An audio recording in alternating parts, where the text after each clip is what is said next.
Happy New Year! Don't ask. I don't know. We're just not as tired. But we got some Nier to finish. And I'm excited to see what's gonna happen. If I'm gonna cry. If I'm gonna be upset. If I'm gonna have to fight the world boss and die 20 times in a row like I'm imaginarily playing Dark Souls. I don't know. My controller won't stay plugged in. Yeah, also, maybe a better idea. I try to move my camera into this corner? Maybe? We shall see. I don't think there's anything. Well, the mini map is in that corner. Maybe. Oh, that's my map button. How have I not known that this entire time? I feel like a dumbass. What about this corner? Let's do this corner. Will probably be better. Big ass face. We're gonna turn this into a production stream real quick. Let's kind of shorten this up, make this more like a square, take up less room on the screen. There we go. There we go. That's better. Look at me being a live video editor on stream. You're welcome. Where did we leave off? I know the area is gone. Like, completely deleted. I don't even know why it's on the map anymore. It no longer exists. It's gone. The dogs. Can I even go to the dogs anymore? Is that an option? No. There shouldn't be. I can't travel by ship anymore. The ferryman has been killed. He did.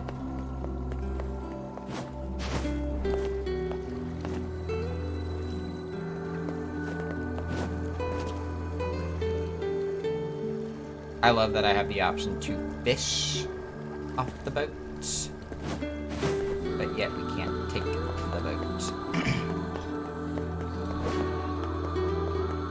But the main objective says that we should, what did it say? How did I pull up my map again? I did it earlier.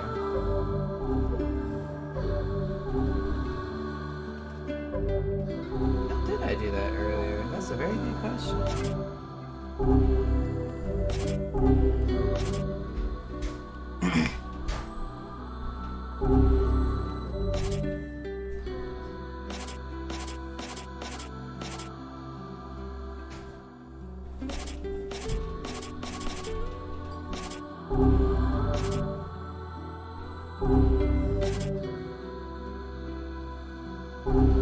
I don't know. Anyways.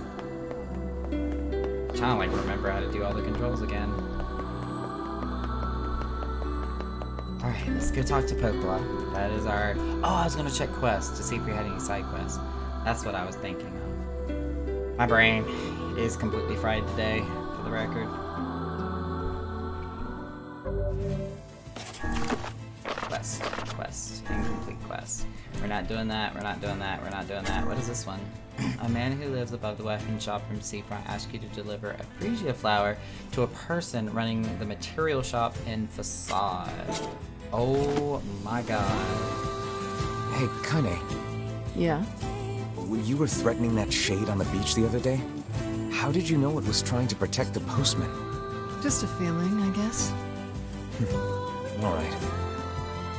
Kanye's gonna turn into a shade, isn't she? Like, she's gonna succumb to it. We have to get to the desert, and we don't have a shortcut to get there. That's a little frustrating.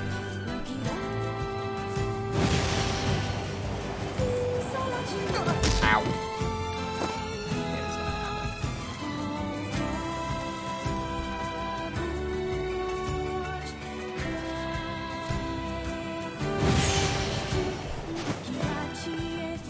front flips right out the warthog. That would be dangerous.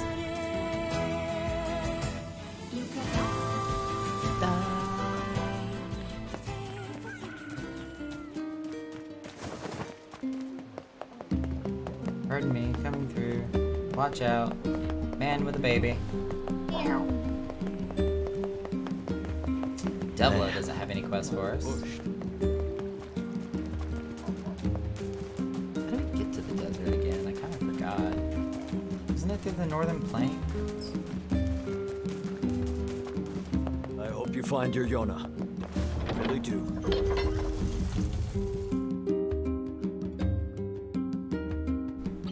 Or is I supposed to go through the eastern gate? I forget. We're about to check.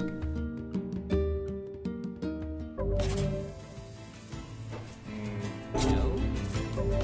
No. No. There it is. Let's see. Yeah, none of those is where we want to go. So maybe it was through the eastern gate.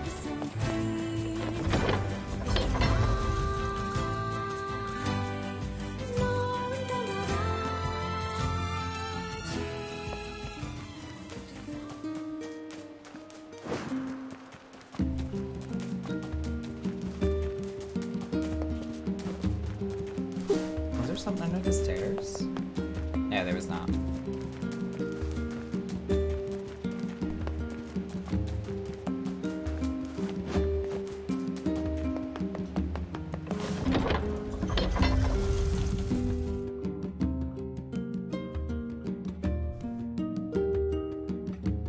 Poor Yona.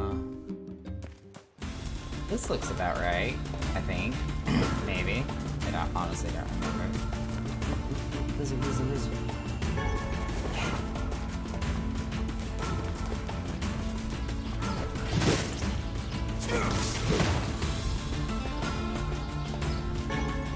Goat hide. Boar liver. Mushroom. Badger, badger, badger, badger.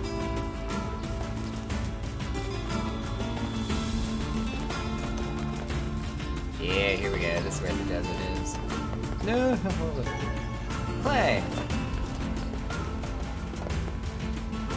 I don't even know what I'm supposed to use this stuff for, but I'm gonna pick it up.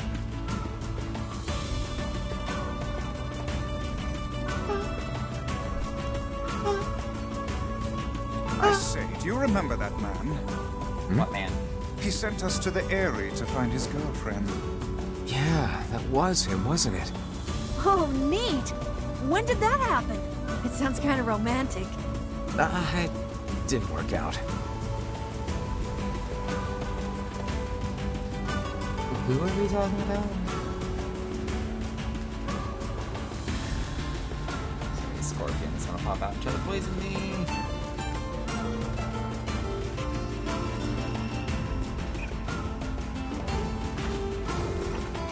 Like I said, it tried.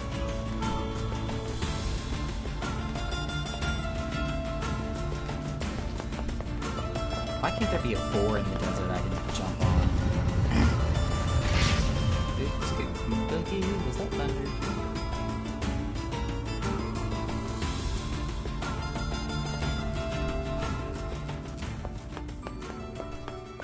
Alright, you're the person that wants the moonflower, so... It's not the strange thing shop.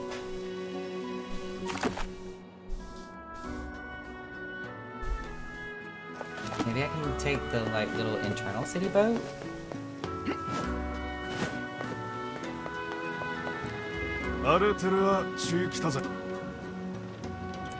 Material shop, yeah. Hey, Sith.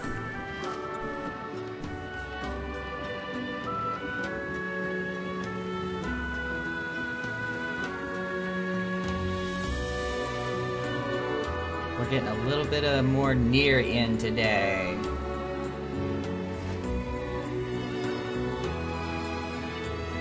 Which I kind of feel like, based on the reaction I was getting from Drake yesterday, we're almost finished with the game? Maybe, sort of, kind of? I have no idea.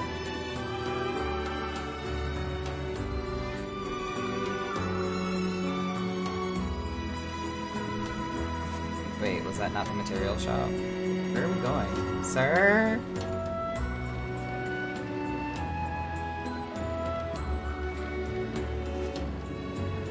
We're just cruising. Can't move. All I can do is rotate the camera. You're who I need to talk to. Hey, you expecting a Frisia? たく出ると This certainly 先 brings を back 描くとより memories. て Memories of what? ええ Of 言 many われ things, おいだっ both て pleasant and sad. I used to live in the 挫折は area, you 死ん see. でいたとより Oh no! And the area's completely gone. Just realized the game volume is still really loud. Oh, then I suppose I should tell you. Uh-oh. ええ That has been destroyed? Yes, I そう know. The girl who lived next door to me ザ really リギア loved your Frisias. より We used to put them in our って hair, て and anyway, そうだ one day she was attacked by a shade. どうやって Before I could do anything, she turned into a monster. I don't think the adults believe me, but I know it happened. I know it. Anyway, that's enough of that. Thank you for the Can't flower. believe she's become a shade. How terrifyingly cruel. Should we tell the man that his girlfriend is a shade now? I honestly don't know. So... no. No. No.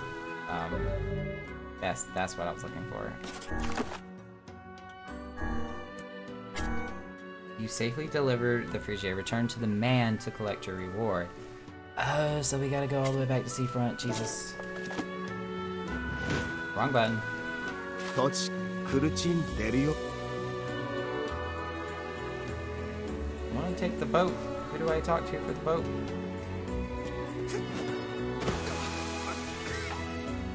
I kinda sorta missed the boat. Great. Covered in sand. Diving in sand is an excellent way to lose health. Do try to be more careful, hmm? No shit, Sherlock. Am I lost?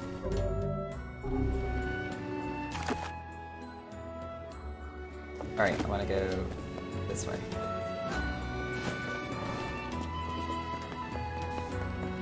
And not fall in the sand again. Where do I recognize that snarky voice from? Yeah, Grimoire Weiss is a very, very prominent voice actor.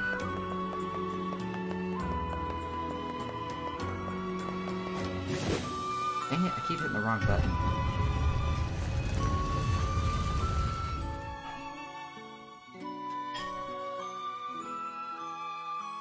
And he is snarky the entire way through the game. Especially whenever he's talking to the hussy, Kane. Alright. Ooh, ooh, ooh, scorpions. Yeah, that's definitely thunder. And the thunder rolls, and the lightning strikes. Iron Arm.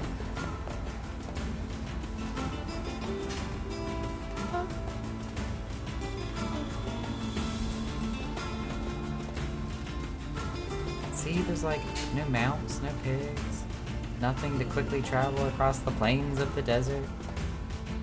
The boatman died, so it's not like we can take the boat anywhere anymore. Oh wait, thought that was a transition. Please don't knock out the power that would suck, especially considering I just started to stream just tonight. Whatever the boyfriend is cooking, it smells really good. Piggy! Dead piggy.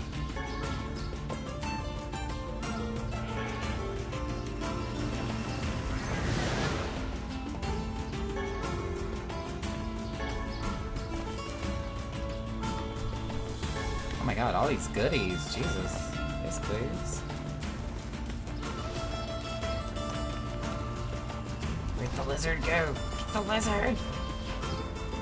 Got it.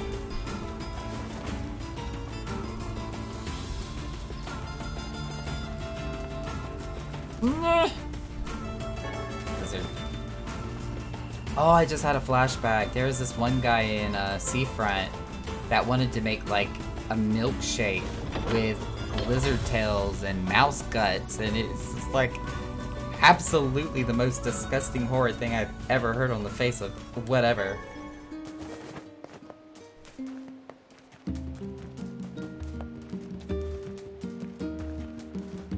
Gonna touch the save point.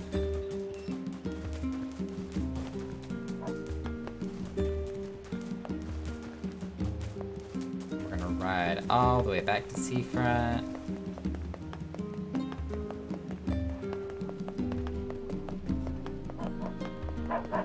Excuse me, coming through, pardon me. Don't mind me. Just get out of my way. Zoom, zoom, zoom. At least there's a pig on the other side of this gate to run. Alright, Ramu. I need you to take a chill pill.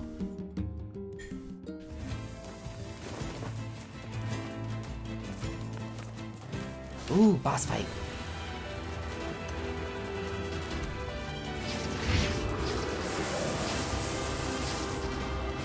Charge it up. Charge it up. Boom, boom, boom, boom, boom, boom, boom. Oh, that feels so good. Ow. Well, I was gonna charge up and hit him, but that didn't work.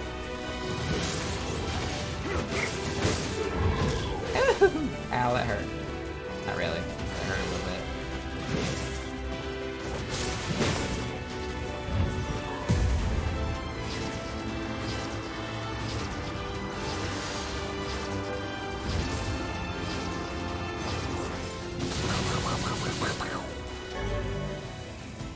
Nairesa. Item drop rate. Ooh, that's nice. Also dropped an elaborate machine. Something else spawned. Or I thought it did.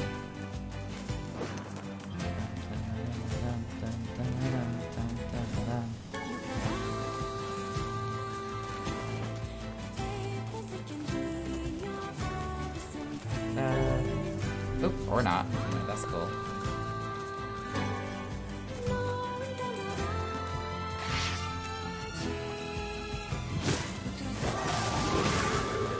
Yeah, buddy, you're not gonna survive. Sorry. Oh! Asshole.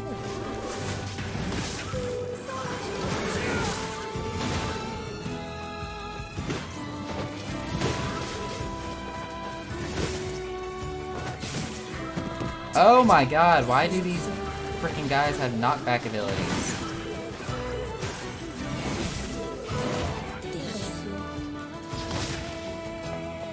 Did you see that knockback? Holy crap. Sent him flying.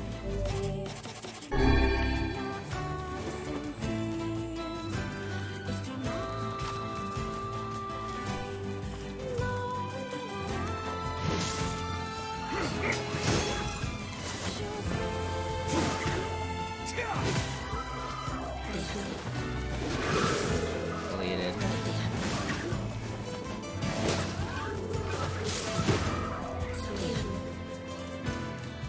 Bust right up through their shields. They drop anything? Yeah, it would be no.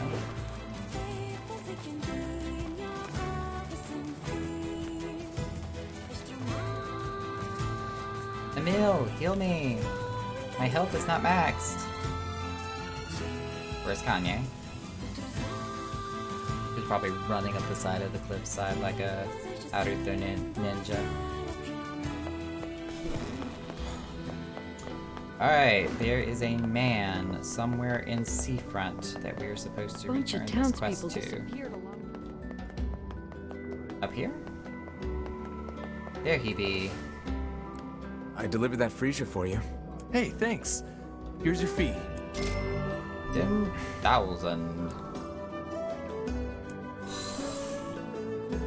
Should we tell? Yeah, we're honest.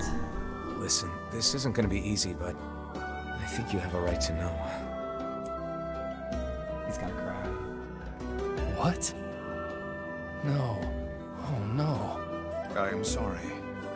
If I would have just called her over here sooner. Not your fault, dude. Probably best to leave the poor man be for now. I have another random question. Have you ever cleared E12S? No, I have actually not. Yeah. I haven't even cleared Omega 12S. I want to.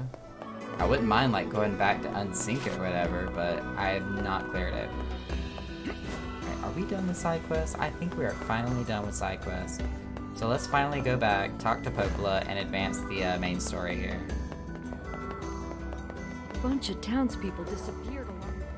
Yeah, honey, that's what you said last time when I passed you like 5 minutes ago. Stop having the same conversation over and over again. She just kept pulling the craziest stuff out of her big bag. Oh my god, it was Mary Poppins.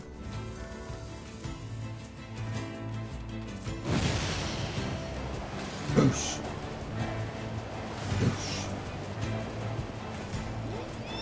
Ow. I don't think that was gonna happen. Die.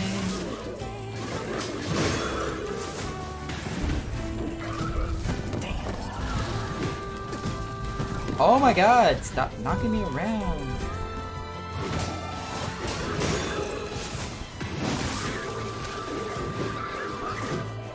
I kept trying to hit the dodge button, it wasn't working.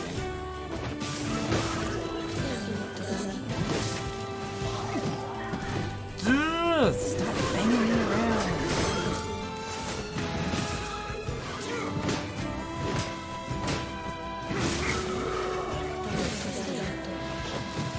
Ah! Why can I not block that attack? Keep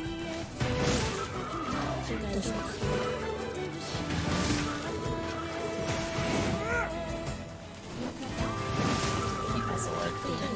Assholes.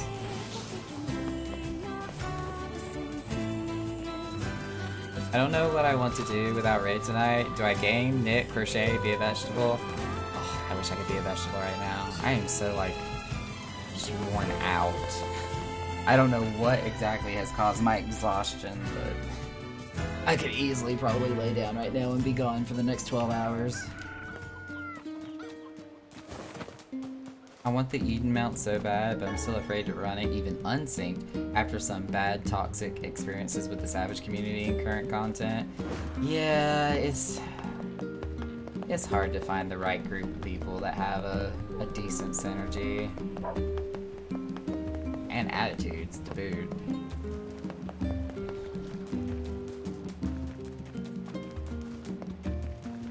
I see something by a tree, and I'm gonna grab it. Can't grab it. Never mind. I lied. I just wasted it.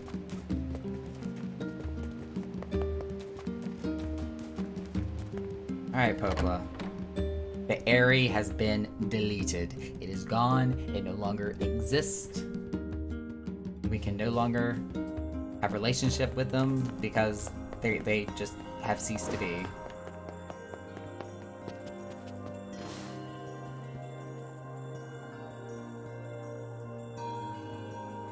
Shades on the coast, the ferryman dead. You've had quite the rough trip. Yep, people have died. That poor ferryman used to tell me stories of the epic quarrels he had with his wife. He found the whole thing quite amusing. He told everybody those stories, Popola. You are not special. He loved her, though. He loved her with all that he was. I'm very sad to hear that he's gone. Still, you made it back safe, and I'm glad for that. Have you any new information about the key to the Shadow Lord's castle? I'm still working on the decryption, but I'm afraid progress has stalled. Loyal Cerberus might refer to a dog, but I've never seen anything that would fit the bill. It must be pretty complicated if even you can't decode it.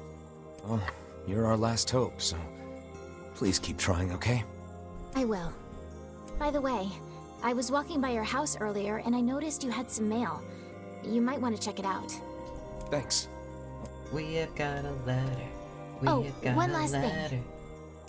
Since the ferryman was missing work, I arranged for someone else to handle the job. Oh my god, we got somebody else that can fast travel us finally. I'll make sure they know to let you use the boat as before. Gotcha.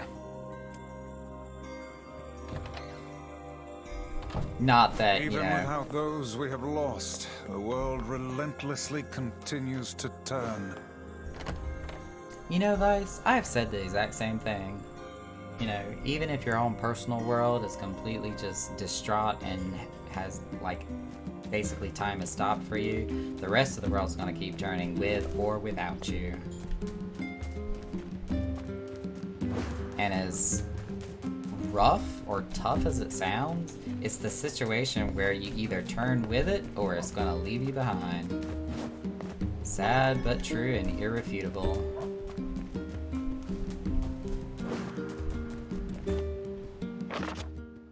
Official notice.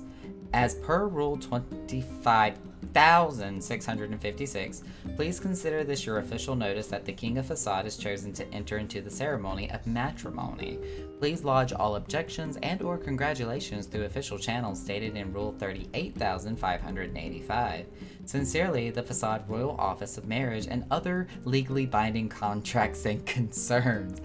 Wow. Hey guys, it's me, the King of Facade. Sorry this is all formal and stuff. Listen, I'm getting married and I really want you to come, so get over here. Hell! The king is getting married. Does this old book good to see a boy become a man? Vice? Probably not a good idea to turn down a wedding invitation from a king. Let's go to Facade. At least I can take the boat this time. I'm gonna heal myself.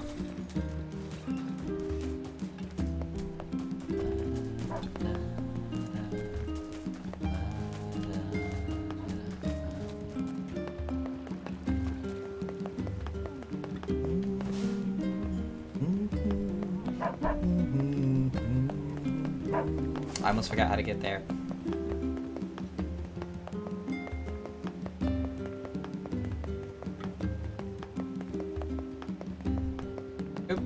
This way.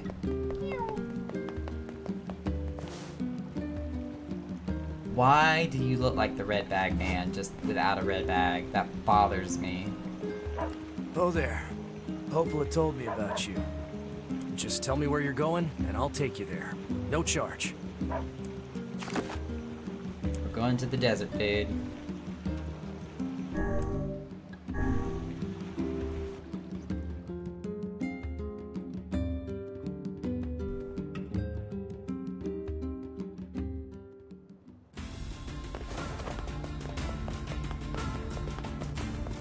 So the world is not ending. The Facade King is getting married. There's a sandstorm over there.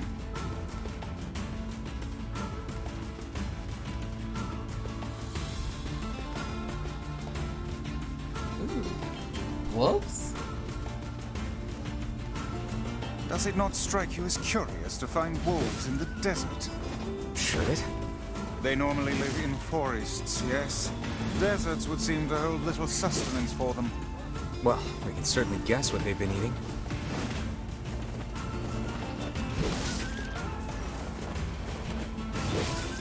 Got him.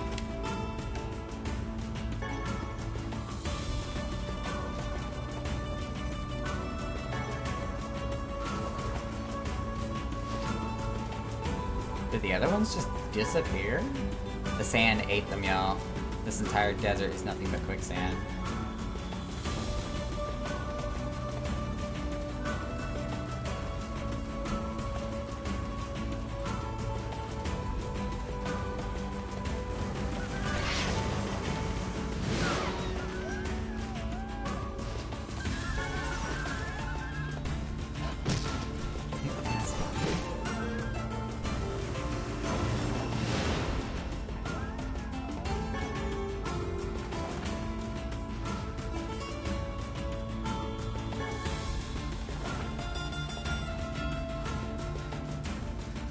There was no scorpions though. That was a little strange.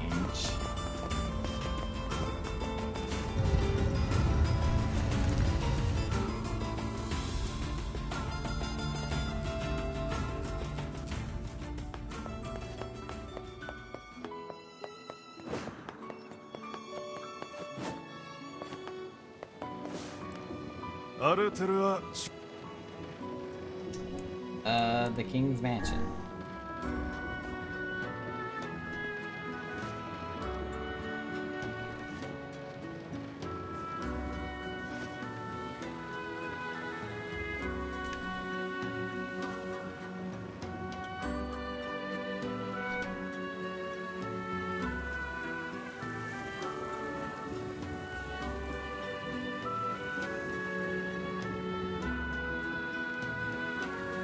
You know, minus the heat and, like, potential dehydration that could happen out here, this would be pretty chill.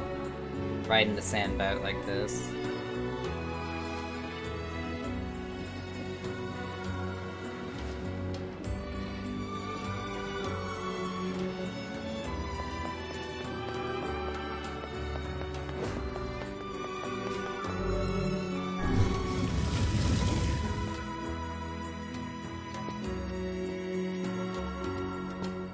Apparently I cannot enter any of the other rooms. Ah, Kakere! You came! It's been so long. We hear your days of bachelorhood are coming to a close, King. Has he actually grown up? Congrats. Forgive my prime, but we are all eager to know the identity of your lucky bride. 失礼来た。うさきょり。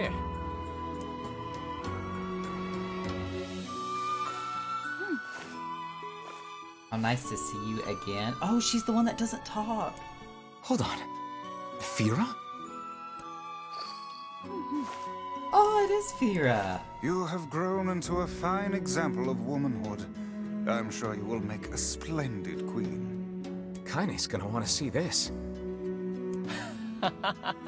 なあ。せえ、いらそうとさ I'm ったら。 truly glad to see you all. Did you know that my bride threatened to boycott the ceremony if you did not come? What? 見るさい。 And you must be Emil. Pleased to make your acquaintance, Your Royalness. Congratulations on your wedding. たく。 Thank you. I'm sorry Kaine's not here, but 結果ってくるな Let ろ。 me guess. She's outside, right? What nonsense. She knows she's 夜 welcome せ here. れ。や And り now さ I たち。 insist you と stay き with て me すれ。 tonight as honored guests of the royal Of family. course. How could we refuse?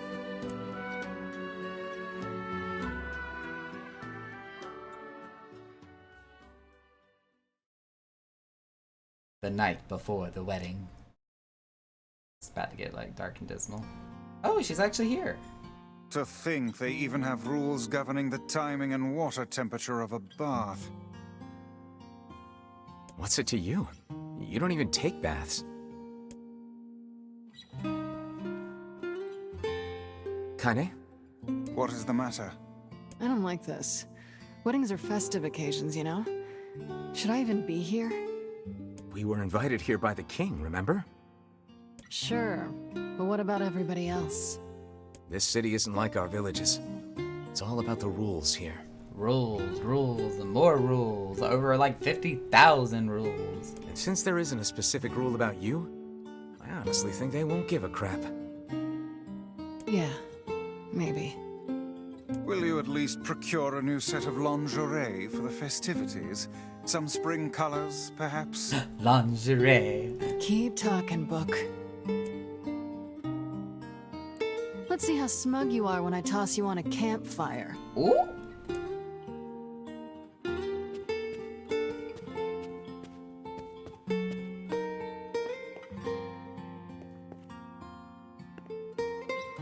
Emil? oh, What's up? just having trouble getting to sleep. Do you sleep just floating around? Something bothering you? No, the opposite, in fact. I'm just so excited about the wedding that I can't settle down. I bet it's gonna have streamers and dancing and bears on unicycles and everything. Bears on unicycles. I'm sorta jealous. I wish I was Fira. Okay. You'll find a nice bride someday, Emil. Huh? Oh, right. Bride. I think Emil just came out to us. You must be tired indeed if you misunderstood that simple social nicety. No, that's completely over your head, boys. Oh, I didn't know I could go into the royal bedchamber. Hello?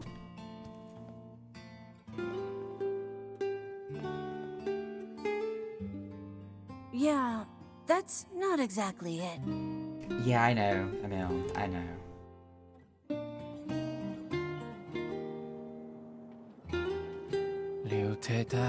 The harvest was weak again this year, and my people are beginning to go hungry. Also, our quarrel with the wolves has taken a turn for the worse. The duties of the king are overwhelming. In truth, I feel somewhat guilty about holding a festival to celebrate my Everyone wedding. needs to blow off steam and celebrate once in a while. Indeed, your people have earned a moment of rest and respite. I guess that's true. Plus, you want to make Fira happy, right? Anyway, life is better when you have someone to fight for. That's not written in the rules, but perhaps it should be.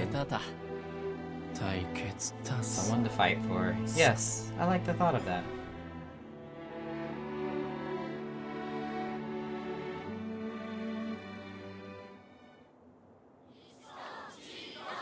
The day of the wedding. Aw, weddings are the best. There's flowers everywhere. Everyone's happy. It's just great. I'm kind of jealous. Aren't you jealous, Kaine? Nah. She's just like, Come whatever. on. Ooh, I can move around.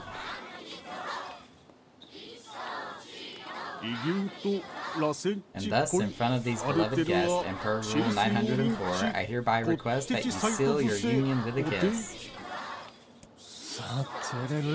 That sort of thing is always hard for me.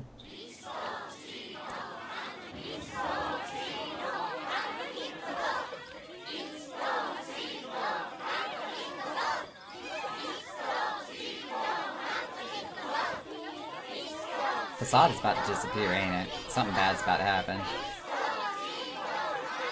I don't like this.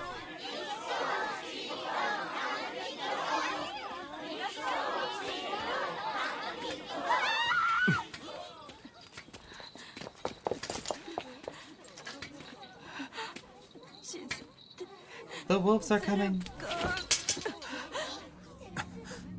What do you mean they're coming?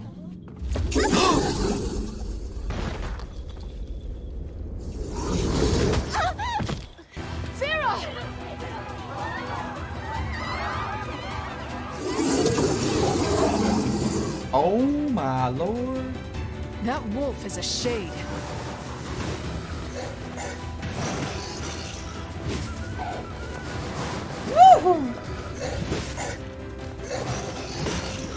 Oh, this one's fast. Oh, this one's fast.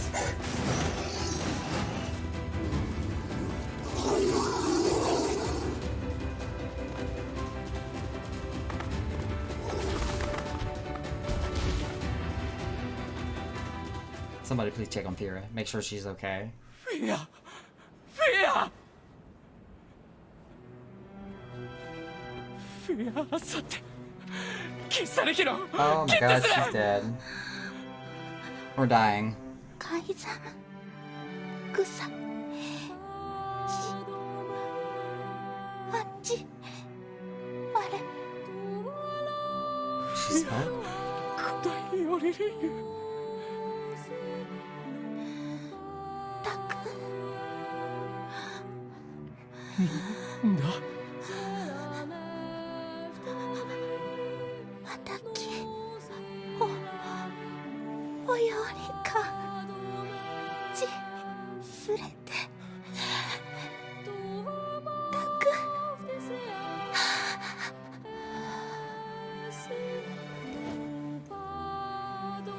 Fia! Peter! Fia! Acero! したかれきた。たさすとりたできた。カス来た。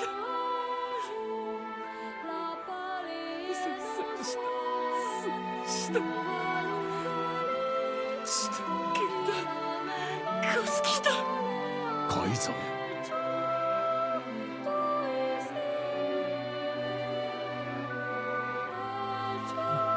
吉歌を歌ってくっとより歌ってやりすかすきた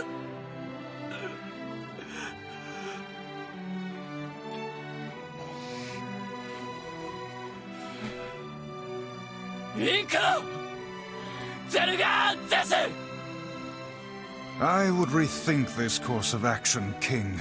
Ahead lies a battle you cannot win. カイゼム有利アフェルセヌーンザルツザルツゼルガーザルツだ Don't turn into a shade yourself, sir. 想定オラレキタゴユリペルワトルカイザムタトデクラクルトデクゼルガアントイカラツグキテテカイザムタリエキューサカイザムラオットときてソードリリスダカイ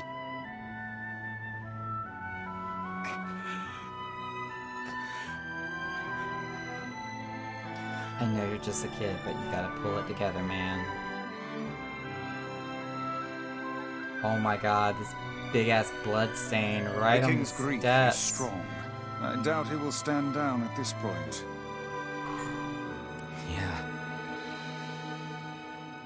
I'm guessing he'll run off to take on the wolves any time now. Will we let him go by himself? Of course not. Hell, I hate the wolves too. Then we must prepare for the fight. It will not be an easy one. I know.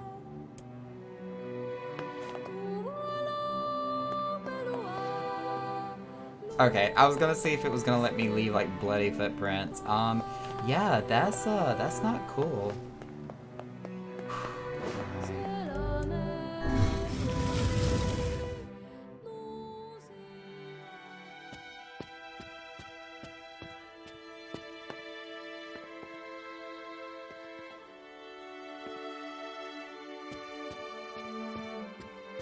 Nope, not in here. Are you ready for battle? Yes. Yeah. Time to avenge Fira. Are we fighting like right in the middle of Facade? Is that what's gonna happen? フィアヤリルセルガンキゾとヤジツトレル We man. 引き打ちケツアウルアルテムアタトスコスライダー Then damn the rules. Madness. The wolves who attacked were only a fraction of the pack. How will you fight them all? セルしたい Then count us in.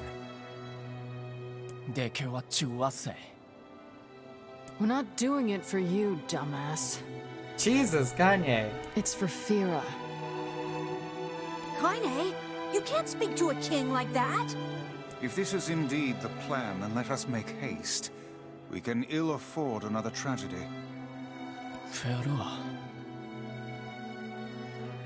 タグとトチユラアルアキント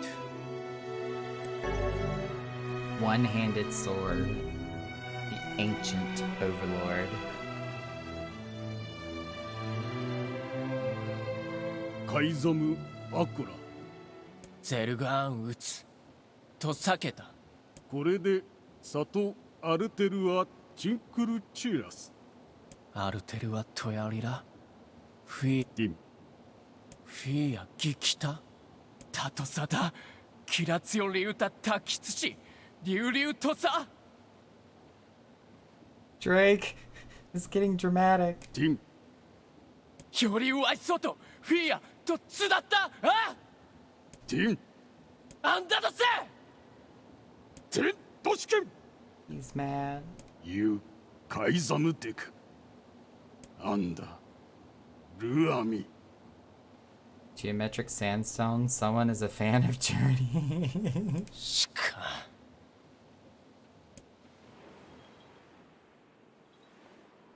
Oh, you can see his whole face in the. Oh, are we about to fight each other? アンダいえフィア、ロテとやりかき急できた。と食いてゲルだ。ウラ・ウラールヘルアとカイザムでカイザムとアイトフィア・アイザムでフィア・チュレ・セキタとトダゼルガンでアンダ・ゼルガンヤーリツ・ガッチ・クルト階段ゼスタル・ペラ老体リスラ関係かけてしたすわれアルムーキエルトチギサンってきたアルン浮きわせんクユリエ押してキルたちエククギリスアーガイえカイザムより生きおつじでくごユラカイザムチツストジーおわくれたしよりこうだだちより歌い Aww. My heart just like swelled 10 times too big. クリゼルガンタチトグだ We're taking the entire army in. リー行ってクタイ Forget it. It's for Fira. The music. Let's move. Let's go avenge Fira. And the boatman. He may have been a dummy, but he shouldn't have died.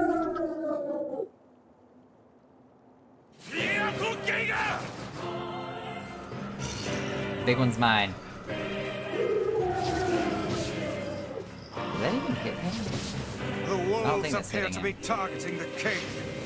セゲルダカイザムカイザンリケオリ He seeks the king of Facade.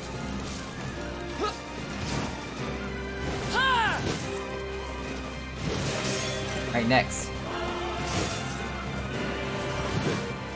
カイザムルトだ Such dogged, unwavering defiance. Why do these beasts hold so much rage? Who's next? Oh my god, there's so many of them. The smaller Okay, wolves are okay, not hold up. infected. Dark Whirlwind is what we need. Alright, let's do this. With shades.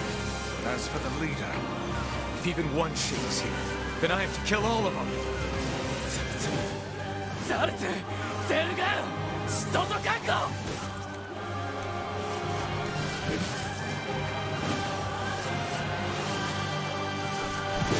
カイザムルトだ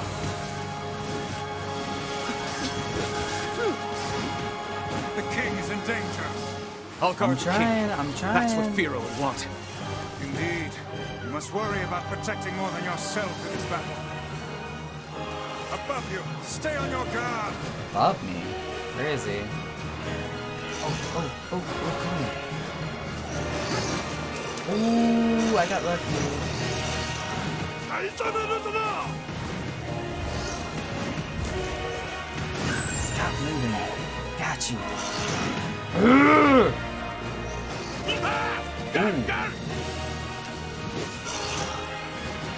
Move, dodge.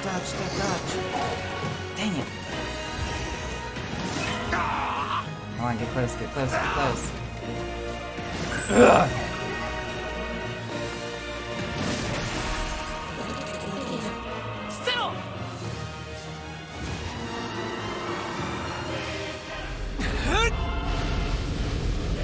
Get him.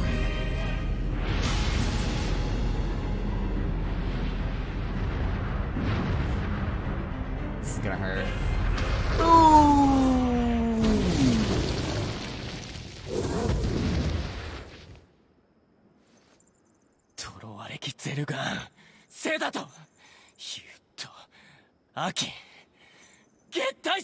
Alright, Mr. Egyptian King, calm down. Or have an aneurysm.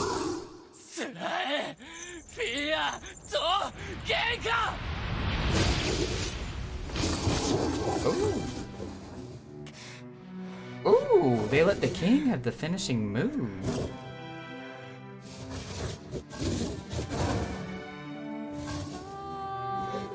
Did he just shove it right through his head?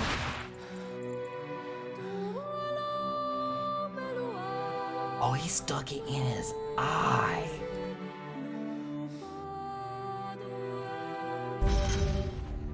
Obtain the loyal Cerberus key fragment.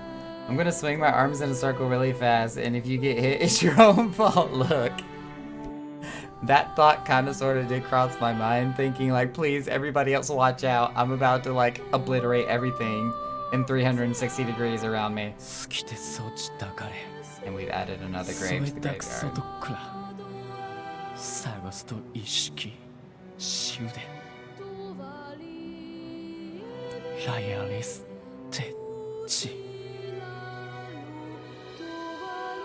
So sad. I believe that young Fira was perfectly content with the life she had.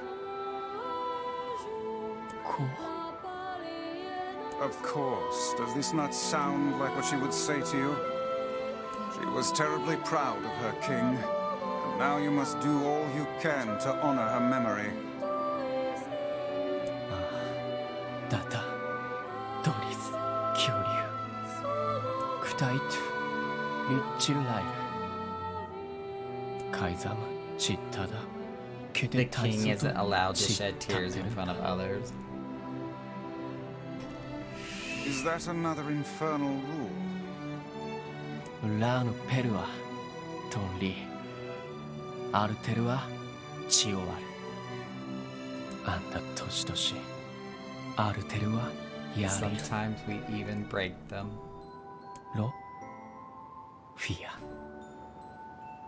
The poor king. This is all the Shade's fault. I think Emil has a crush on the king. You gonna be okay, dude? Come, we'd best to leave him be. Alright. This is the last of them. Now we can find the Shadow Lord. And Yona. I don't even remember what this thing is. We certainly can. Hold on, Yona. I'm almost there. So I guess we have to go back and talk to Popla again. What's the button I'm looking for? Yeah, talk to Popla. Let's go grab these materials that are off in the distance. God, stupid sad. Stupid sad. Moldavite. We should return to Popola and see if she has any final words for us.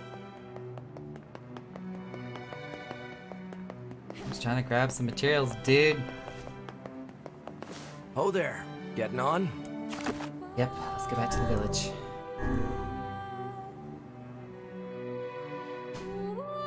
Drake, am I getting close to the end? A lot of sad shit happening. Break the box. I marvel at how relatively simple a task this retrieval process proved to be. It is almost as if someone deliberately... We're gonna pretend that didn't happen.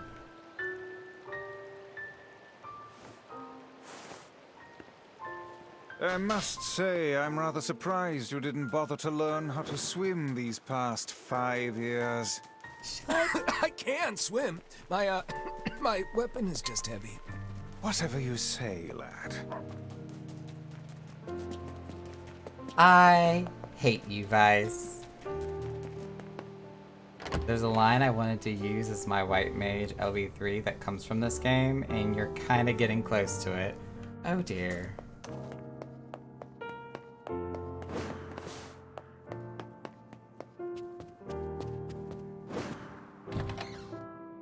I'm about to break reality, aren't I? Wait! The sisters are both in here. You're really gonna do it? The whole village is buzzing, you know. They say you're gonna go rescue Yona. I guess it's really happening, huh? We've got all the pieces. I'll bring her back. I promise. About that. Yeah? Nothing. Never mind. Popola, if you notice something, you need to tell me. Popola just loves to worry. Devla, don't you put your 2 cents in. Anyway, you be careful. Ma'am? Did you just get advertisements? Yes. Do be careful. Thanks. Girls, I do not like the way you are avoiding telling me something. Be careful, alright? Please be careful. Girls. Girls. I don't like it. You're withholding information.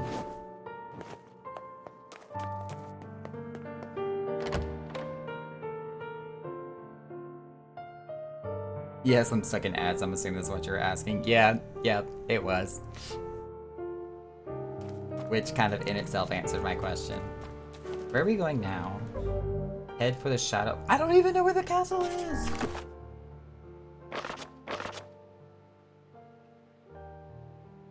At the boat?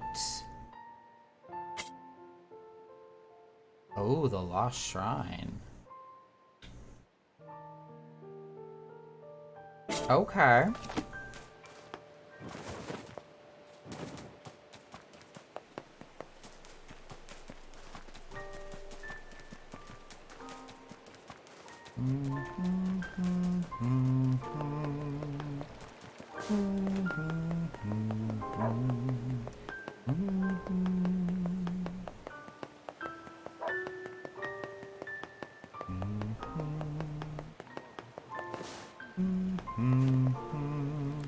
Oh there. Getting up. Yep. I guess I am.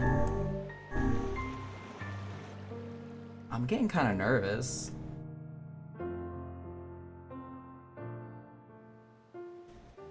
Just noticed Are my, we my ready? chat box is also like way off in Timbuktu over here.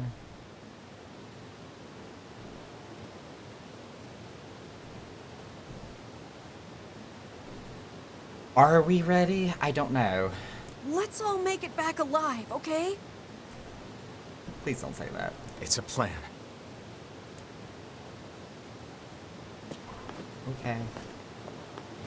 Here goes nothing. It'll be fine. Is it really gonna be fine? Am I gonna have to deal with emotional damage? Like a lot of emotional damage. Ooh, a bunch of stuff to fight though. I'm okay with that.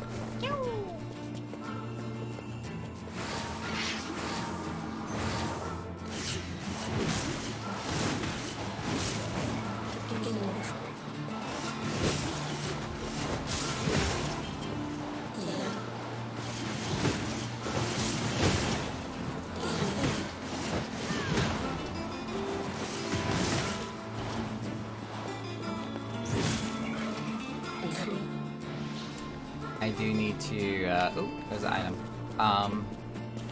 Strength capsule. I need to, words. Magic abilities. Change this back to Dark Lance.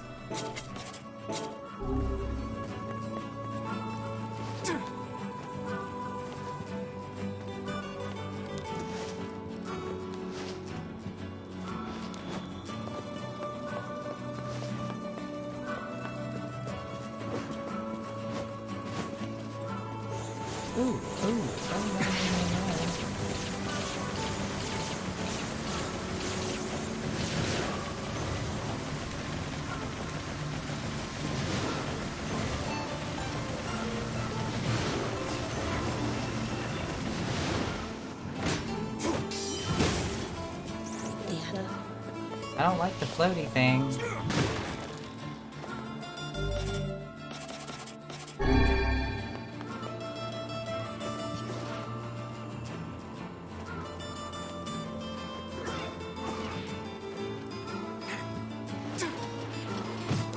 What?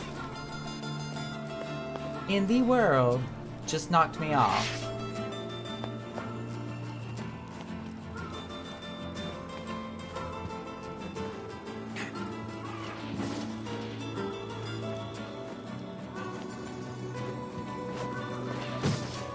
Sir.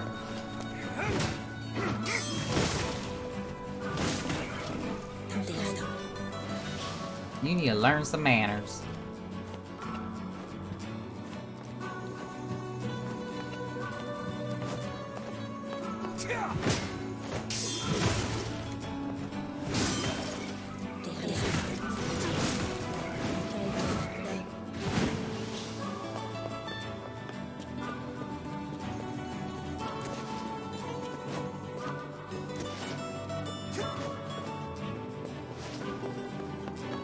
Alright, we're going in. Okay. I'm nervous.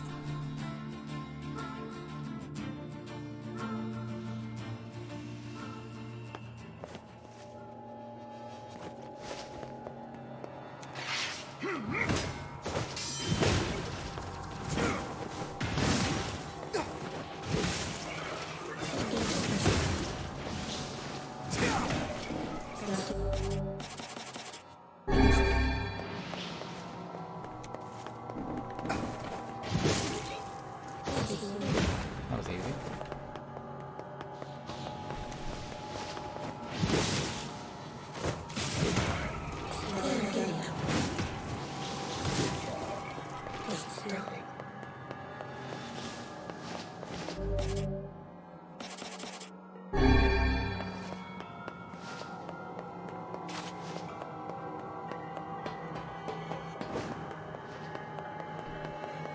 I don't even know if I'm going the right way or not. I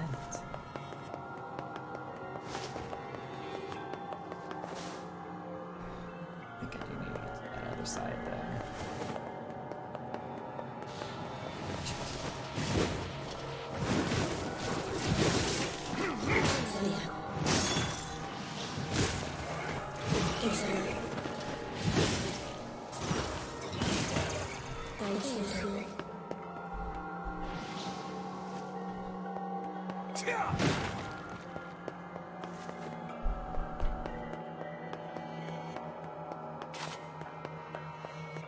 My heart's beating like really fast right now. Isn't there supposed to be a way to get over there?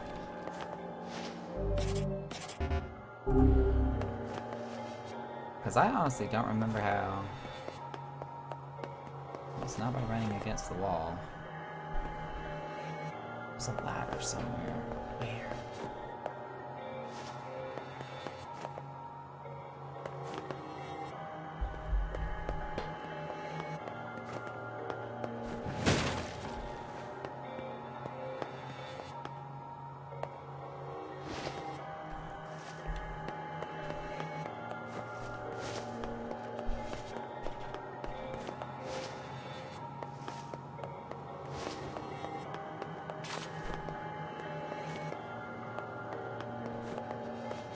Oh, I don't remember how I got up there. Do I have to go all the way around this way?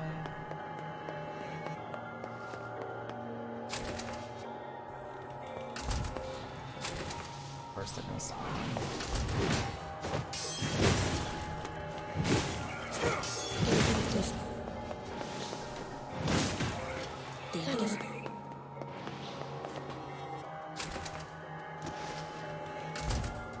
Neil, don't scare me like that. That's how you're gonna get yourself killed.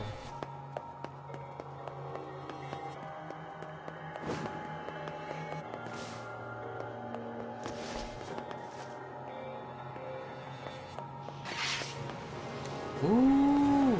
Ooh!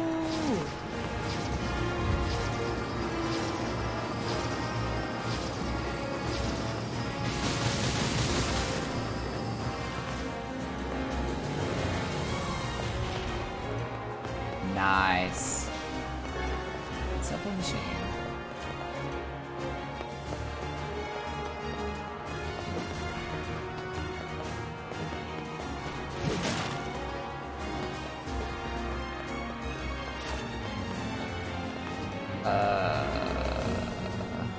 Crap.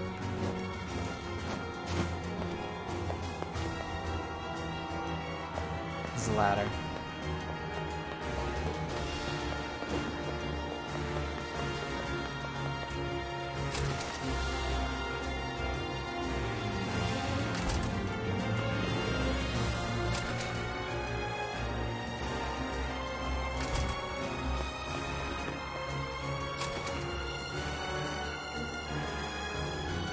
box. Yeah, but it's just smarter. Whoa!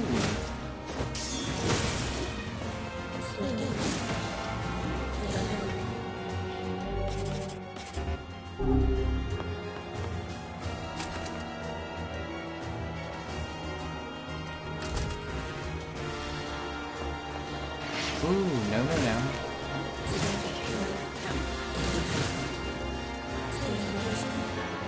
Recovery potion, recovery potion. These are rare.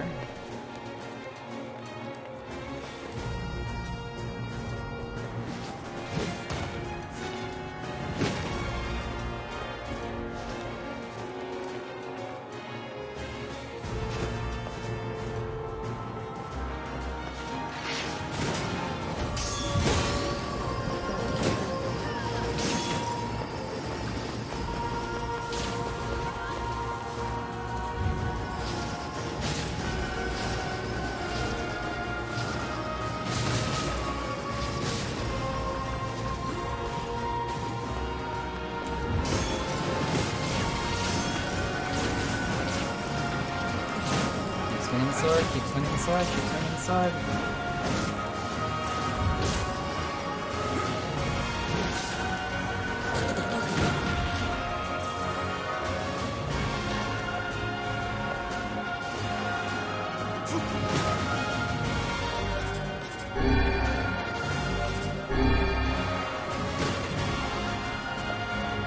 Alright, can't go that way.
Why is there so many freaking doors?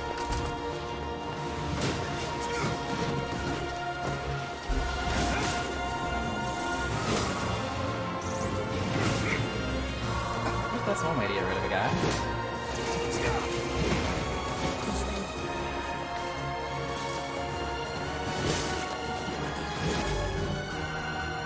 Ooh, armor break.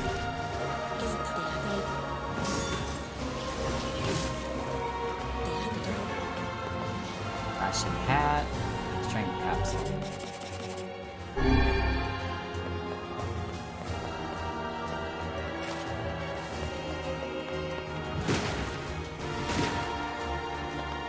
Smart herb. Go this way.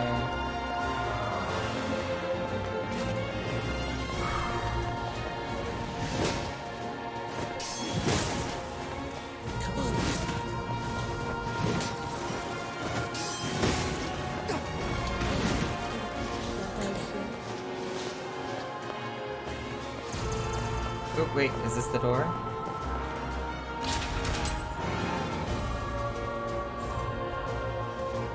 Am I getting close? Am I going the right way? I have no idea where I'm going!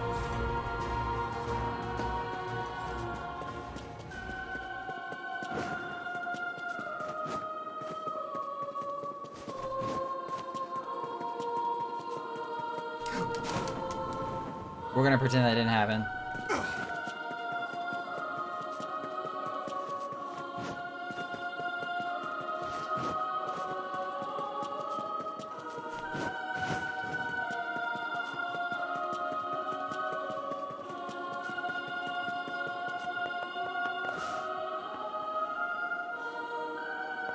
Oh, I gotta remember my way through this place.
from here, though?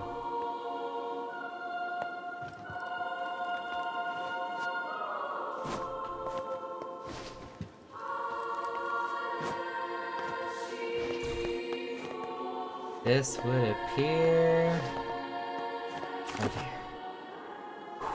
Big safe. Safe. Safe. Safe. Safe.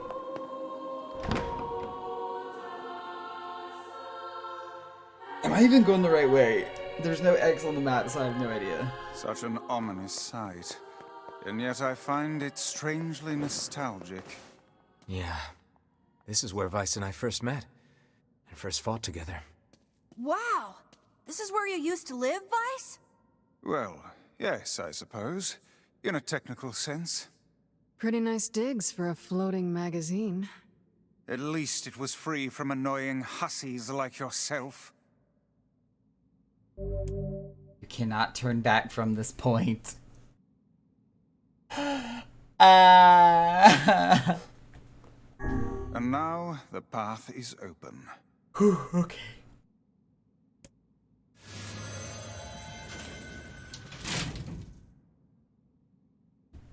I don't know. I don't know. I have no idea. I should have gone back to the junk heap and see if I could have upgraded anything.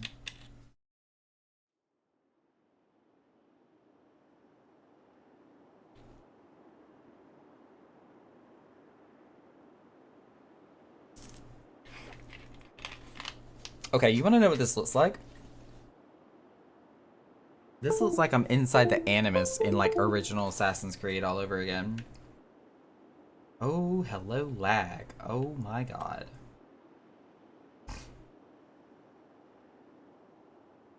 This is eating up my computer resources big time. Oh, okay, there we go.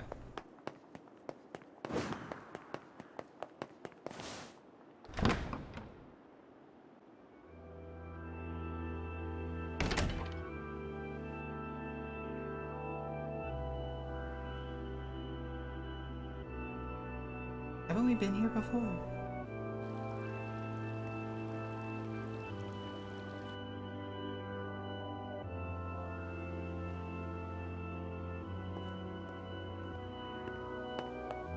Five years ago when we were still a kid, right? We've been here.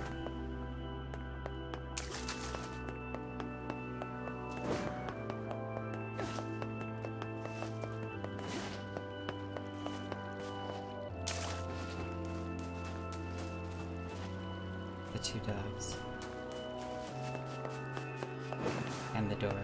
Those are probably the only two things I can interact with. To whom does the true voice speak? To whom does the true form show itself? You must answer. It can talk! I ask, why did humans disappear from the world? What? The hell is this? I believe this is some manner of password. Password? Yes. The correct answer should grant us access to the castle. I feel confident I've heard this somewhere before.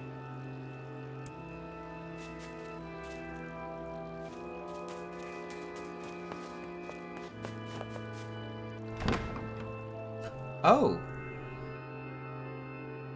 Oh?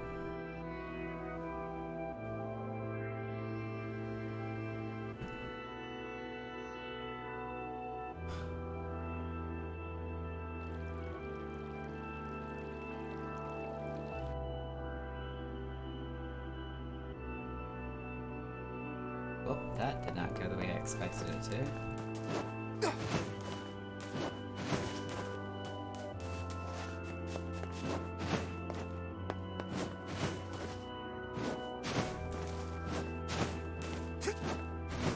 Apparently jumping up there is not an option.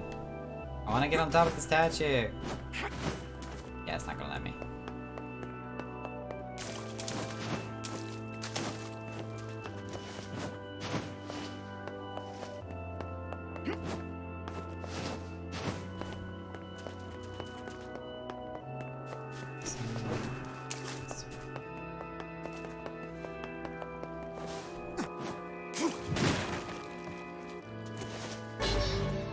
two-handed sword.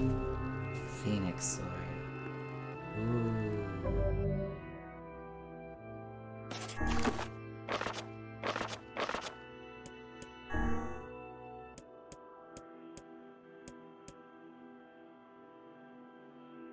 Ooh, I bet you that's amazing leveled up.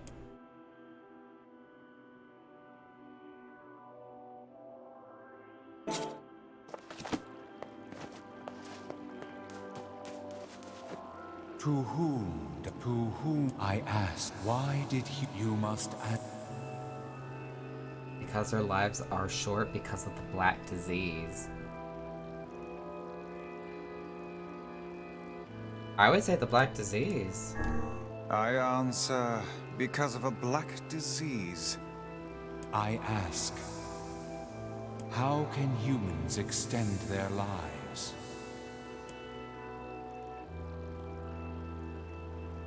By separating body from soul. I know this because I played Automata. I answer, by separating body from soul. I ask, what is the destination of souls? They're in the promise? No, they're placing corresponding shells. I answer, they are placed in their corresponding shells. Very well. You are acknowledged as master. You may enter. Well then, it seems the way is open.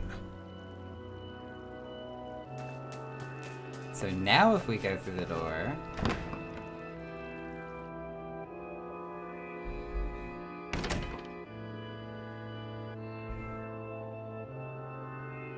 Ladies? It's the twins from your village. Popola? Devila? What are you doing here? It's not the same Popola Devila. Hey, any chance you'll just go back to the village? This is a very dangerous place. Even if you can find Yona here, you probably can't get her out. How did you get here? Shh. We're asking the questions right now. Popola?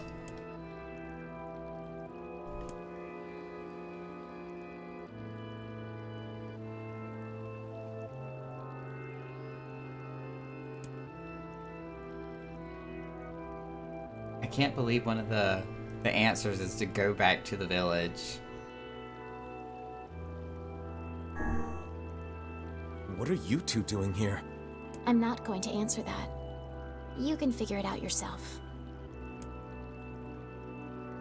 Wow, rude. We're here to rescue Yona. No dice, huh? Well, I guess we don't have a choice then. No, I suppose not. How sad.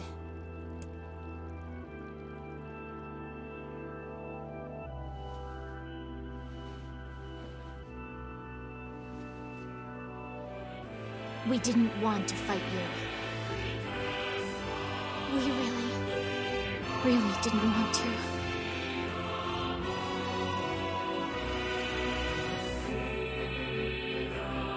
Devila! What's happening? Sorry, but this fate was predetermined. Still, we spoke to truth. We really wanted to avoid this impossible. We were hoping to put it off for 100 years or so. Ooh, Until they're on the opposite next sides now. generation came along. What are you talking about? Are they shades? I don't think so. It's a lie! I don't believe it! We never thought you'd grow to be this powerful. This is madness. Why do you block our path? You have no cause to speak so with us, Grimoire Weiss. You are a traitor.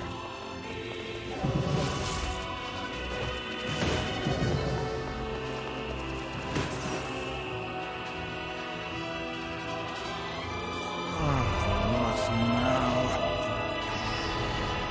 Vice?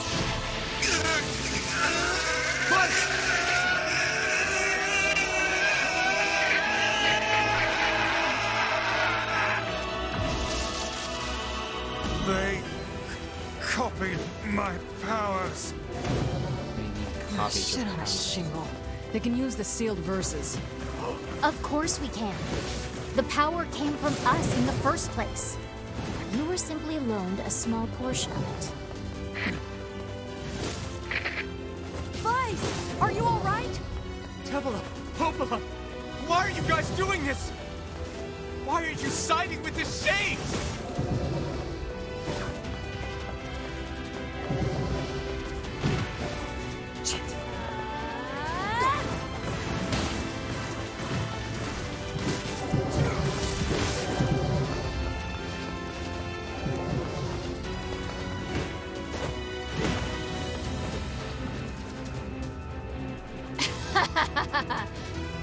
Why?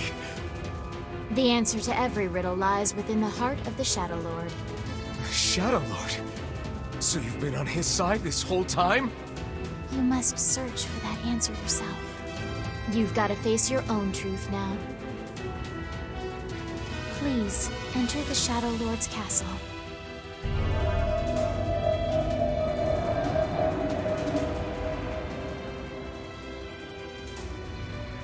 Okay. That was, a thing. Devila and Popola are fighting us. Yes, they do seem to be putting us through a great deal of...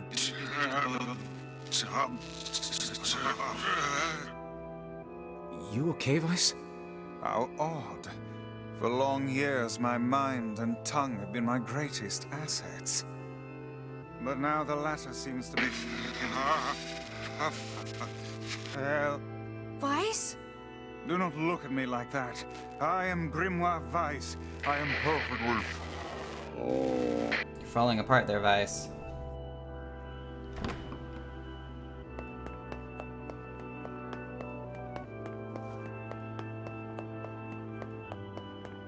Mel, can I I get some think I healing? hear a waltz.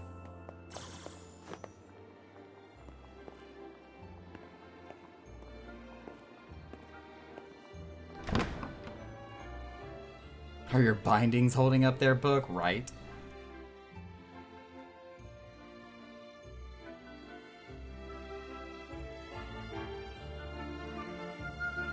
Okay, hello Anastasia. Once upon a December. It certainly is a grand affair. Bunch of dancing bastards. They're all Shades!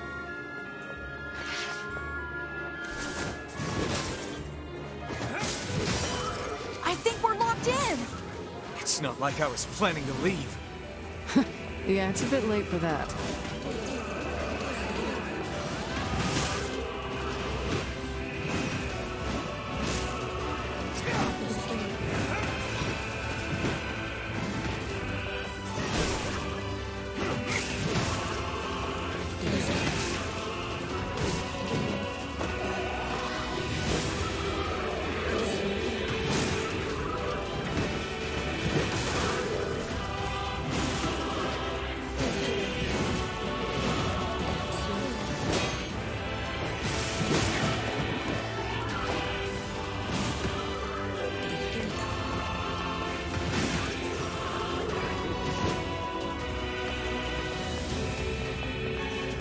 Close button. Yeah, I was hoping that was like a dismount or something.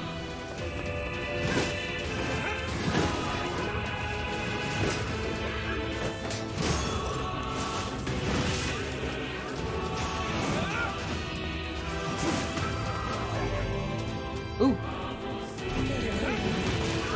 And get it more experience.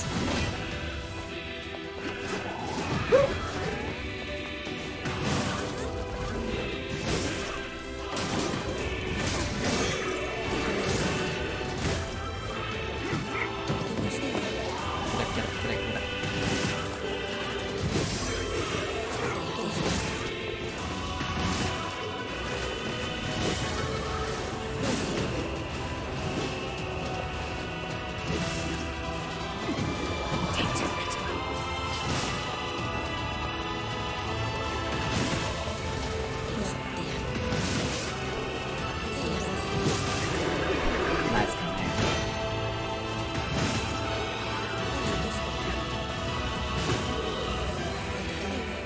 still be more. Ouch. That's not good.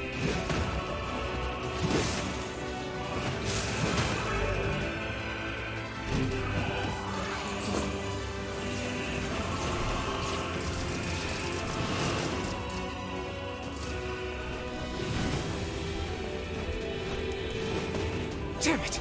They won't stop coming! I'll open the next door. Cover me. Oh, how I do love a good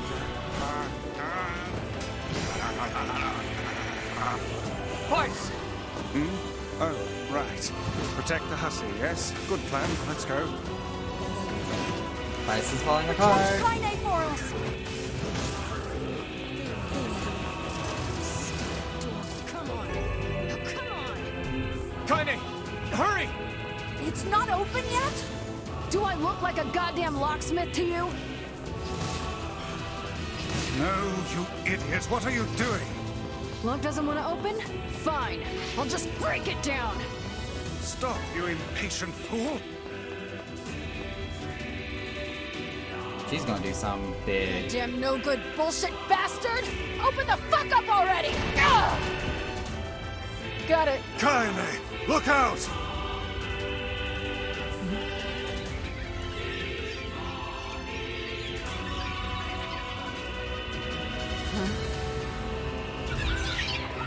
Oh no.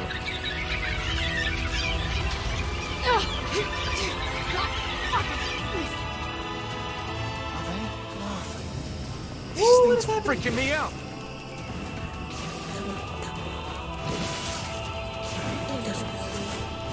Kaine! What's wrong? We need to help Kaine!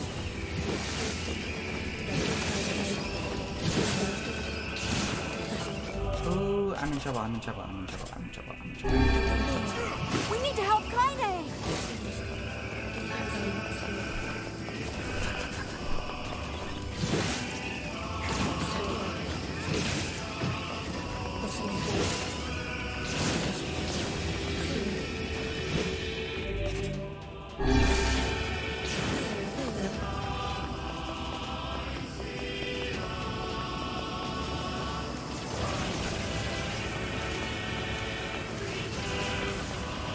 Firing, keep firing, keep firing, keep firing.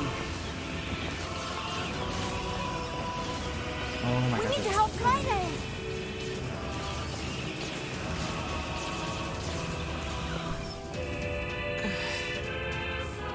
You okay? Yeah.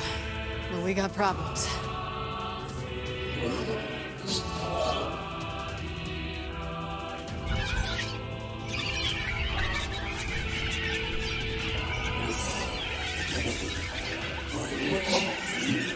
Are they talking?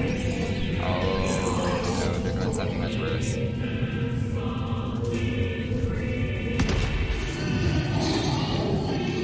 That's the word talk.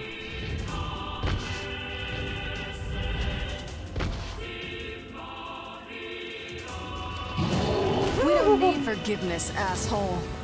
Kaine?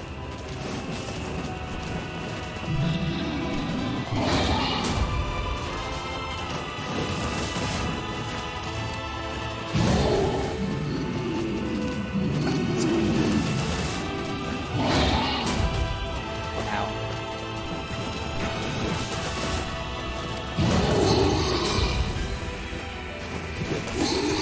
How should I know? Kaine!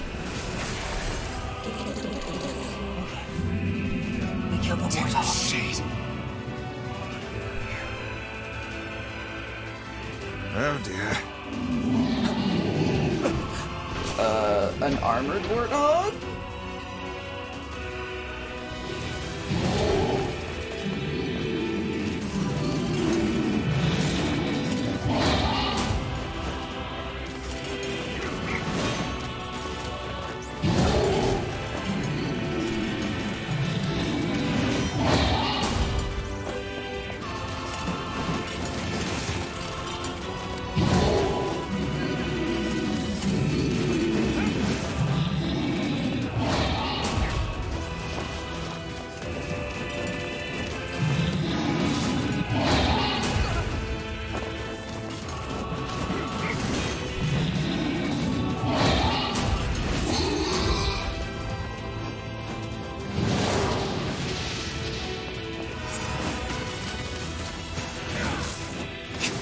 with this thing?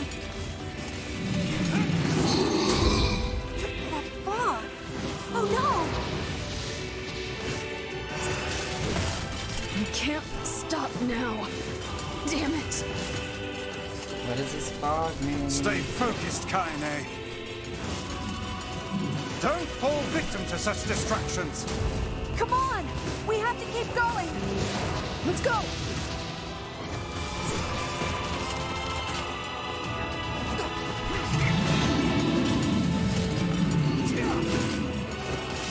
This way. Move.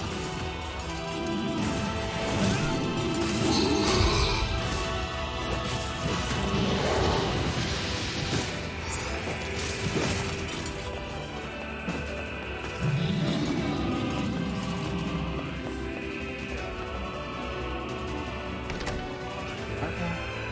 Yeah, cool. I have no idea what happened.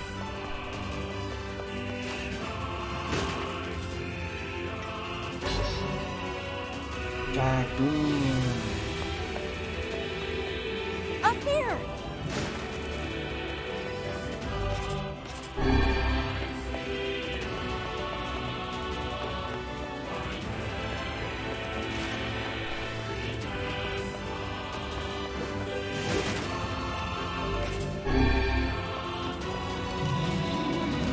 How can we deal with this thing? Oh my god. Oh my god. Oh my god. Boxes are in the way. Boxes are bad. Just run through the boxes.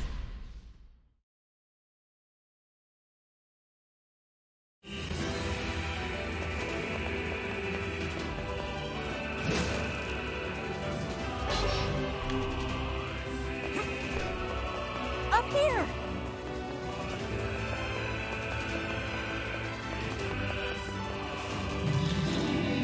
How can we deal with this thing?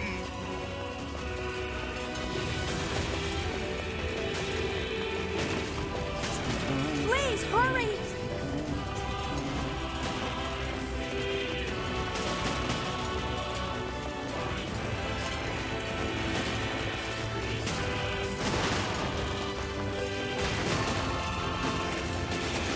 Oh my god, it sounds like he's just busting through everything. Oh, we made it.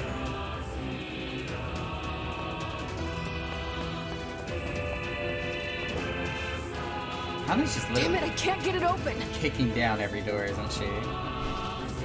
Oh crap. Attack incoming!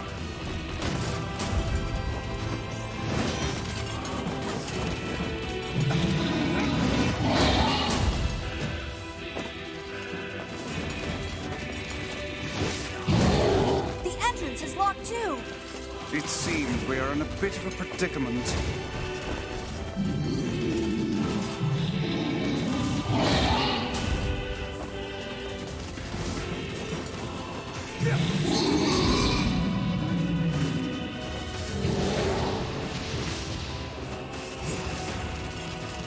How does it keep healing itself?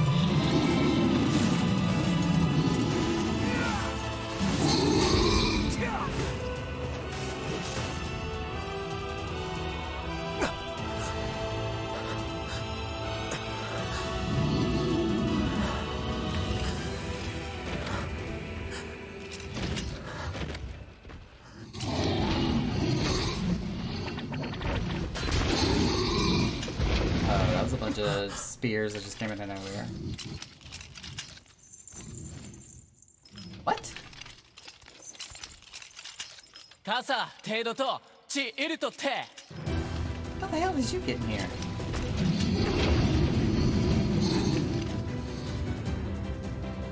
出土汗よりギッタ敵とだアラペルアトシデンチウセキヨンイラコクかつって What are you doing here?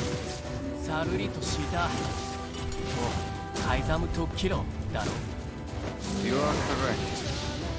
いやアラトテ三世隊ふわりとて飛ばす感化失禁で But あ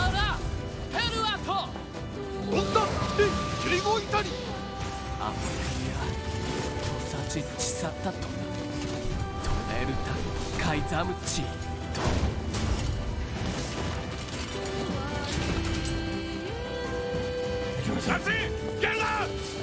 えタッカー奇跡おあ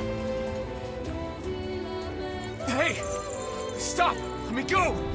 Stop it! Damn it! King, no! ギー後でアリクラーサアコ This is so anime. No! Open the door! You can't fight that thing on your own! ユククおタオキアルタビュートクルトコチイルカテケータルイトエチ How many ケロ rules are アル there テリア about ダ what セ to shout before cut 88? 各石技師心中カレルタカイザムテラスあんだあらたてウラーヌペルアトチウラーヌカリバルトトチ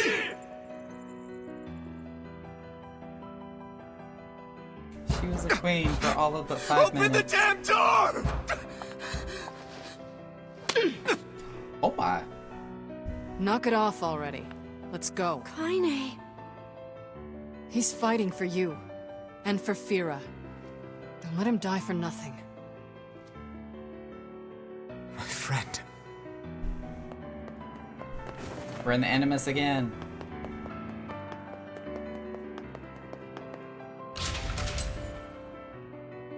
And again. I also need to upgrade some words.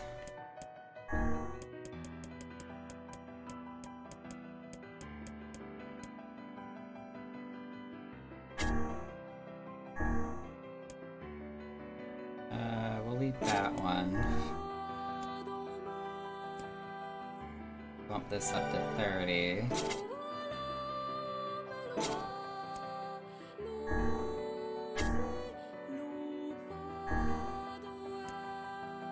That's already as high as it will go. Bump that up.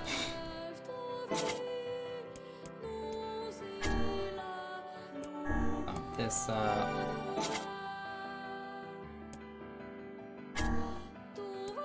Bump this up.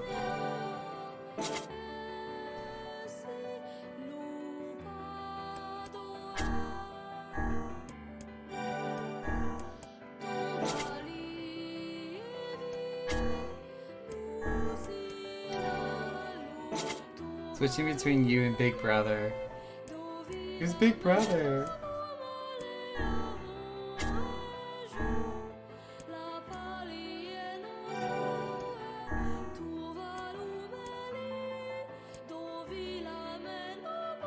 Asherfa.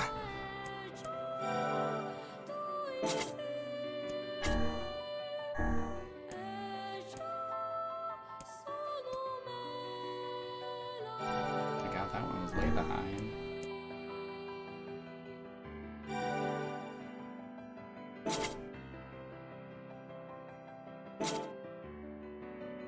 Word. Oh, I've only got 61% of the words.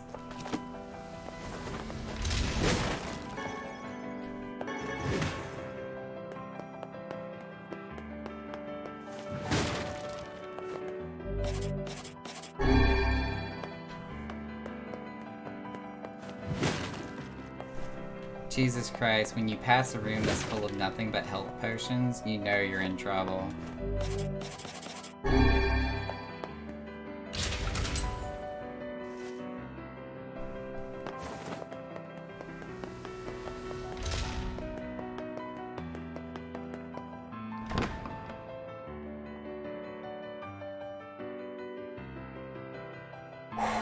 Okay.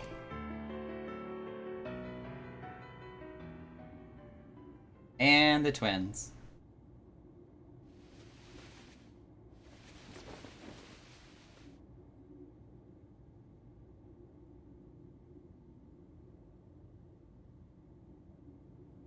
Is that a house?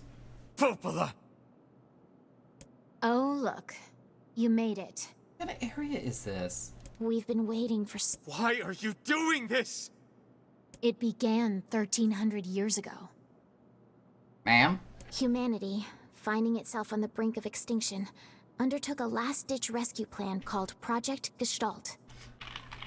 They talked about this in Automata, too. Gestalt? Do you still not remember, Grimoire Weiss? Vice is broken. Then let's give you a refresher.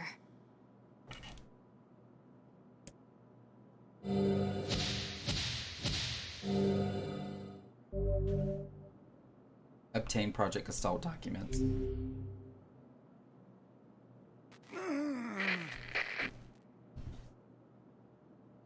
Weiss! My mind.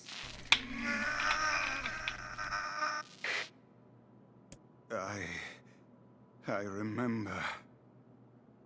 Devila. Popola. You are not human. In fact. Oh no. They're androids. Yeah, sometimes the truth can be a real bitch. You want to finish that thought for him, sister?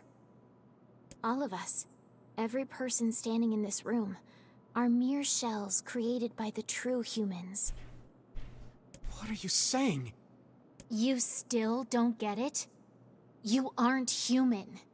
So then humans, I mean, the true humans, are extinct? No. They still live on. You know them as shades. Oh dear. Each shade is a twisted remnant of what was once a human being. Crazy, huh? Now let's skip the part where you stand there with your mouths agape and just get down to business. Wait. Wait! Sorry, but we're gonna be needing that shell of yours. The rightful owner has been waiting for a very long time. Ma'am? Please don't be angry with us. We are only doing our duty.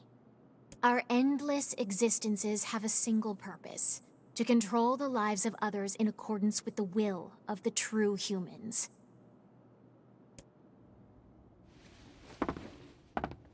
You have your own motives, your own desires. And we have ours. I fear it really is just that simple. Don't speak such foolishness. Sorry.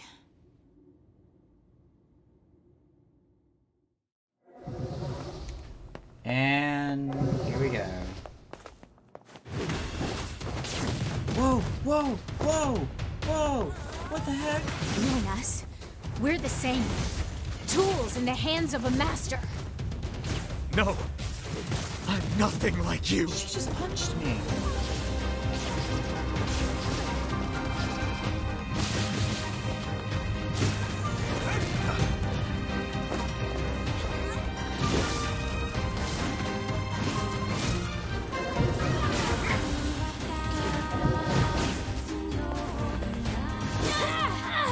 Got her.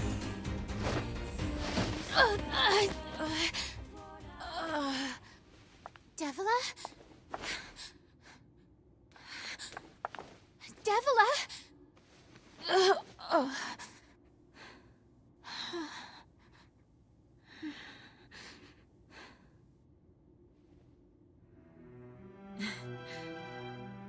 Popola, are you crying? No! Don't die! You know, Popola, I understand now why we're twins. It's because we were born without souls. Devila, I can't stop the bleeding. Oh God, I can't stop it. This world is too lonely for one without a soul. There's too much emptiness.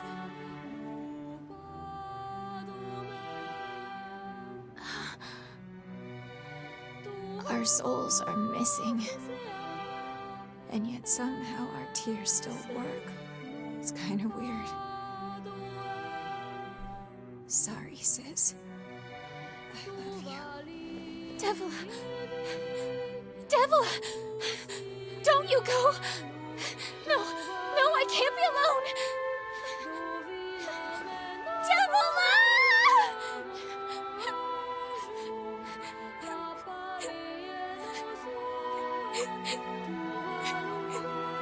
Coppola. Let's stop this now. Stop? Stop? Now you want to stop? You think you have the luxury to stop? You cut down my sister like a goddamn animal and now you want to stop? Popola, wait! It doesn't have to— No one stops! It's way too late to stop! No one stops! She mad. Oh shit, she really mad. Please, don't do this, Popola! Ooh, You and Devila were like parents to me! Those two have watched the world wither for time.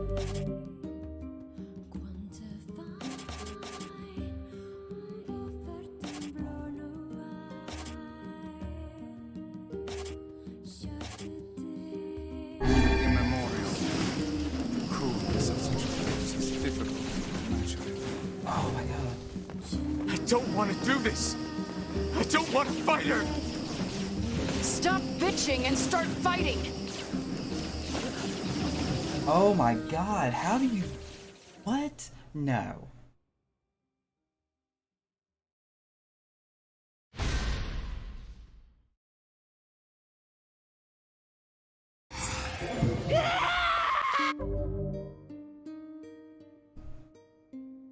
Okay,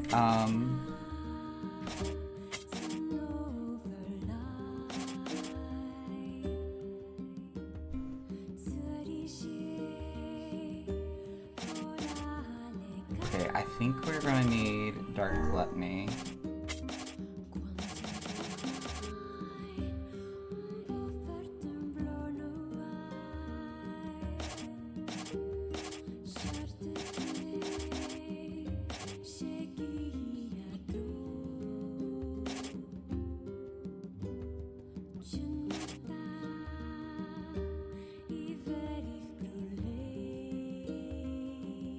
The whole "you think you have the luxury to stop" bit is the line I've been wanting to use, by the way.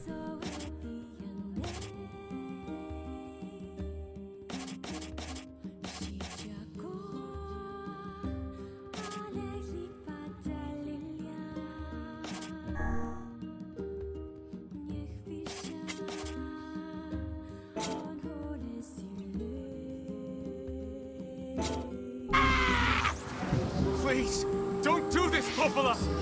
You and Devila were like parents to me! Those two have watched the world wither for time immemorial. The coolness of such a place is difficult to imagine. Oh my... How am I dodging this? I don't want to do this! I don't want to fight her! Stop bitching and start fighting! It's the only way!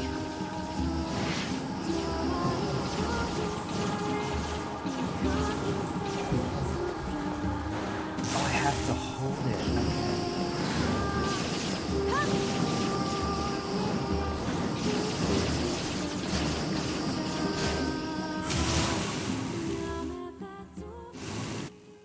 I just one-shot that bitch. No stopping. No stopping ever!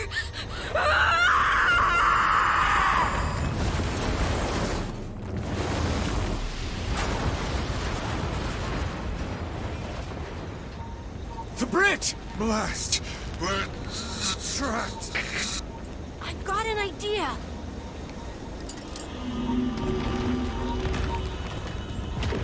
Oh, man.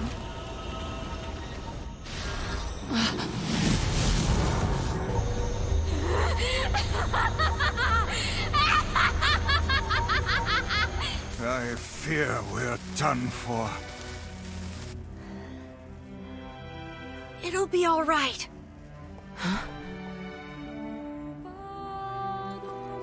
You know, when I was young, I hated my eyes. And now that I'm older, I hate what my body has become. But there's something else there now. Something like pride, you know? I mean, without all this, I couldn't have become your friend. Goodbye, my friends. Thank you for everything. Emil! For so long, all I could do was destroy. But now, I have a chance to save something. No! Now get going, okay? Emil! Don't worry about me. I'm gonna be fine.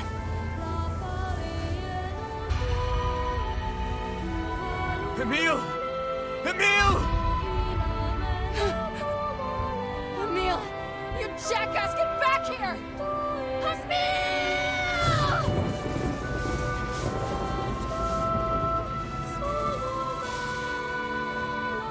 Oh dear. Kaine's so unstable, and Vice can't stop arguing with people. I hope they can hold it together once I'm gone. Well, I guess they'll just have to learn.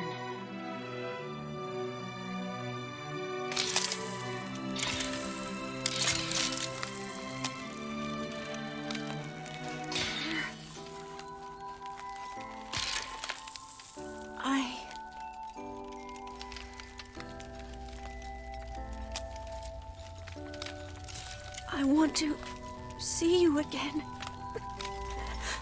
I want to see all of you again. Just one more time.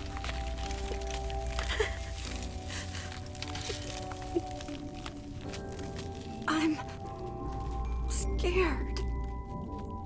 I don't want to die.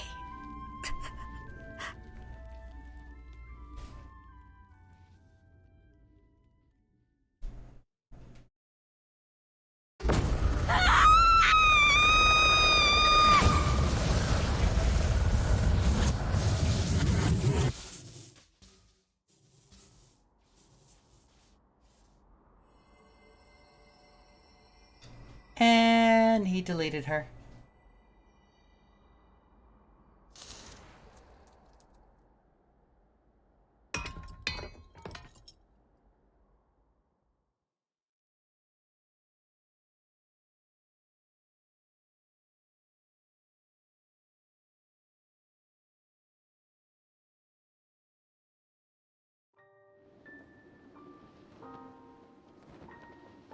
He really said Alt F4. What is this?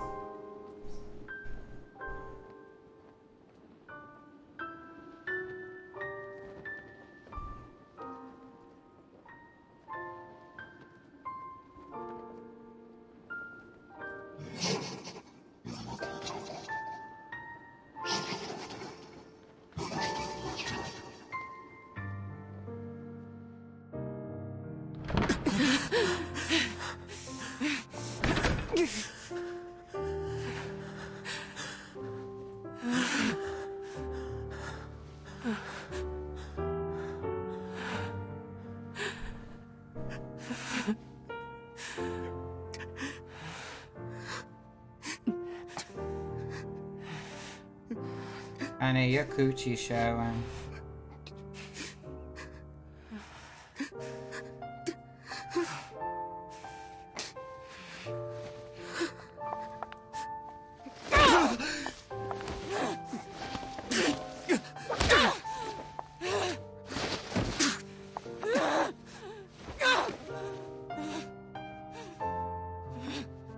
Why are you fighting him?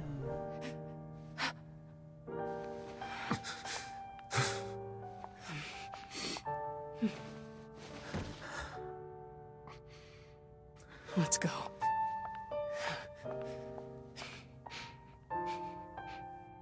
Oh no, Drake, that became very evident during the whole marriage ceremony.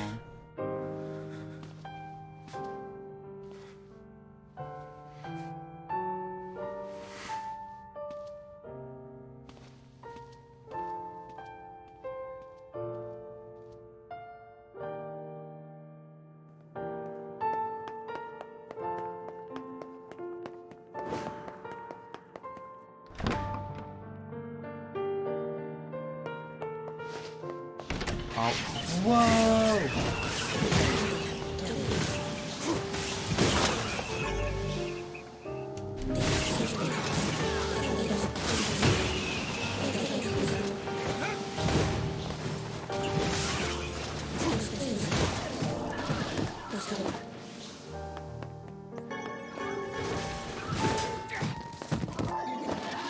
Y'all are about to make me really mad. I don't suggest screwing around with him too much.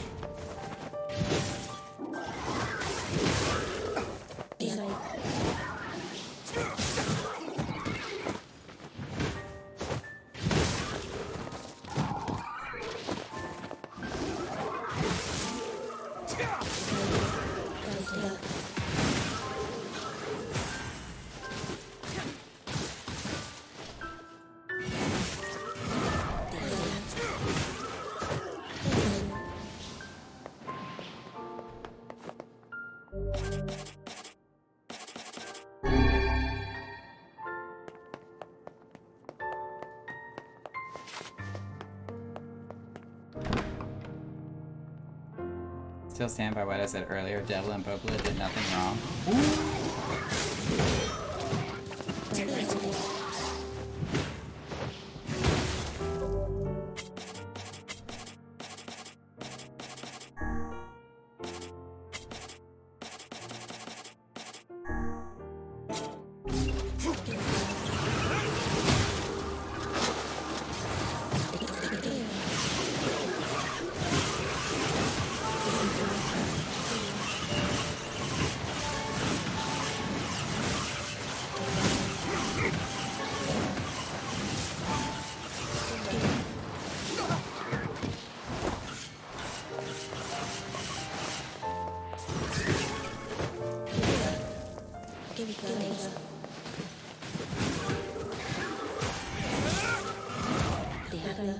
Be deleted.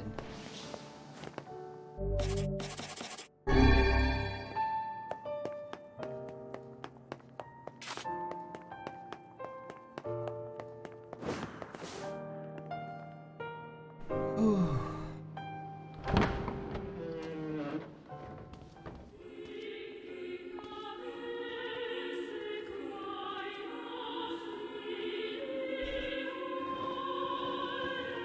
Okay, warehouse.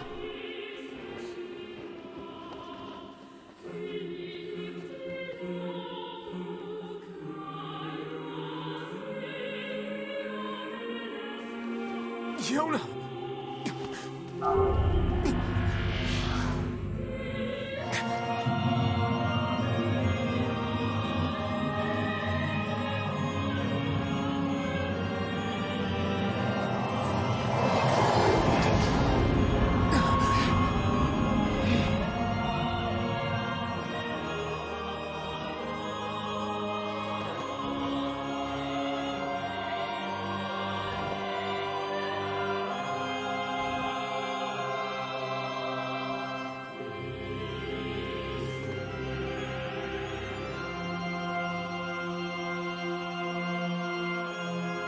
This ends here. Strike hard.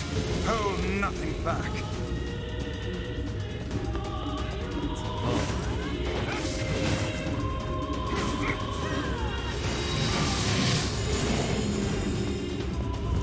How could a mere tool hope to stand against the Shadow Lord? Don't speak in such a manner, fool. I am nothing like you.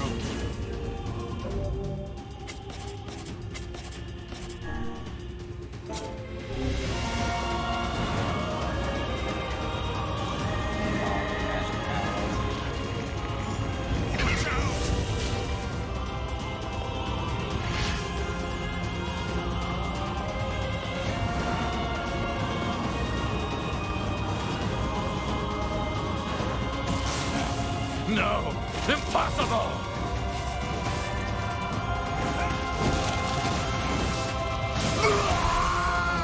Booyah! Use your own magic against you. Be careful! I know!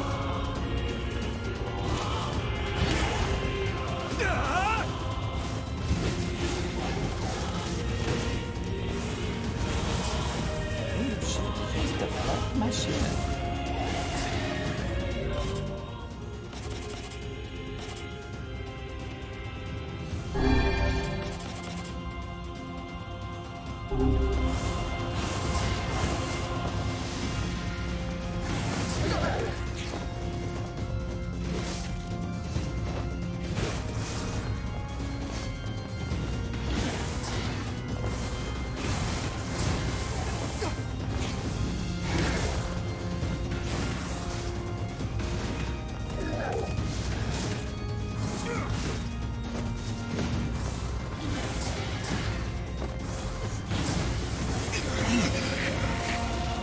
Vice, you alright?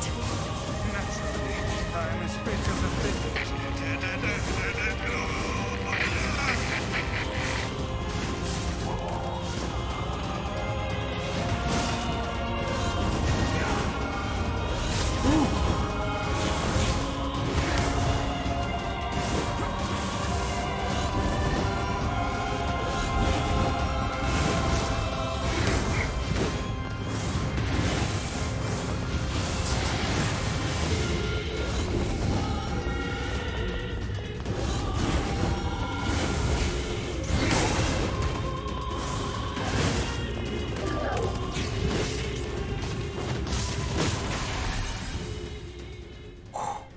It's like holding my breath during that entire portion.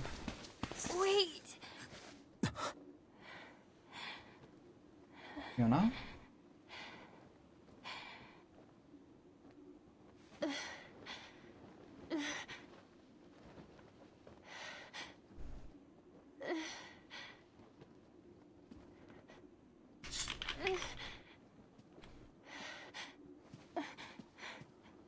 Brother?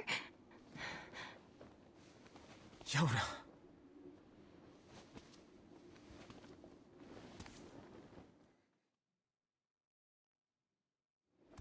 Huh?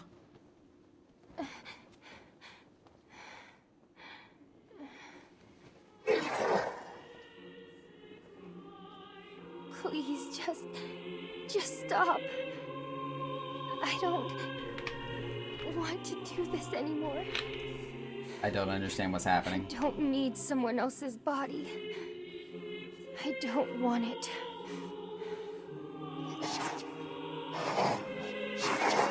There's another girl inside this body. I can hear her. She won't stop crying. She says she wants to see her brother. Yona's been possessed? This girl loves her brother too, just as much as I do. It's not right, you know? It's not right that she can't see him.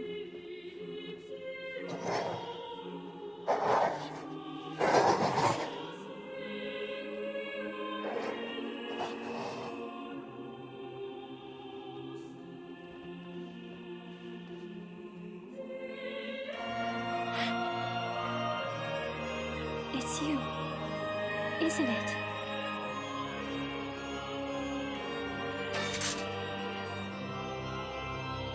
Yes, it's me. Let's go home.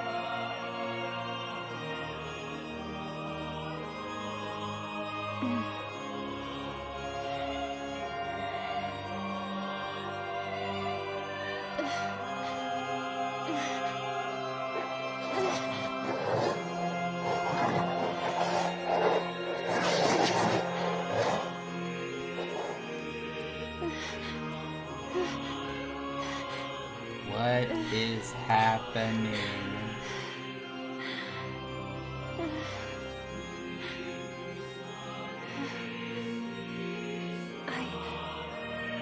I'm really sorry. I don't know what to. I'm so very sorry. No matter what. Just know that I love you.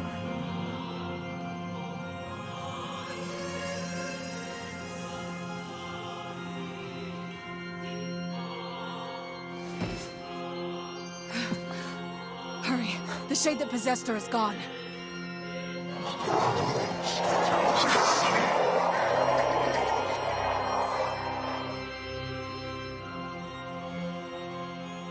Oh, oh no.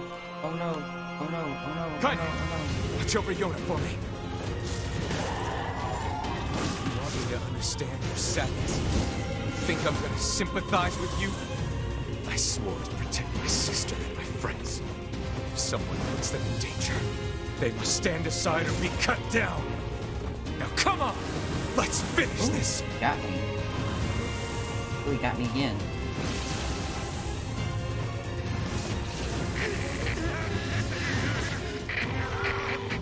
Weiss!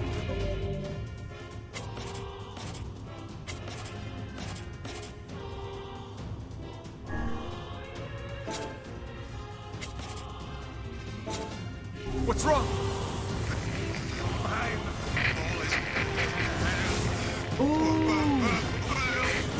You're freaking me out here, Vice.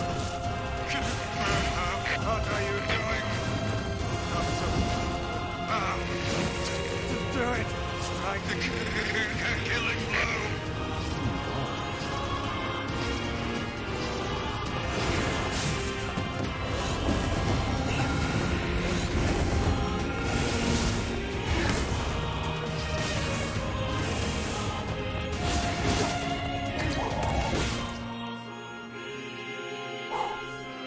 Did I get him?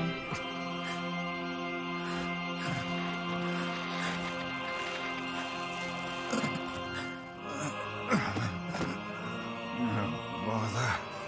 One moment, please. You okay? To do what? Fine, just fine. All right, no, I'm not. Weiss. It seems some headstrong idiot has decided to push me beyond my limits. I should have taken that job as a cookbook when I had the chance. Weiss. I'm sorry. I'm sorry. Only joking. I hate cookbooks. But let's go. Out of the way. I have one final task to fulfill. Which is? Where are you going? Why, to stop him, of course. But after that, it's up to you. Only you can see this battle to its conclusion. I wish you luck, my friend. You can't. I swore I'd always fight by your side. You are an exceedingly stubborn lad. You know that, yes? Perhaps that's why I've so enjoyed our time together. But I fear this is where our journey ends. Weiss! Oh, and remember what I told you about using my full name. Well, forget it. I've grown rather fond of Weiss. Grimoire Weiss. I knew you'd come around. Don't let it go to your head now.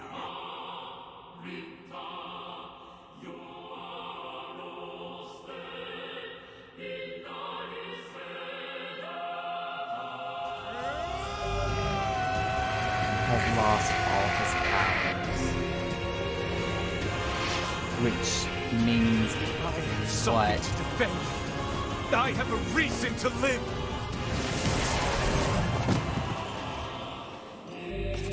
Ooh, that hurts. Shattered.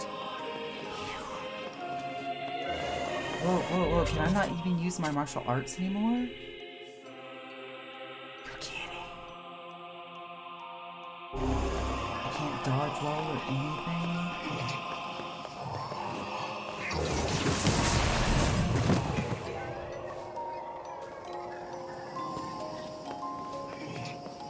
Oh my god. I'm gonna die, I'm gonna die, I'm gonna die, I'm gonna die, I'm gonna die. I'm gonna die.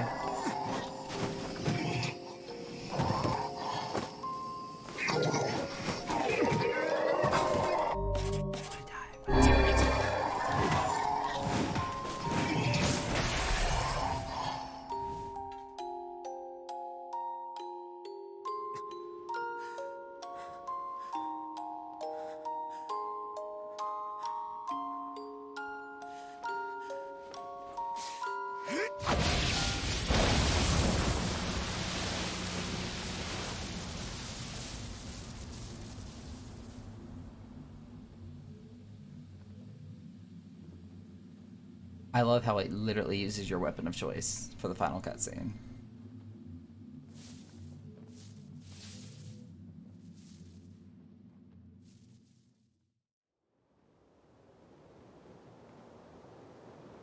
A world in flux was the achievement I just got.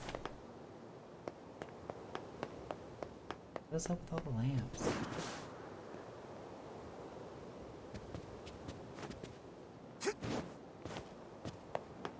Yeah, I can't dodge roll. I can't defend.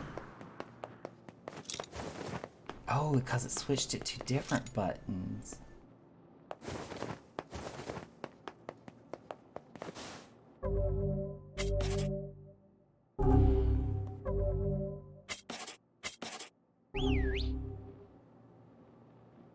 I didn't know that was a thing.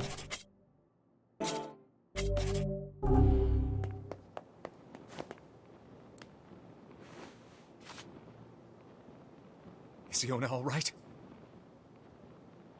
Can I just say F Eureka Pagos? Oh, I don't blame you. My computer's putting off a lot of heat. Oh God, no. She dead? Oh, please, the girl is fine. Vice.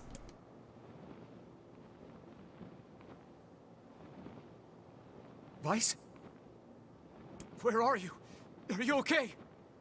I am as well as can be, considering I have lost my physical form. Doubtless my voice will be the next to go, so listen closely. Your sister is safe. Do not mourn her, and do not give up hope. Instead, you must call her back to you. How? Use your memories. Recall the times you spent with her.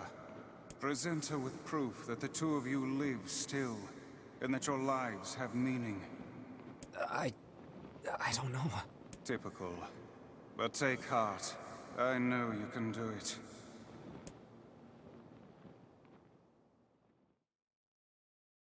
Through the power of What's friendship. my favorite food? Cookies. What's my favorite book? That's my magic storybook. What's my favorite place? Home with you. What's my favorite flower? The lunar tear, of course.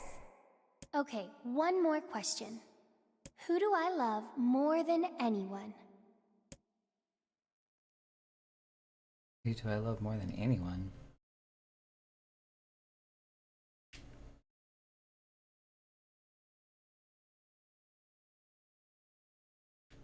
Do I like... That's not the right name. Well, how do I type in a name? Do I have to use the keyboard?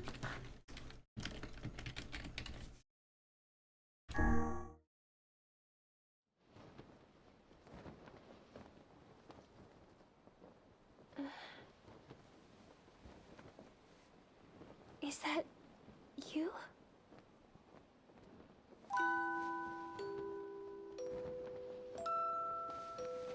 Yona.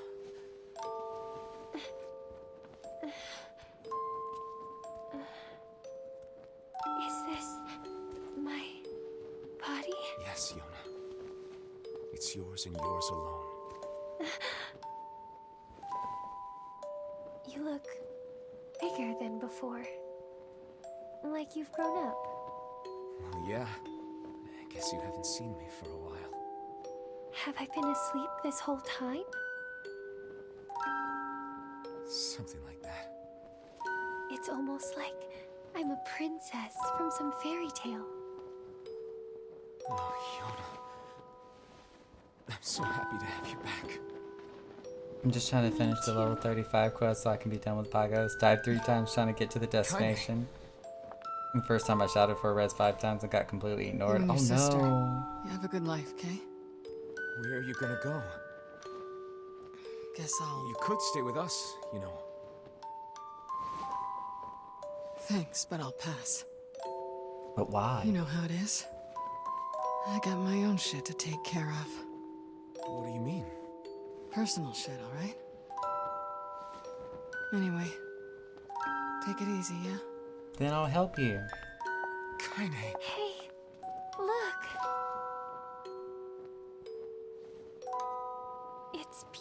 beautiful.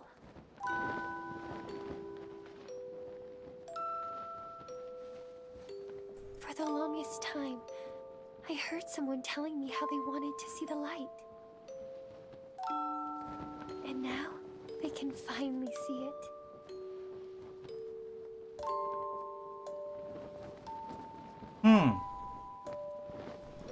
Weird.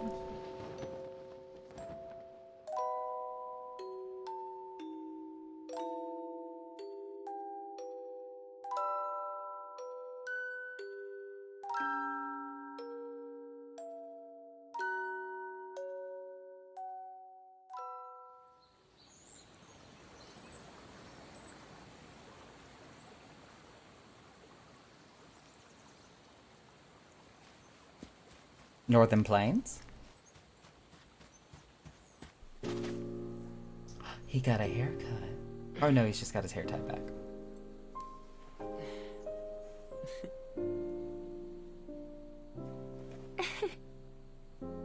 Thank you. I love it.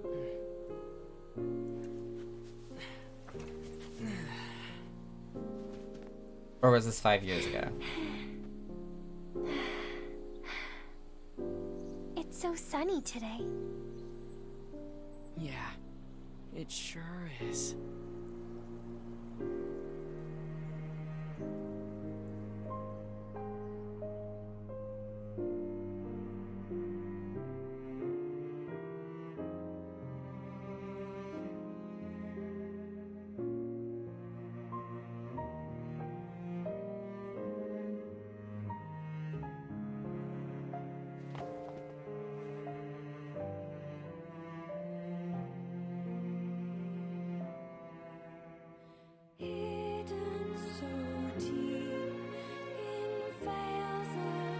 I feel like the ending of this has left me with more questions than answers, and I don't like it.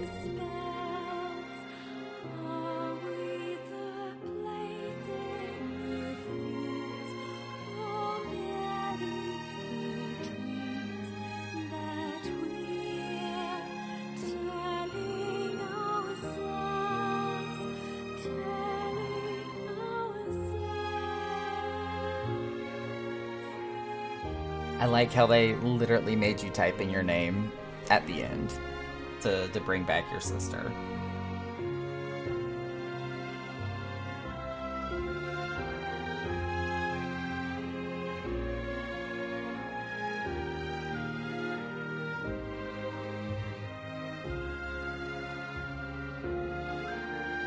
I kind of like this. They got everybody listed in alphabetical order and then telling their position instead of listing them in like different departments and then putting the names. I kind of like this.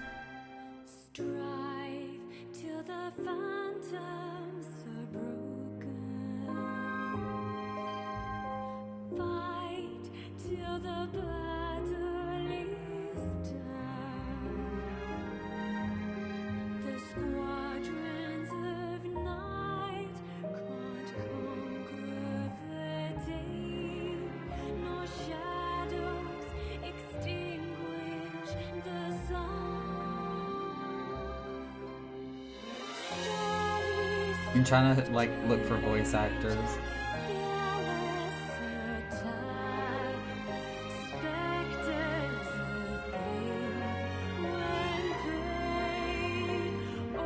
It doesn't say who they voice acted though.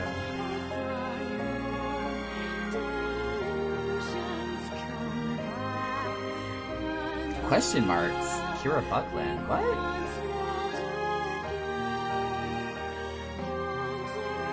More question marks. Kyle McCarley? Yeah, some of these are question marks. Like what? Liam O'Brien. That was Grimoire Vice.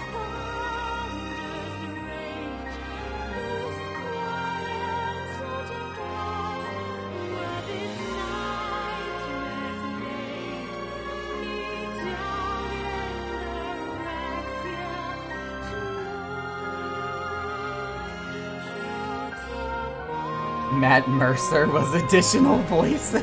What?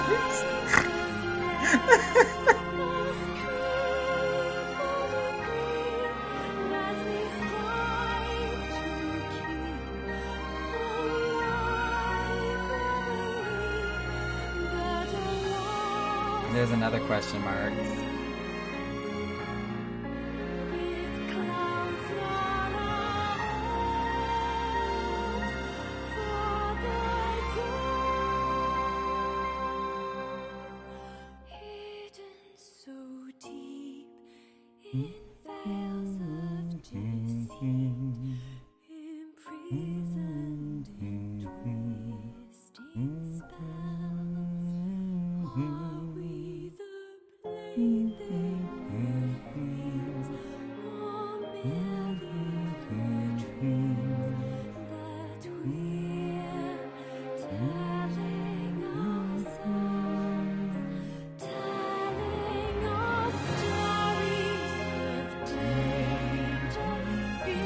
Another question marks.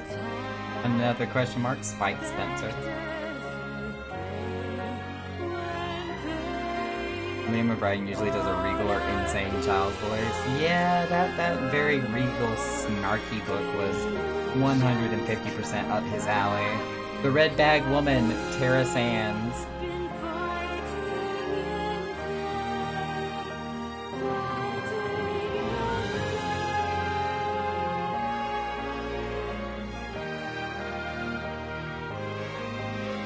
Veronica Taylor, additional voices.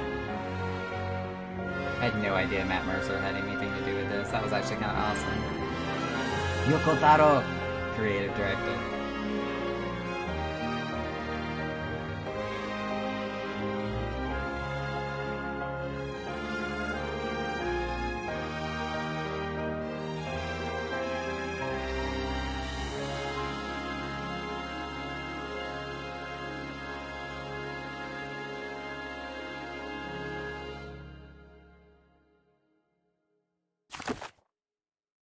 Select a save file to store.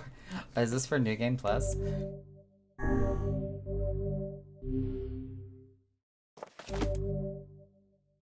Exit the clip.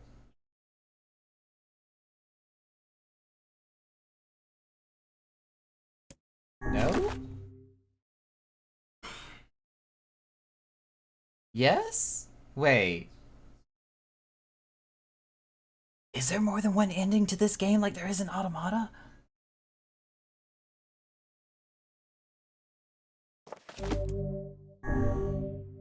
Oh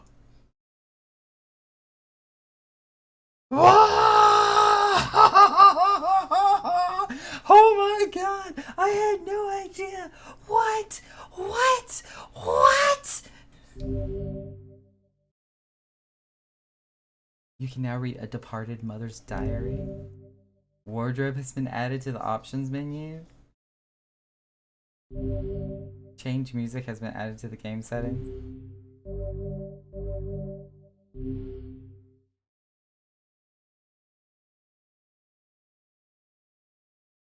I had no idea! What?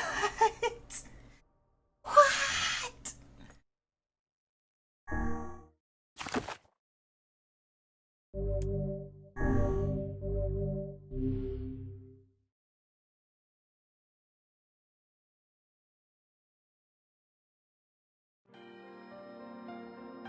Whenever I interacted with Kaine, I was reminded about something from my past. Maybe my mind has been confusing her with my sister this whole time. Anyway...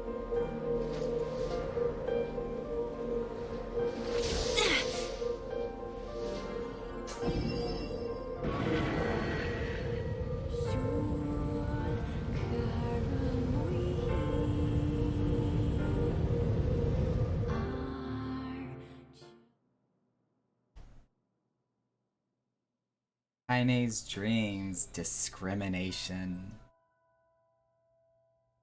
The sound of rain filled the village.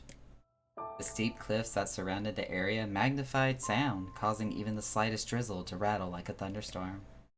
Thin wisp of smoke streamed from huts as the villagers huddled in their homes and waited out the rain. A single child, however, had braved the downpour and was now wandering slowly toward the wooden hawk-shaped weather vane at the center of town. The wanderer reached the vane, which had existed for as long as any could remember, and stared. The child's face was simultaneously delicate and fierce, like a teacup that has survived a shipwreck. Those traits combined with pale white skin to give the face an almost sexless quality. If the beak turns east, I go home. If it stays west, then I... The child blinked. Rain slowly dripped down the young one's short hair and began its long descent to the ground. Come on. Come on. The child felt a slight breeze and watched as the veins slowly creaked to life. Spinning this way and that for a moment, it finally settled with the beak pointing firmly towards the east. East? Really? Before the vein could move again, a jagged rock came spinning and tumbling through the air, striking home against the child's head. The force of the blow dropped the child to the ground as a hail of stones began to fall all around. Oh no, they found me! A heartbreaking smile crept across the child's face as the stones continued their assault. Through the rain, the sound of multiple footsteps grew louder before a voice rang out. Yoo-hoo, Kaine! The voice belonged to Daimo, worst of all the bullies in the area. As Kaine struggled to stand, a final stone came skittering through the mud and bounced against her foot. Blood oozed from a cut above her eye and blurred her vision, but she could make out the shapes of Daimo and his usual gang of idiots. The boy seemed taken aback for a moment by Kaine's seeming indifference to the blood dripping from her face, but quickly regained his bravado. What's up, freak? You like the rain? You like getting all wet? Or did you finally decide to run away from home? Though she knew it was futile, Kaine turned to leave. Before she could get more than a few steps, the other children scrambled to surround her, cruelty burning in their eyes. Kaine knew that these were not the only eyes on her. The tormentor's parents watched from the safety of their homes. She was attuned to this sensation. It was one she had experienced many times before. While some villagers simply turned a blind eye to the actions of their children, many encouraged it openly. Though she knew it was futile, Kaine turned... Oh, wait, in a society ruled by superstition and fear, Kaine was something to be hated, and if possible, destroyed. Hang on, let me, move my face.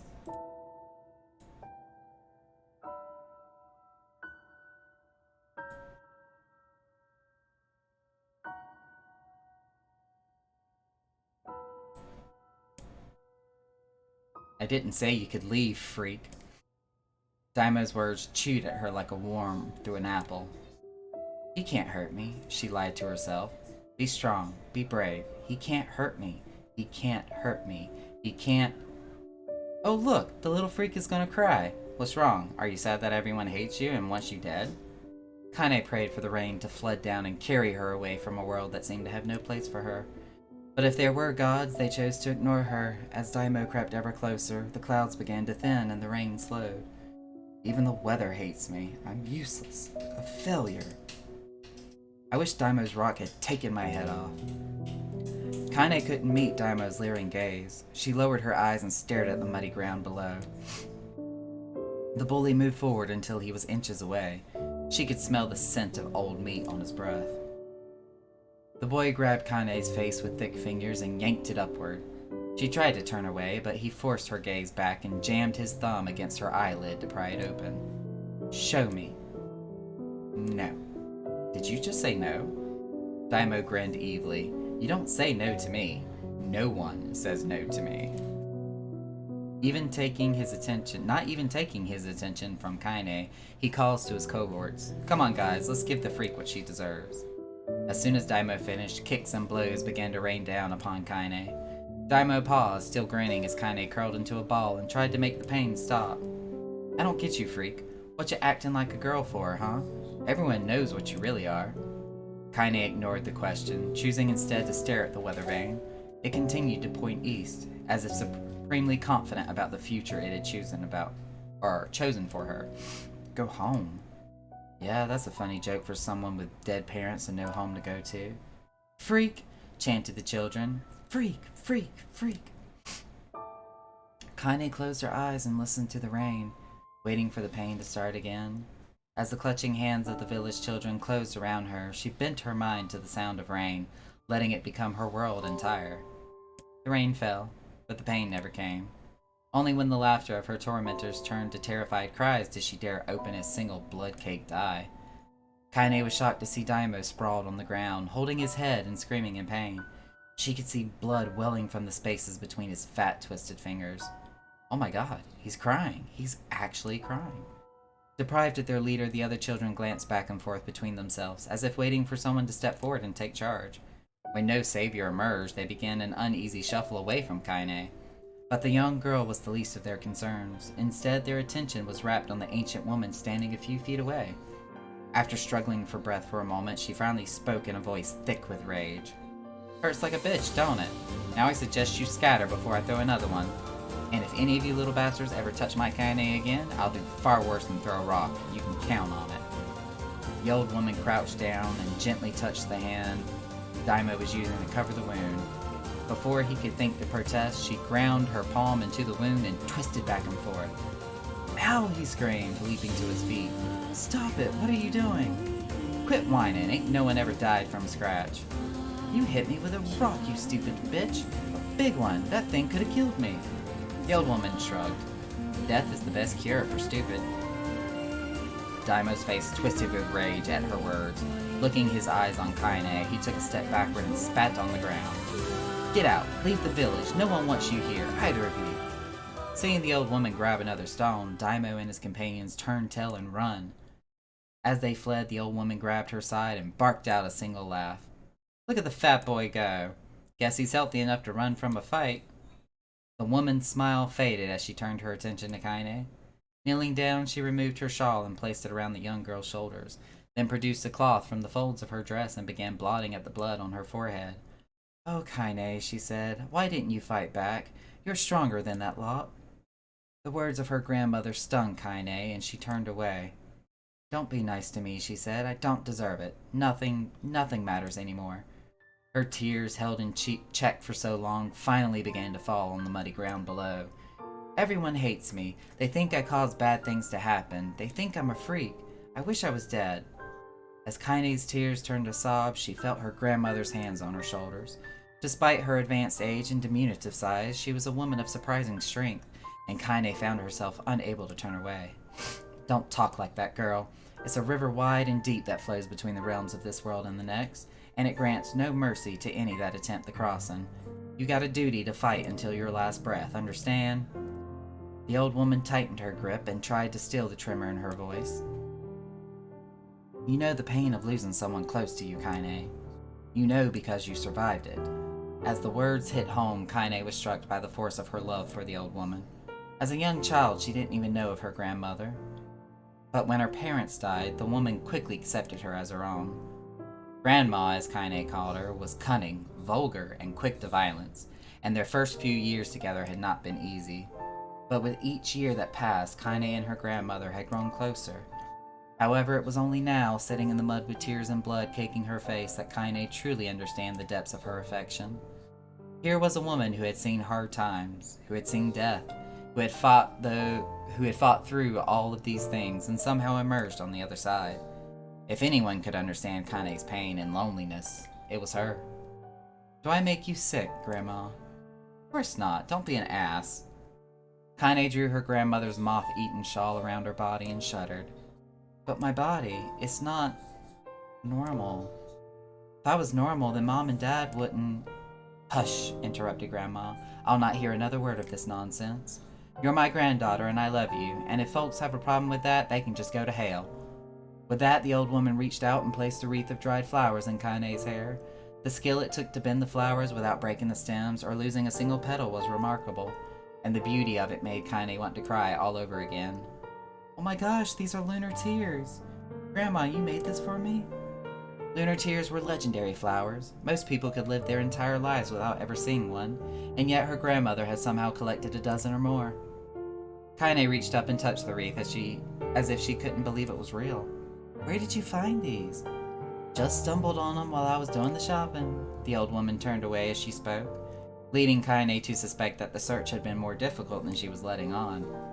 The pains she took to construct the ornament, let alone track down the flowers used in its construction, made Kaine's heart hurt. She reached up and gently adjusted the wreath, admiring the way it felt between her fingers. Didn't quite turn out right, said her grandmother as she squinted at it. These old hands have trouble with delicate work, but it sure looks good on a pretty girl like you. Kaine blushed and turned away. You think I'm pretty? Of course you are. What a fool thing to say. Thank you, Grandma. Her grandmother smiled. We're gonna be fine, you and me, she said. Long as we got each other, we'll be just fine. Kaine took her grandmother's hand in hers, and the two of them struggled to their feet. As they began the walk home, Kaine gripped the hand with all her might, as if trying to stop smoke from drifting away on the wind. The rain had stopped. Kaine stood beneath the weather vane, watching it spin in lazy circles, no longer caring about the direction it faced when it stopped. I don't need to escape. I have a home now. Grandma loves me, and that's enough. Even if it's us against the world. Kaine let her gaze drift up past the vane and into the cloudy sky. The last faint hints of a rainbow were slowly fading. As she turned and headed for home, the light scattered into a million particles and vanished, seemingly taking away on the breeze. Daily life. Oh my god, it keeps going. In the distance, Kaine heard the steady sounds of an axe striking wood. The noise had a purposeful quality to it, as if she was hearing a master woodsman go about his work. The firewood began being produced, however, was as far from a work of art as could be. Pieces of every shape and size were being flung about a barren yard with wild abandon. Anyone trying to stack such wood would probably die of frustration before the job was done. Stupid piece of shit axe. Kaine's grandmother flailed away with the axe, filling the air with both splinters of wood and words that would make the most hardened sailor blush. Grandma, called Kaine. That you, Kaine? Yelled the old woman, taking her eyes off the wood for a moment. Don't get too close or I might take your goddamn foot off by mistake. She brought the axe down on a piece of wood, sending chips flying in every direction. One spun past Kaine close enough for her to hear the whistle, at which point she decided to step back. Once she scuttled to a safe distance, she cupped her hands around her mouth and shouted, Grandma, do you need any help? I can get your water or lunch or a new axe or something. The axe, poised to strike another wobbly blow, paused in midair. The old woman considered her granddaughter's offer for a moment, then smiled. Tell you what, since I'm doing such a piss-poor job at chopping, why don't you come here and take over so I can go get the water? Shades have been restless lately, and I don't want you running into one of them bastards.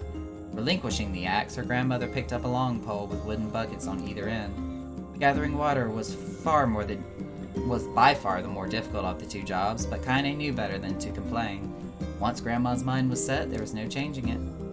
Kaine did her best to help with chores, but Grandma took every task that required travel to the village. Though she had a long list of plausible excuses, Kaine knew the real reason. She didn't want her granddaughter to be taunted and harassed by the villagers. Once Kaine moved in, Grandma decided to take up residence a good distance from the area. Out of sight, out of mind seemed to be the best policy when it came to the villagers and her granddaughter. And rare were the days when any but the two of them could be found on the rocky acre of land they called home. Kaine enjoyed the solitude, but harbored a secret resentment that her grandmother was forced to spend her golden years in such a place. After watching her grandmother leave, Kaine turned her attention to the task at hand. She had never chopped wood before in her life, and soon discovered why the old woman hated the chore. Swing after swing of the axe produced only a tiny crack in the wood, and when she finally managed to connect with a solid stroke, the tool embedded itself in the log and refused to budge. Frustrated, Kaine swung the axe around her head and threw it, log and all, across the yard. Damn it, crap. She suddenly understood the joy of her grandmother felt in a good curse. Happier now, she picked up the axe, forced it from the wood, and resumed chopping. She had a natural skill with the blade, but the task was challenging, and blisters soon began to form on her small pink hands. This is tough, and my logs are all weird sizes. Spitting on her palms and ignoring the pain, Kaine redoubled her efforts. Just as she was developing a rhythm, Grandma returned from the village.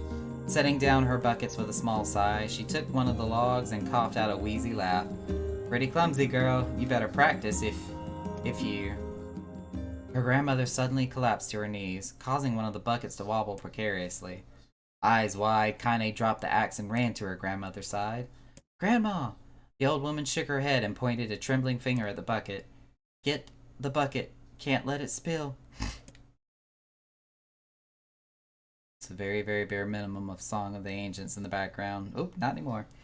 Kaine steadied the bucket with a foot as she knelt by her grandmother. A small bit of water sloshed over the side and made a new home in the hem of her dress.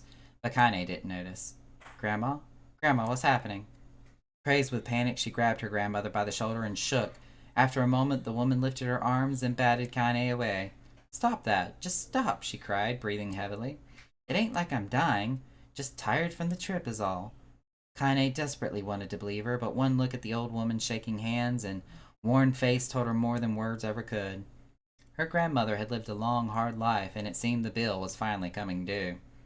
The time when her grandmother watched over Kaine was ending. Sooner than either of them had feared, the positions would be reversed. The next morning, Kaine came to the side of her grandmother's bed and took her wrinkled hand. Grandma, you're sick. You need medicine, and I'm going to the village. The old woman shook her head and tried to rise, but Kaine gently pushed her down. It's all right, she said. I'll be fine. Her grandmother fixed her gaze that could melt steel. After what seemed an eternity, she finally lowered her eyes and sighed. Well, I don't like it, goddammit. But I guess I should quit being so stubborn and let you grow up. The old woman watched as Kaine strapped on her boots and made her way down the road to the village. Hours later, and as an unseen sun made its way across the dark and rainy sky, she was still watching. Kaine moved at a brisk pace, checking her pockets every few minutes to make sure the money her grandmother gave her was still there. Every noise caused her to spin on her heels, making sure she wasn't being stalked by a shade, or worse, Daimo and his gang. But she encountered neither tormentors nor shades, and Kaine finally found herself at the entrance to the village. The few adults she could see glanced sideways at her, then muttered to each other behind raised hands before slinking away into the shadows. Her heart racing, Kaine took a series of rapid, shallow breaths and tried to calm herself. I have to prove myself. I have to help Grandma. I have to be strong.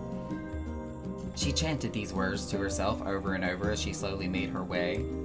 Finally, her eyes settled on a rotund, older woman who was angrily waving her arms in the air and telling everyone who would listen exactly what she thought of Kaine's presence. Hey lady, said Kaine with bravado she did not feel. Where's the apothecary? The woman's flabby cheeks shook in bewildered anger. How dare this thing speak to me, they seemed to say. But Kaine saw that her eyes held a different emotion. Fear. Yeah, we're both scared, lady. Trust me on this one. Which way? Kaine repeated.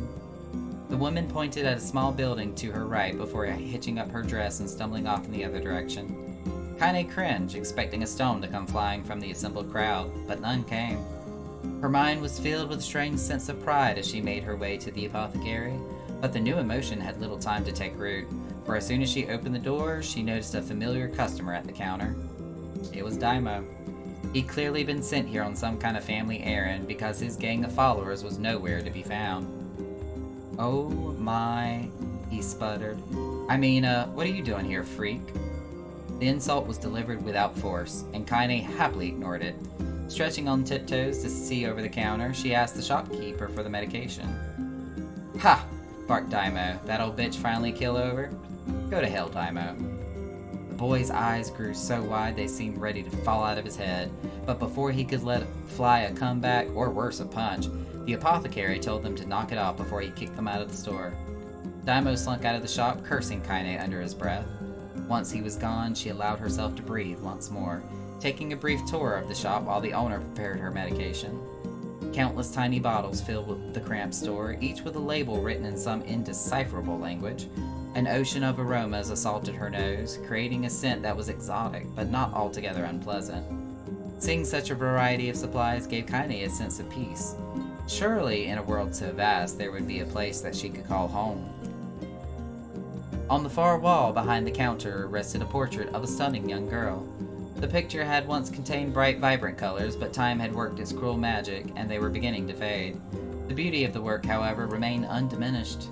You like that picture? Kaine turned to find the apothecary with a small vial of medicine in his hand. His eyes were gentle but sad, and they seemed to stare through her into nothing as he spoke. That's my daughter. I sketched it when she was just a little girl. She's been dead for a long time now. Kaine didn't know how to respond. She just stared at the portrait and tried to come up with the right words. Pictures are wonderful things, continued the shopkeeper. They let the ones closest to you live on forever. He shook his head slightly and then looked down at Kaine and smiled, handing her the medication. He reached into his sizable green apron and produced a handful of old wax crayons. You should have these. There's no one left that I wish to draw. Kaine took an instinctive step back, causing the shopkeeper's face to darken. Yes, I've heard the rumors about you, he said. It's a small village and word travels quickly. Between me and you, I'm not sure which of them to believe, but I also don't think they matter much. I know your grandmother, Callie, and I think the way she was driven out of the town is just deplorable. Grandma's name is Callie? Thought Kaine suddenly. She was still mulling this new fact over in her mind as she reached out and gently took the crayons from the apothecary's hand. Your grandmother is an old friend of mine, he said, as Kaine scooted away yet again, and I owe her much. I wager she would like it if you drew a picture of her. Yes, I think she would like that very much. Kaine murmured a quiet agreement, but inside her heart was bursting. Never before had a villager treated her with anything but complete contempt. It was a tiny, almost imperceptible step, but it was a step nonetheless. And with enough tiny steps, she might one day discover the rest of the world. When Kaine returned home, she found her grandmother asleep in her bed. Her feet were blackened and raw, even bleeding a bit in places, leading Kaine to think that she had been pacing around the room until exhaustion finally caught up with her. She placed the medicine by her grandmother's pillow and turned to leave, but found the old woman's hand clasped around her arm. Back already, are you? Asked her grandmother with a yawn. Come here and let me have a look at you. Grandma sat up and examined Kaine from head to toe, finally satisfied that nothing terrible had befallen her grandchild. She leaned back and allowed herself to relax. Well, how was it? Those bastards give you any trouble? It was kind of fun, said Kaine with a small smile. No, seriously, it was. Fun, eh? Asked her grandmother in a voice which implied she believed anything but. Uh-huh. So anytime you need me to run an errand, just let me know. As she smoked, Kaine removed the crayons from her pocket. After a brief explanation of their source, she informed her grandmother that she was going to sketch her a portrait. A portrait of me? Ridiculous. No one wants to stare at a wrinkled old crone. But Grandma, it'll make you live forever. Horse shite, said her grandmother, throwing back the sheet from her bed. Living forever would just piss me off. Now put those crayons away and help me with dinner. But Kaine would not relent, and in the end, Grandma found herself leaning against the wall of their house as if posing for a master artist. Kaine took up the crayons, eyed her subject carefully, and set to work. Just as her grandmother was about to nod off, Kaine finished the piece. After staring at it for a bit, she released it from her grip and let it slowly drift to the floor. It's terrible. It doesn't look like you at all. I'm sorry, Grandma. I thought those crayons would, make drawing easy or something. The old woman's eyes narrowed as her granddaughter's disappointment. Let me be the judge of that, she said, ignoring the pain in her back and reaching for the paper. The sketch could have been a person's face. It could have also been a boulder, a lump of clay, or an incredibly misshapen loaf of bread, all rendered in a chaotic array of colors. The old woman stared at the picture for a long time, then slowly wheezed out a laugh. Oh, Kaine, she said between laughter, you truly are my blood. You're as clumsy as me, and I love it. But, hush, I won't hear any more bull about, oh, excuse me, how ugly you think it is. It came from the heart, and I'll treasure it always. True to her word, the old woman gave the picture a place of honor above the kitchen table. In the days that followed, Kaine would often catch her staring at the portrait with a strange smile on her face, an action she interpreted as silent, mocking laughter. A week later, Kaine could stand it no more and asked her grandmother to take the artwork down. Posh, said the old woman. I'll take this down when they roll me in my shroud. She pondered this for a bit, then turned to Kaine and dropped to one knee. Listen to me, girl. Seeing this picture makes me happy in a way I've never felt before, and it makes me want to go on, so that someday you can feel the same happiness. It was a moment that burned itself into Kaine's memory, a perfect blend of pride, love, and joy that came together to form a lifelong remembrance. She swore to never forget this moment, to never forget the old woman who had made her place in the world possible. Time moves on, people and memories move in and out of life like ghosts passing through a hall. But this moment will be different, Kaine swore, because I will remember it forever. Forever. And it keeps going! Kaine listened to the sound of crackling firewood and stared at the black object on her plate. She'd been pushing it around the wooden disc for a good 10 minutes, ignoring the bemused stare of her grandmother. Finally, she summoned her courage and gave the object a brief sniff. A sharp, bitter scent flew up her nostrils and made its home there, causing her face to twist with disgust. Grandma, I can't believe you want me to eat a bug. The old woman threw some more wood under the cooking pot and snorted. It's no bug, you fool, it's a berry. Why the hell would I be feeding you bugs? Yeah, well, it sure looks like a bug, said Kaine, and I think it's burnt or something because it smells terrible. With that, Kaine held her nose and threw the berry in her mouth, chewing as little as possible. Oh yeah, that's terrible, all right. Why, you little brat, laughed the old woman. Look at the sass on you. You've been spending too much time with me, and that's a fact. 5 years had passed since the moment when Kaine's grandmother saved her from the bullies. As is often the way with two stubborn people, their relationship had grown in fits and starts, but moved forward all the same. Meals that used to be somber affairs were now filled with laughter and hurled abuse in equal measure. Kaine could not remember a time when she had been happier. As the years went by, Kaine started to shoulder more and more of the daily responsibilities. Her grandmother's legs grew weaker by the day, and she could no longer do many of the chores she used to take for granted. And so this morning found Kaine lacing up her work boots with a breakfast of burned berry rolling through her belly. Where are you going today? Asked Grandma suddenly. Kaine looked up surprised. The old woman rarely asked for specifics anymore. Well, I was gonna go check out the kelma trees and see if they were ripe. I thought we could make some jam or something. Oh, and I'm gonna go pick up some flagstones, so I need to take the wheelbarrow. Flagstones? What in the hell for? Kaine stared at her grandmother and then held out an arm and swept it around their room. Constructed mostly of cloth, rope, and rubble, the old place sagged like a boxer in the final round. Grandma, a dying cat could chew through this house. I'm going to build a stone wall so we have some protection. The old woman laughed, exposing her toothless grin to the world.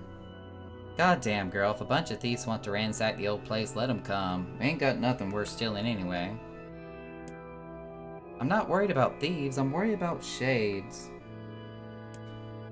People saw one west of the village yesterday.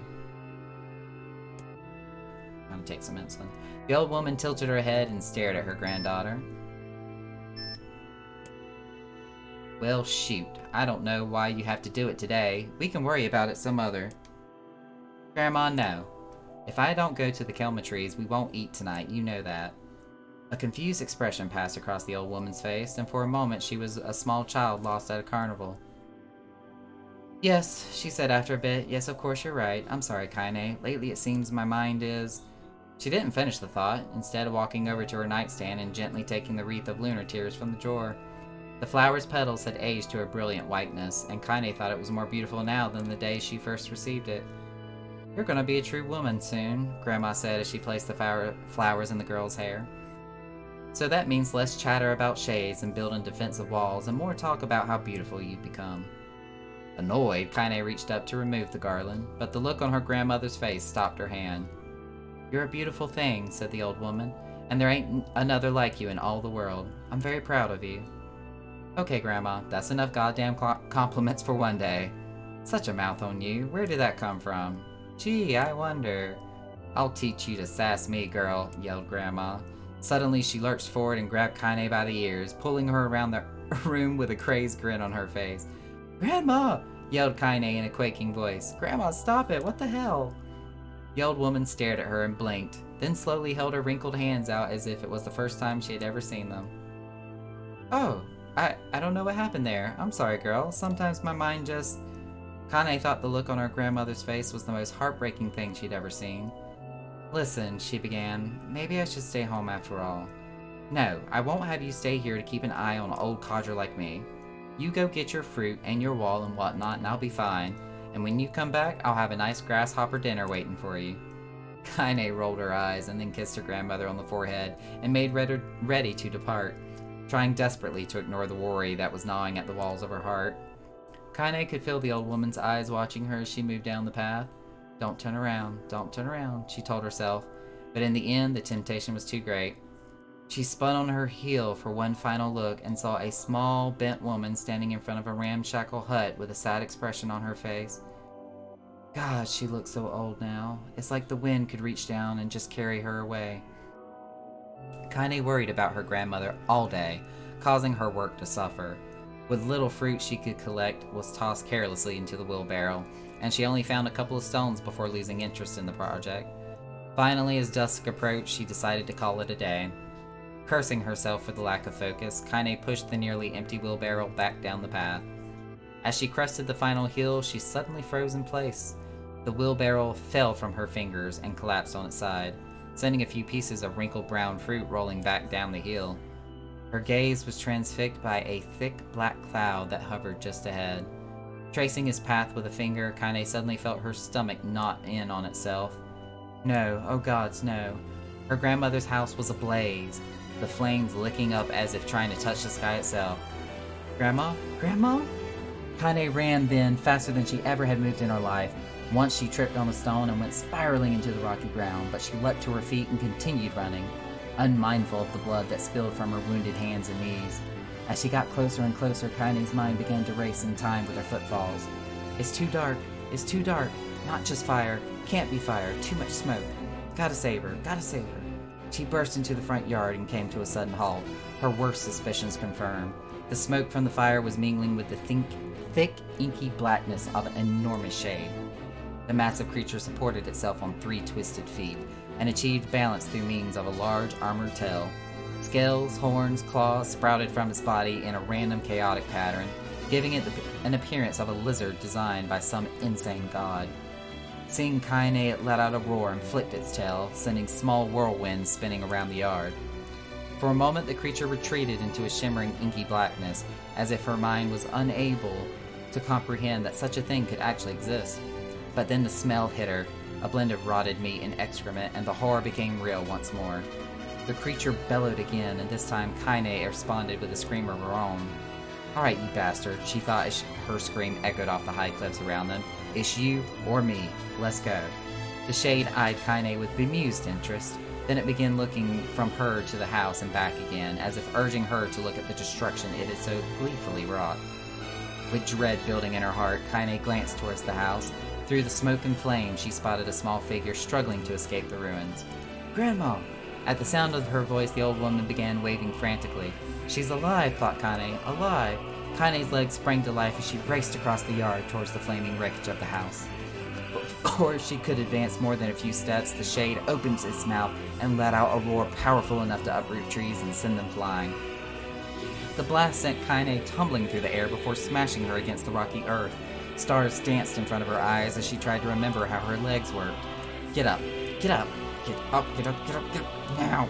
As Kaine struggled to her feet, the shade stalked toward the house and pinned her grandmother to the ground with the tip of a claw. The old woman struggled to move the claw from her stomach, but she might well have been pushing a mountain.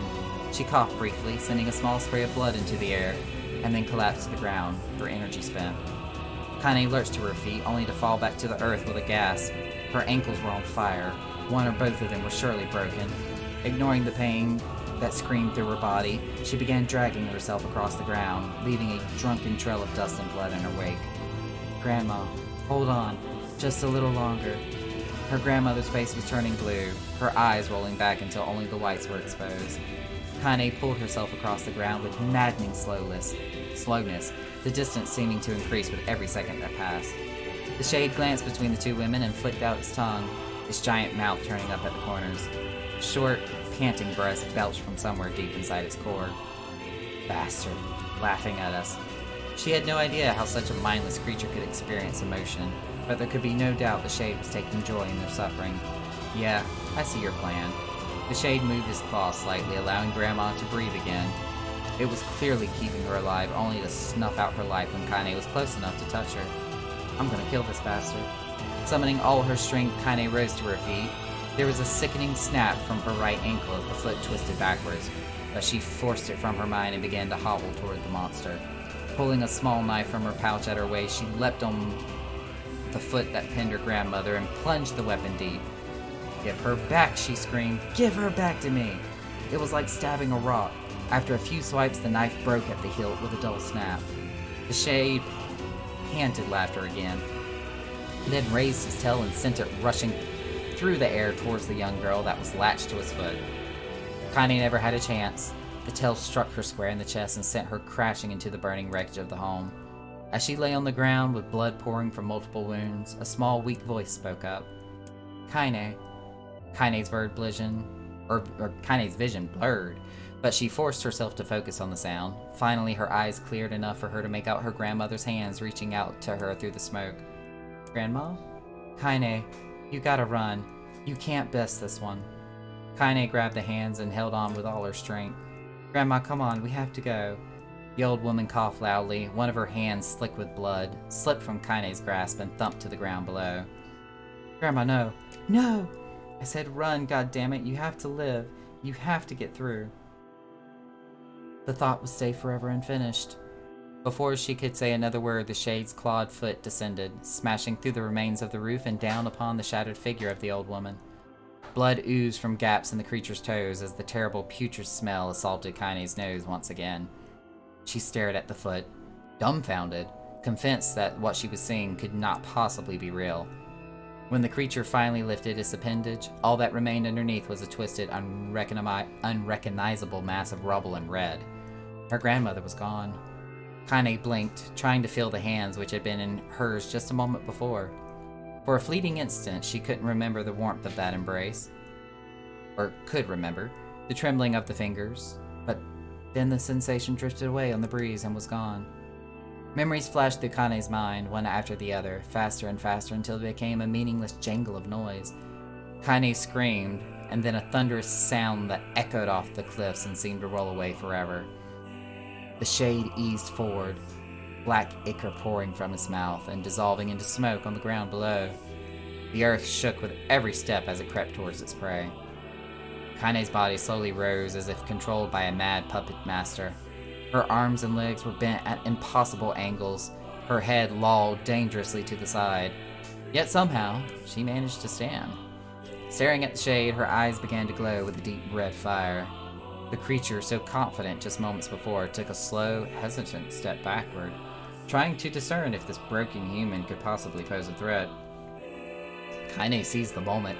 Laughing like a madwoman, she leapt into the air and plunged the shattered hilt of her knife deep into the leg of the shade. The shade shook Kaine off like a fly, sending her crashing to the earth once again. Her chest rose and fell slowly, as if a great weight were resting on it. Moist sounds of pain echoed through her mind. Something warm and thick oozed from her ears. Is that blood? I think it is. I think I'm bleeding to death. No. Can't die. Grandma told me to live. Deep inside Kaine's mind, something finally broke. The sound, the pain, the smoke, the flames, all of it faded away until all that remained was a single incantation repeated over and over again. Kill it. Kill it. Kill it. Kill it. Oh, okay, that's kind of getting borderline creepy now. Oh my god. As the spark that was Kaine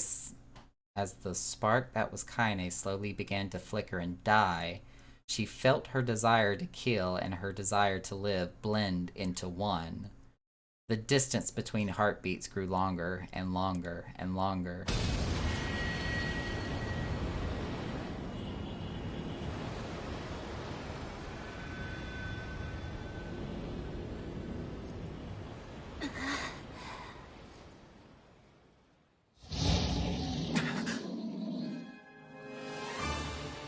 The beast approaches. Oh, I know.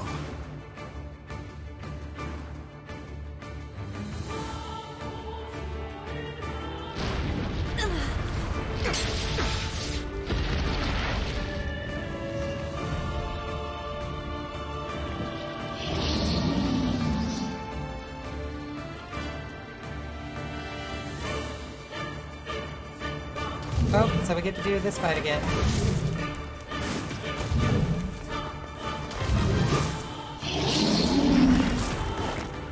What anger this creature must have. How did it even survive these past 5 years? I'm not gonna let this happen again. It dies today. My sword feels lighter. It's not the blade, but the skill of the user. Strike it down.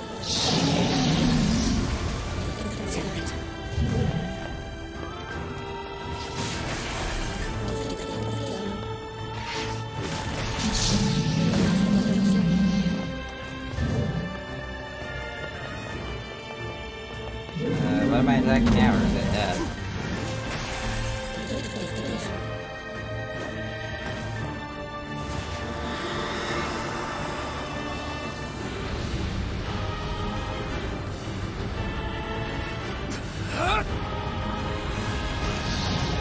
Squish it.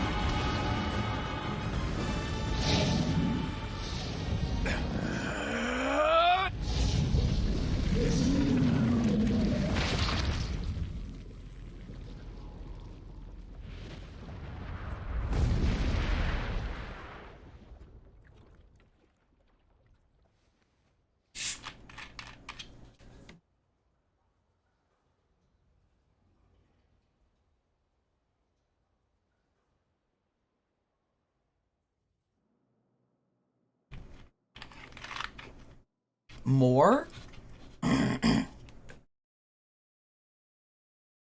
Gently, weakly, softly, the shade, sure that his tormentor was dead, turned and stomped off toward the horizon, stopping along the way to bellow one final roar. Couldn't kill it. Shamed beyond imagining, Kaine tried to turn her head to the side, but only succeeded in coughing up a huge gout of blood. It was difficult to see, and only after a moment of fierce concentration did she realize that her left eye was gone. Laughing to herself, she turned her remaining eye to the ruins of her home and noticed a ragged stump of arm resting a few feet away. Yeah, that's mine, she thought with a mad giggle. That is gonna make clapping a real bitch. Ha! Cried a sudden voice from the depths of her mind. Finally gonna die, are ya? Well, you had it coming. Go to hell, Daimo, she thought at the unseen assailant. Go to hell before I pluck out your eyes and feed them to a dog. The voice of her childhood terror evaporated into smoke, only to be replaced by another, more recent voice. Hold still, said the apothecary, materializing from the ruins like a ghost. I want to draw you, that way you can live forever. No, stop. Don't want to live forever. Want to die right here. I see, he said quietly. Well, if that's what you want. The spectral shopkeeper fluttered in and out of existence for a moment, then produced a piece of paper and sketched quickly. After a few seconds, he turned the page to Kaine and smiled. Since she rejected my offer, I decided to draw someone else. It was a picture of her grandmother, real as life. Kaine opened her mouth to thank the man, but stopped as the picture began to blacken in the middle. Before she could say anything, dozens of multi-legged insects began to swarm across the image, tearing at it with sharpened pincers. Stop! No! Don't hurt that picture! Kaine reached out with her remaining arm and waved futilely in the air. To her surprise, the insects fell off the picture into the ground below, where they vanished into tiny black tendrils of smoke. Relieved, Kaine turned her good eye back to the picture, only to open her mouth in a silent scream. The sketch now showed her grandmother as she truly was, a smashed, unrecognizable lump of nothing. The apothecary smiled, then broke into a jolly dance. See that? He cried as he danced his jig. It's perfect now. She looks just like you. Ha-cha-cha-cha. I look like that? Oh god. Oh god, I'm gonna die. I'm gonna die. Drowning in despair, Kaine laid her head back in the mud and smoke off her ruined house and waited for the end to come. But just before she let everything go, an unfamiliar voice began whispering in her ear. Ain't you got a wish, sunshine? Sunshine?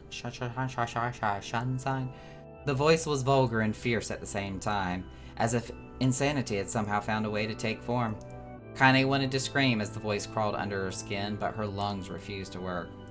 You know, a wish, like a prayer or something. Why don't you get up on your knees and start praying to go to heaven? Please, invisible man in the sky, save me! Save me! Ha ha ha ha ha! Kaine finally resorted to shouting at the voice with her mind. I don't make wishes. They don't come true for me. I'm a curse, a freak. I should be left to die. The other voice boomed in her ears. Wah ha ha ha. Oh god, you are the best. Kaine glanced down and saw a black shiny substance oozing from her leg. She tried to brush it away, but her remaining arm would no longer respond. The substance slowly crept around her feet and then began moving up towards the rest of her body. Is this death? Is that what it looks like? Or is my mind just losing itself? She could feel the slime oozing upward, feel the hot, searing pain it left in its wake.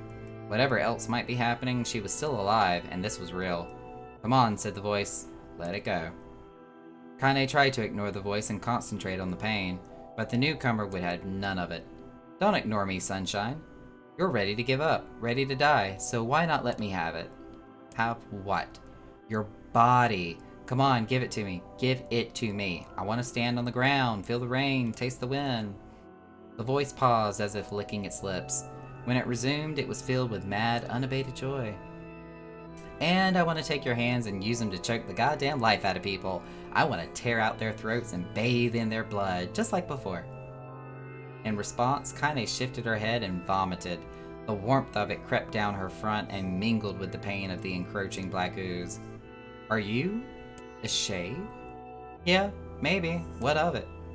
The slime reached her face, crept up past her nose, and slowly oozed into the socket of her missing eye. The moment it touched her brain, Kaine was struck with the most powerful sensation she'd ever felt in her life. It was ecstasy. She wanted to scream with delight, but all she could manage was a small whispered moan. "Feels good, don't it?" asked the voice with a chuckle. "Yeah, what can I say? I know how to please the ladies. Now give me that body. Come on, give me the body and I'll give you more of this feeling. It's a fair trade." A black lump began to protrude from Kaine's side. As she watched, it grew longer and thicker, eventually taking the form of her missing arm.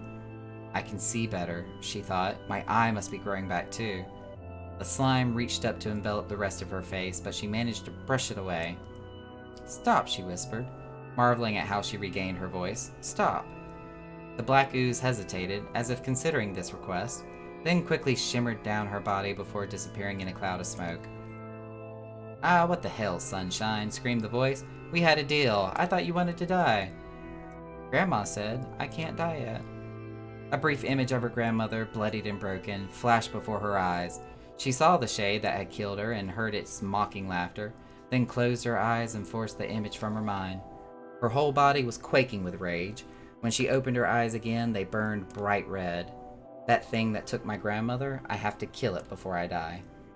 Kaine glanced down and saw a mysterious pattern. The pattern of the shades burn itself into her left arm. "Well, I'll be damned," said the voice cheerfully. "Look at that, Sunshine. I think you and me are going to be good friends now."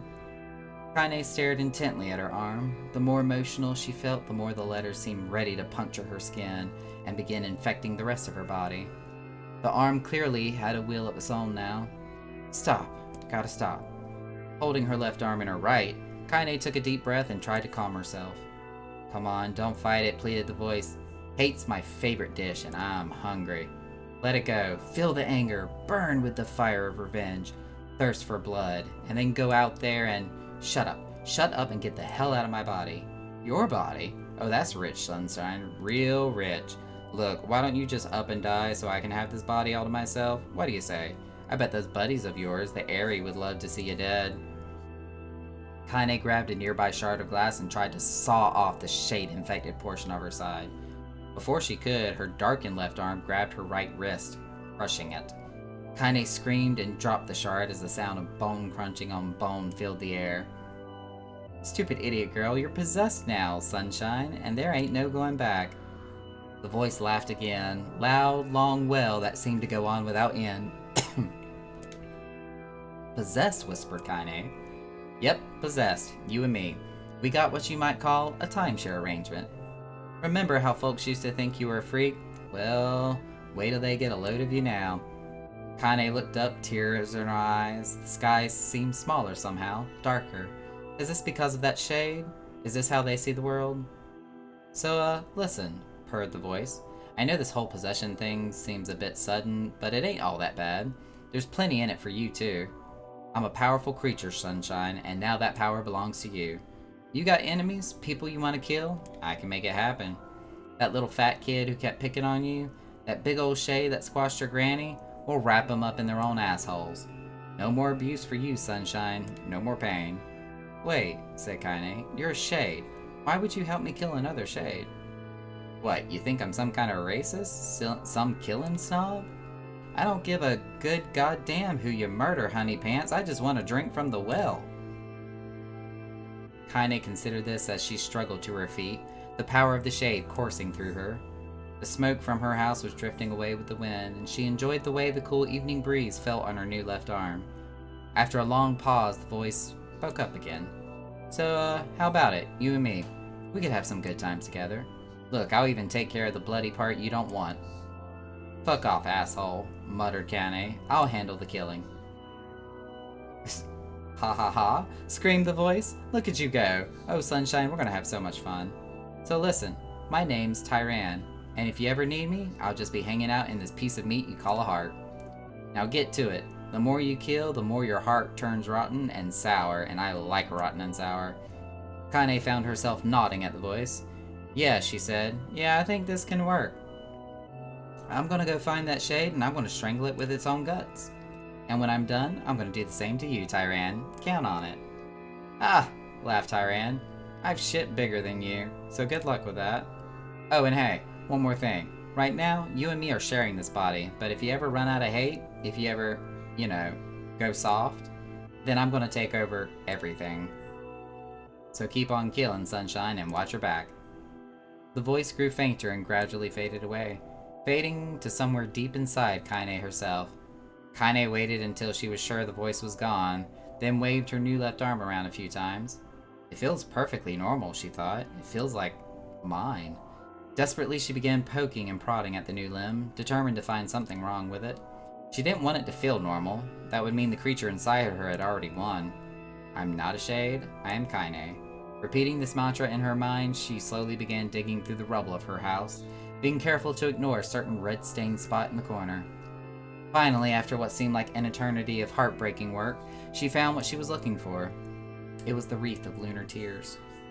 Though it had been through hell and back, the garland's petals were as bright as ever.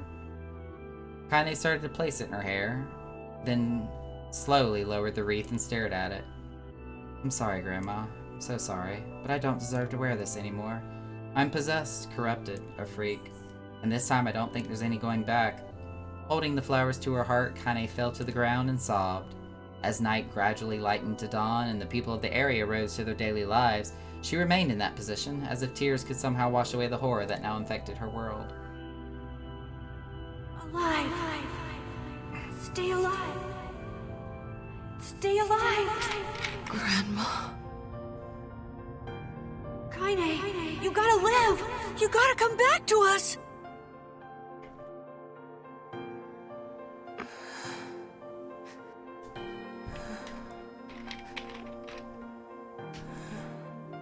Oh, hey.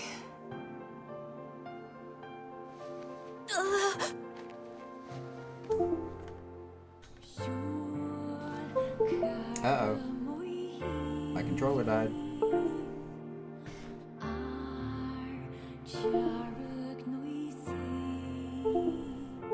Emil, you were the one calling me, weren't you? You still recognize me? Of course. I knew you right away. Thank you, Kane. Welcome back, Kane. Wow, you grew up. So, how long has it been? 5 years.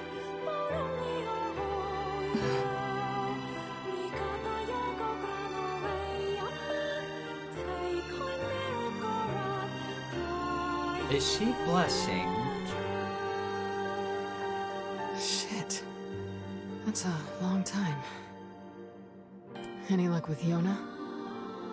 We are still no closer to finding her. We need a way to locate the Shadow Lord.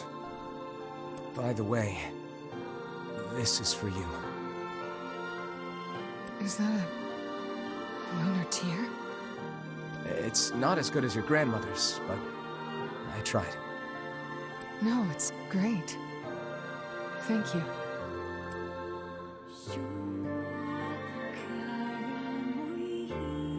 Do we get to play as Kane now?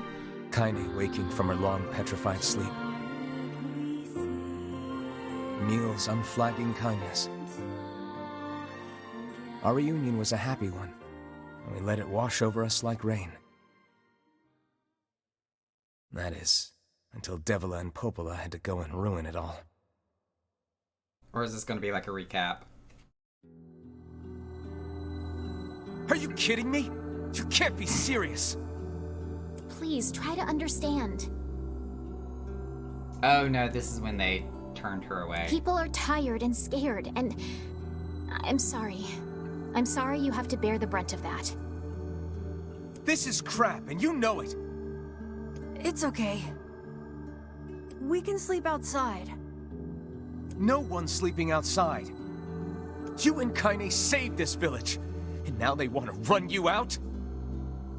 People are afraid of us. And really, I understand. I mean, look at me. As long as you're still with us, I can deal with it. Right, Kaine? I'm used to sleeping outside. But... We'll see you later.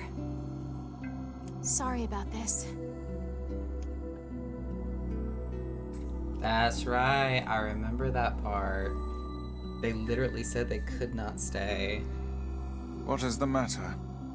Kaine always sleeps outside. I never thought about that until just now. Never even occurred to me. Damn it. We should turn in. Yeah, that was a sad moment.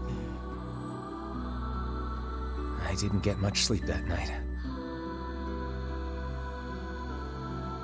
For the first time in my life, I hated Devila.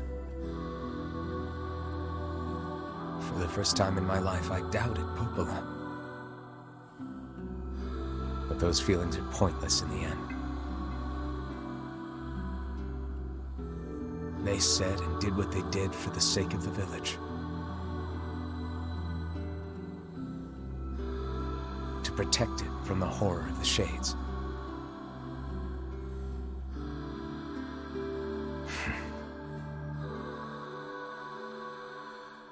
Really, how can I blame Devila and Popola? In the end, I'm just as bad. Because I never once stopped to think about Kaine and Emil's situation myself.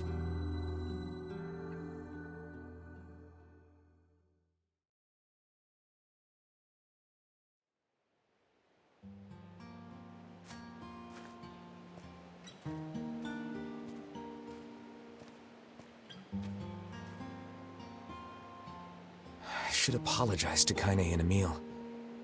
But what good would that even do? I got a fire going, Kaine. Wait, is that... Campfires are weird, aren't they? I'm so happy to get to talk to you again, Kaine.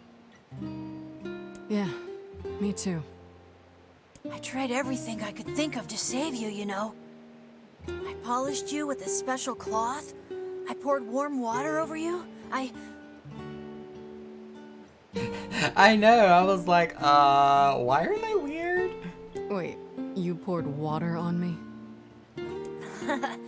Yeah, but it didn't really do much except make you all shiny. Hey, Emil. Thanks for saving me. I guess you noticed how I look different now. I'm sorry, Emil. I'm sorry for all of it.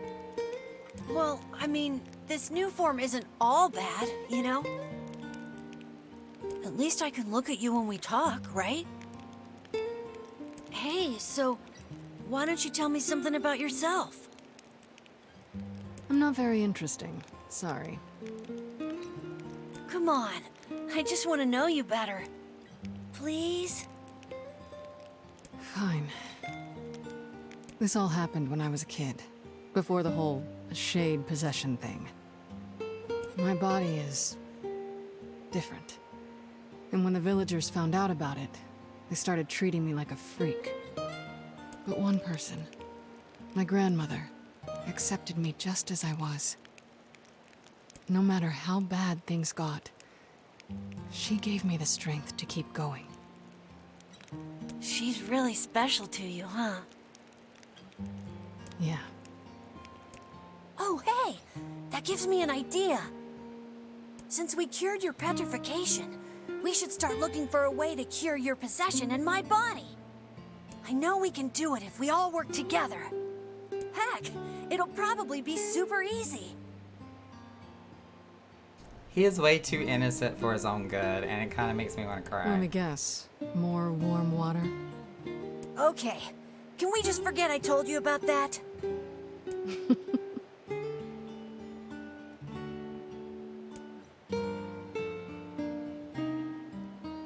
They're too cute, and I hate it.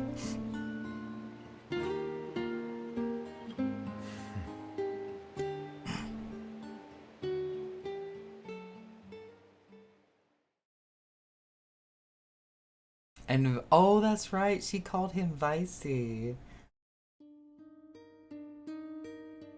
Sleep well? Sure. And yet your red eyes tell a different tale. Don't be so hard on yourself, lad. I need to go see Devila and Popola. Oh, I know the shop name. Very well. Oh my gosh, this is like the first time in what feels like forever that we actually can do something. We had to go through so much dialogue. What might that be? It's Mom's diary. Oh, this is the new item. I've not heard you speak much about your mother. She got the Black Scrawl and died when I was little. My apologies for bringing it up. It's all right. I can barely remember her face anymore. This is the only thing I have left of her. Reading it helps remind me of when we were still a family. I see. But the final entries get a little... In what way? A little strange? Well, here. Take a look.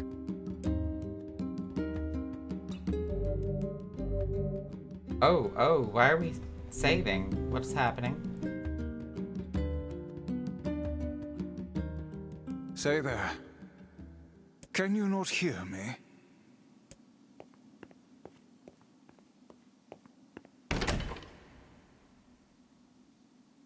Why are you standing about like a slack-jawed ninny?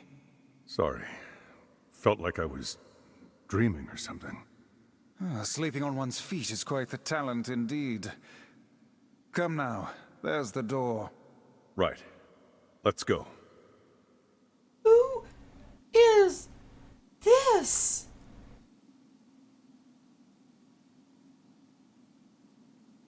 Sexy man.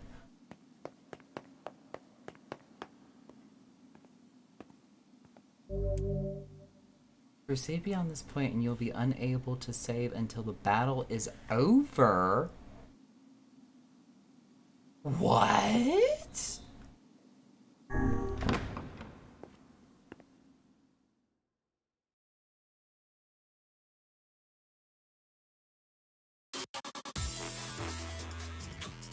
Hrothgar voice number 2. This is the world of the recycled vessel created to...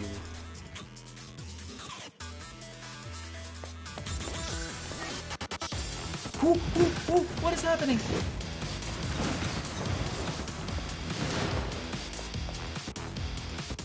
What is this Castlevania crap all of a sudden?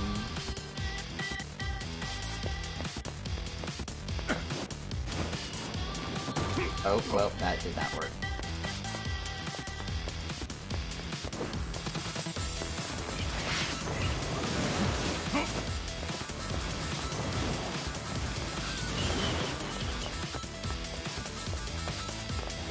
And this music.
Oh my god, was this the wrong way the entire time? Are we for real?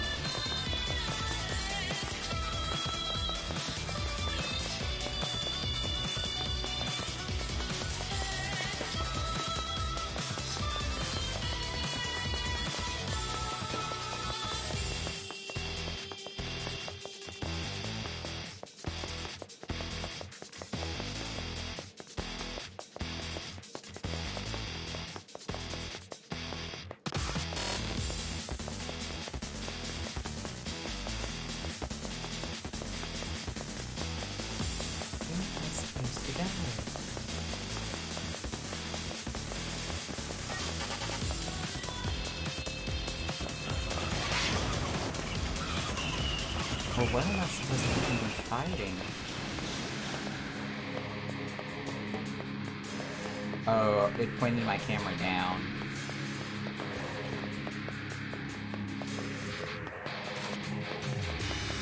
Oh, there's a bunch of bats down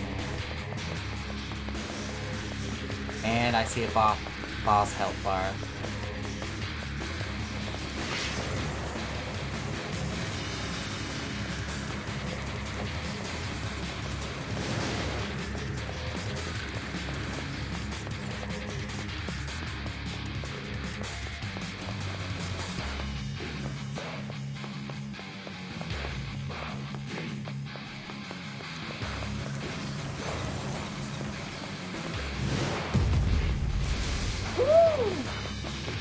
Something angry.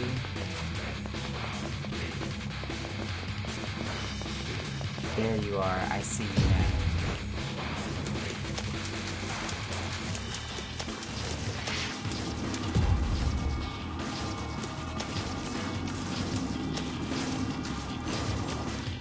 Boom, boom, boom, boom, boom.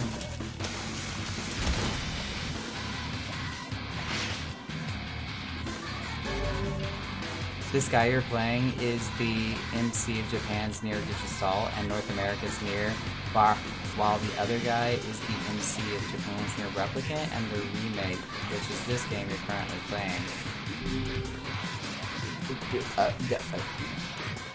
I think you just spoke Greek to me. Black Scrawl, A Lost Destiny, wait, what?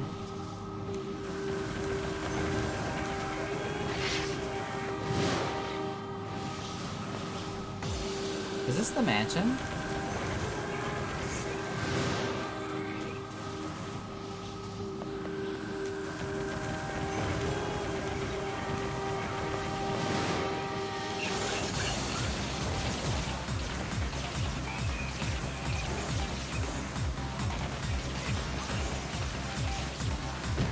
Ow.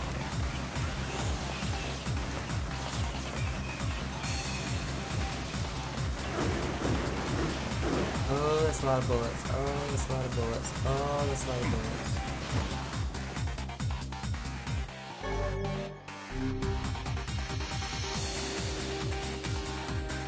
Dr. Rumi made a new friend, and guess what? He's a king!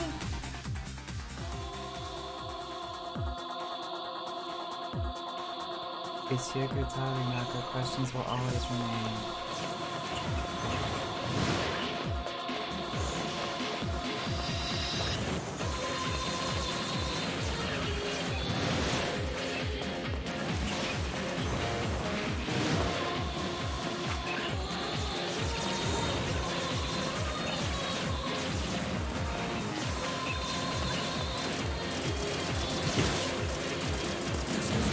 Darn these freaking magic users.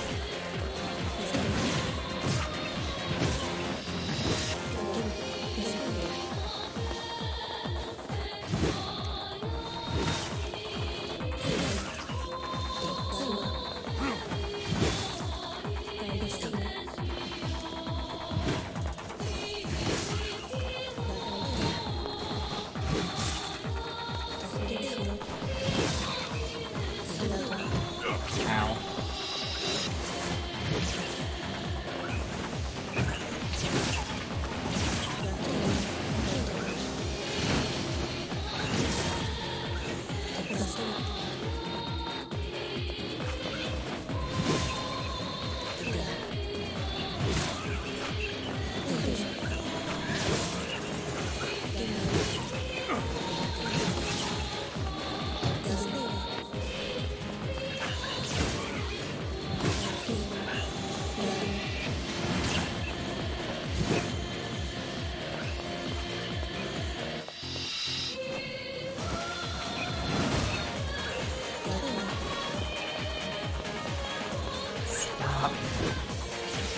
teleporting it.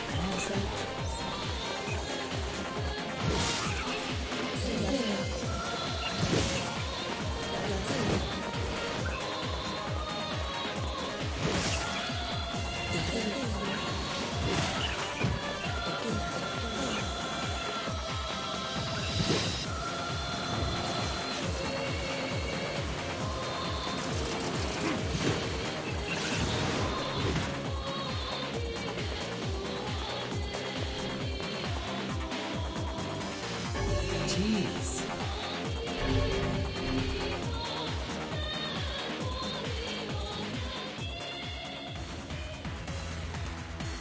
The dragon's corpse brought death to the realm.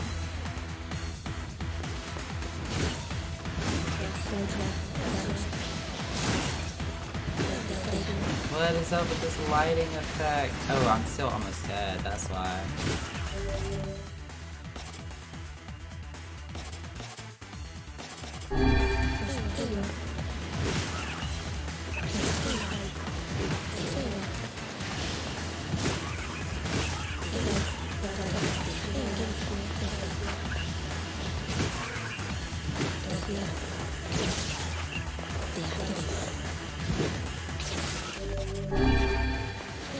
Ooh, big bad. Oh, he does it.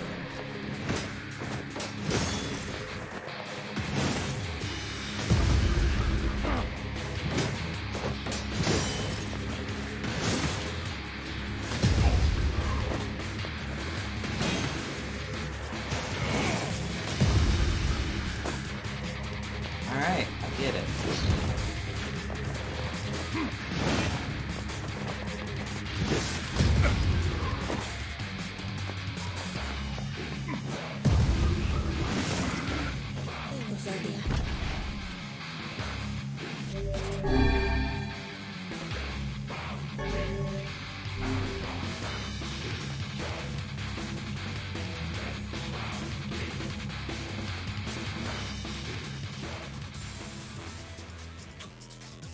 To return to soulless vessels. How long does this go for?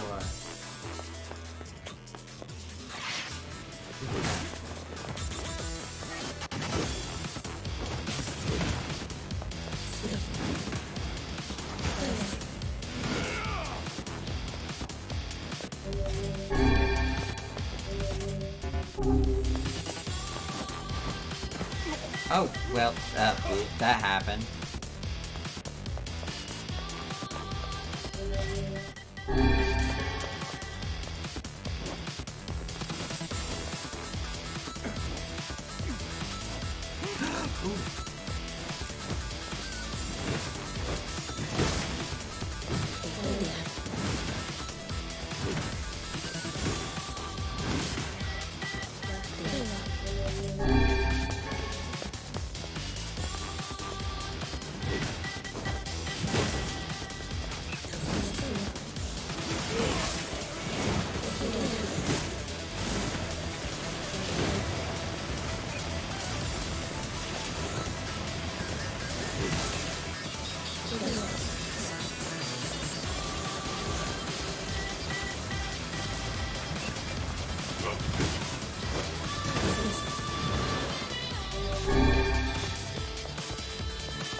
No!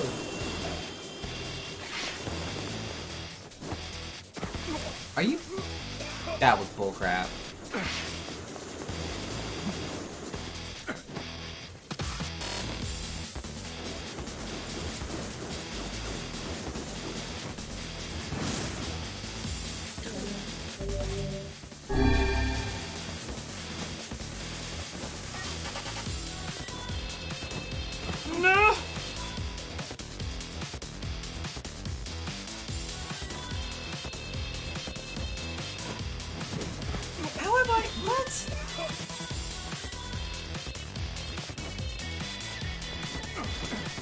There we go, I had to use dodge. Okay, why do I not have like a ledge grab button? Such bullcrap. Ooh, he's a big boy.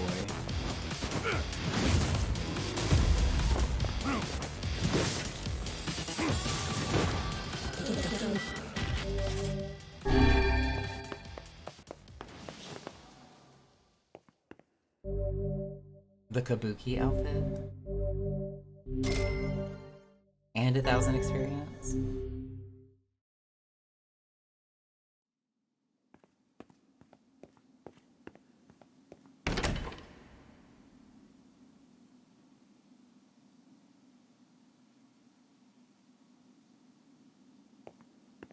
Okay, no. We're gonna go back. The door. Do you want to get... No. I want to go back. How do I leave? Yes. I feel like if I just keep going down this road, I'm never gonna get out.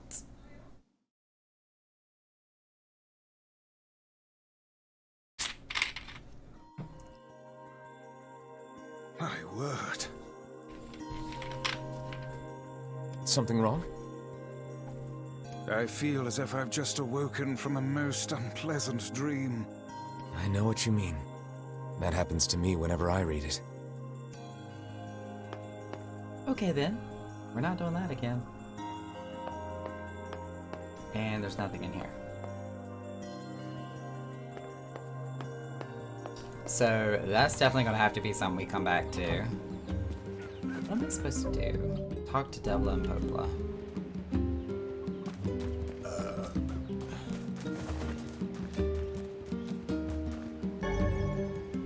We also have a Kabuki outfit? How do we... Items?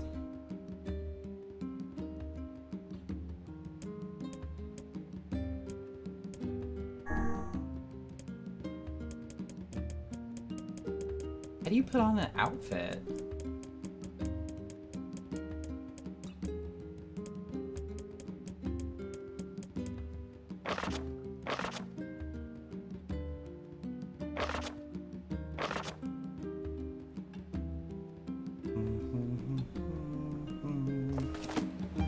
Options, maybe?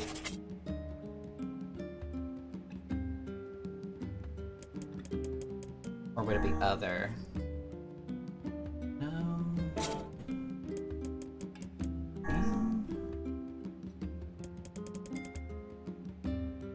Set control behavior when the game is not the active.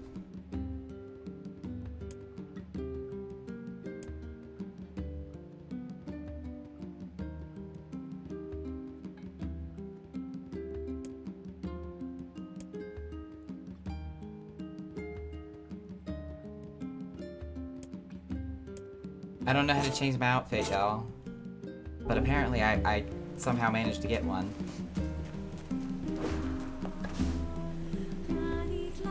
Hey. Oh, hi. I kinda thought you'd never talk to us again. I understand you're doing this for the village, and that you don't have a choice. Pretty much, yeah. But look, why don't you go talk to Popola? I think she wanted to discuss the Shadow Lord with you. I'm headed there next. But that's an ending. Wait, the diary is an ending? I thought I was supposed to, like, learn about Kaine's story. Oh, and Devla? Yeah? Sorry about yesterday. I shouldn't have lost my temper like that. You don't need to apologize. Anyone would be upset when their friends are hurting. Let Emil and Kaine know that we're sorry, alright? Alright.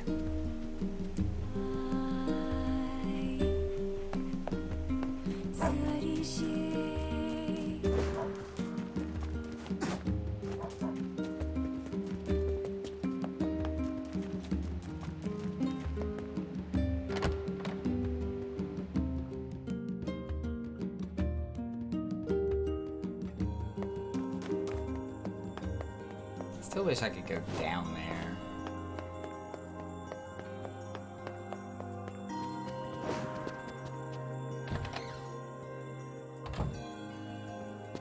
Popola? Oh, hello.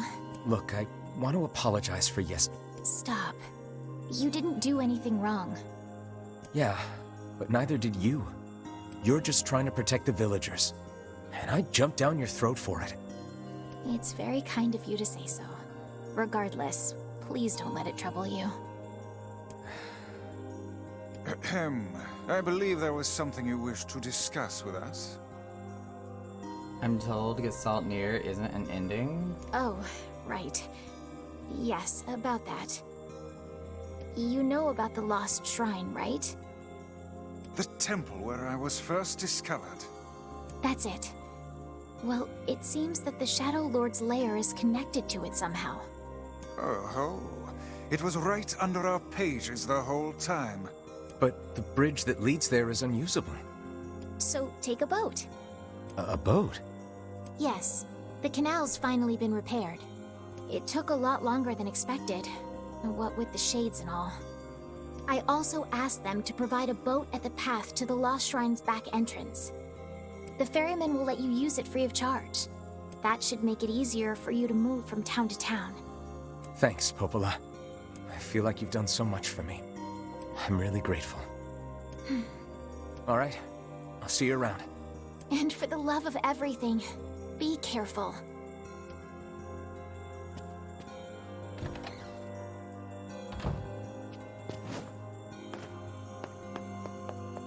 So, do I not get to play as Kaine?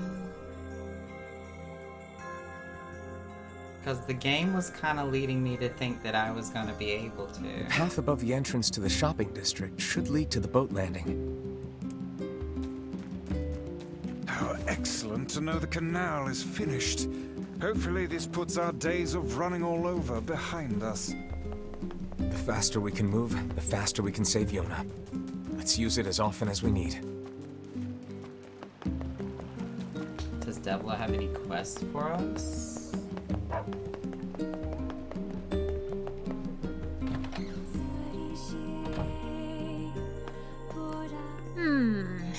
Which job should I give you first? Nope, we're not doing Come either back of whenever. those.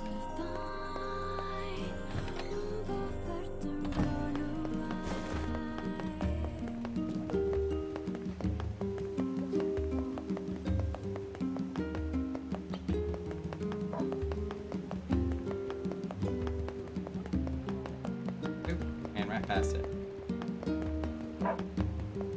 Look, it's the dude with the red bag. He's back. Hey, look who it is. Remember me? That red bag. By my pages, you're the Sloven. Hey, it's been a... Sure has. Apparently I did a pretty good job with it.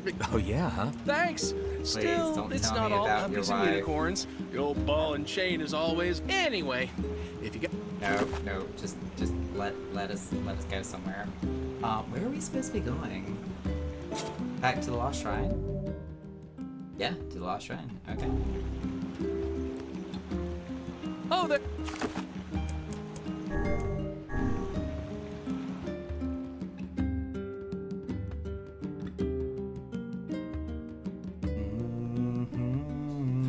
The Lost Shrine's up ahead, just past this cave. As well as the Shadow Lord's castle. Let us make haste.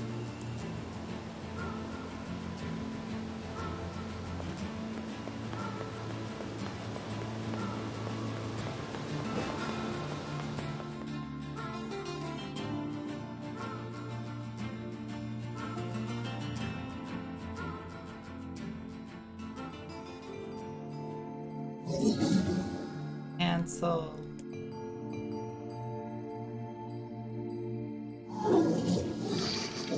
What do you want? Go away, dirty defective swine. I'm not like you. I'm different.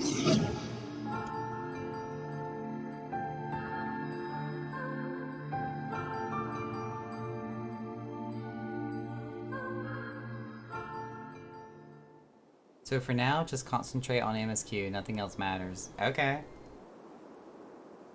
Well, I've done like all the side quests that I want to do, so...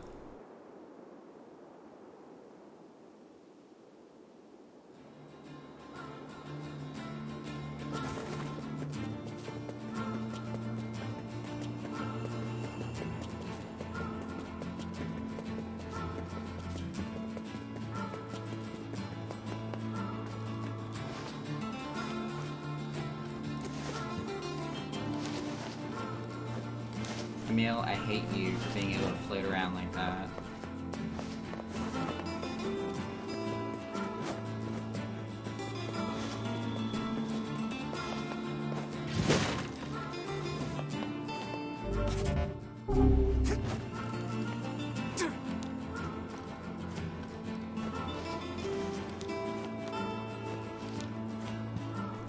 You see Kaine just like running back and forth? Like she doesn't know what to do with herself.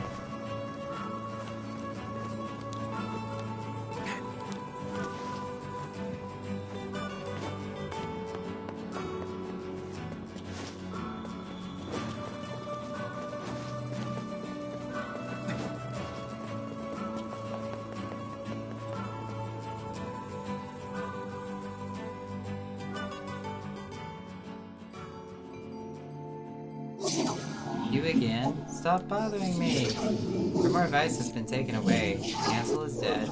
There's no reason for me to exist anymore. My life is over. Just leave me alone. What?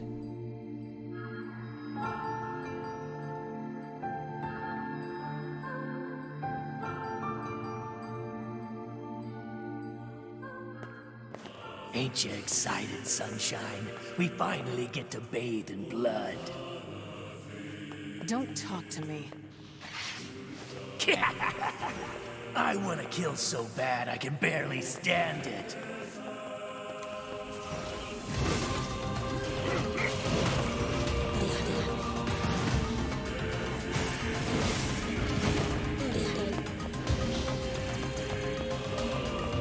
So we can hear him now.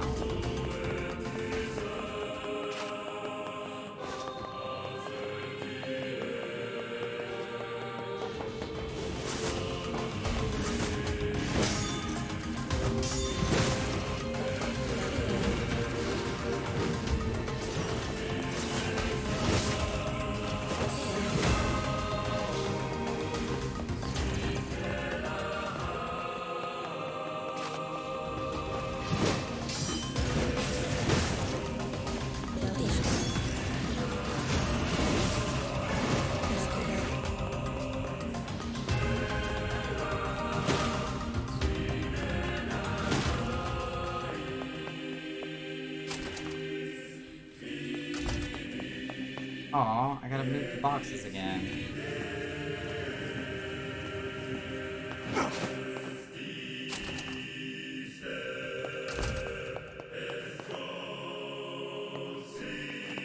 I can't move that one.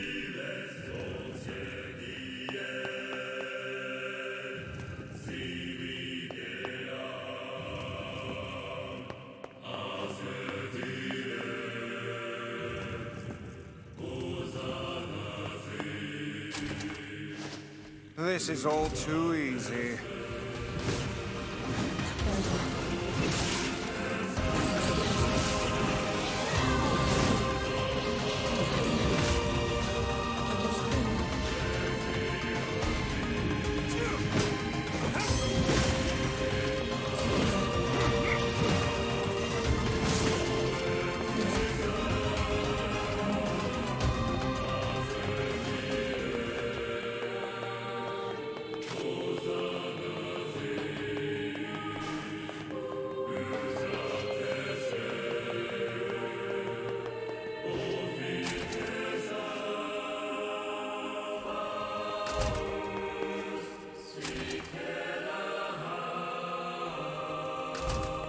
Jesus, this one.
Turn back. Turn back.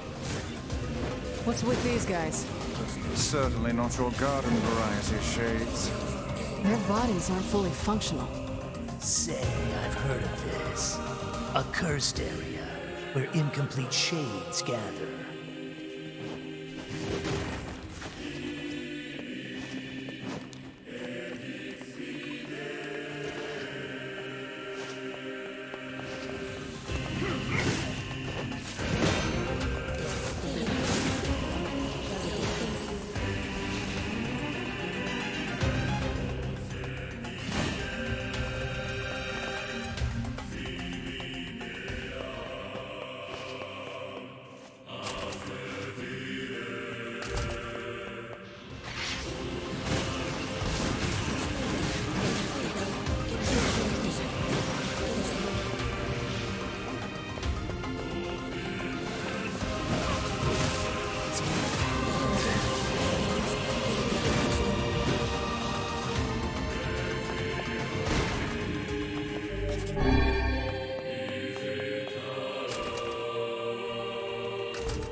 Don't even know why I went to go get that herb.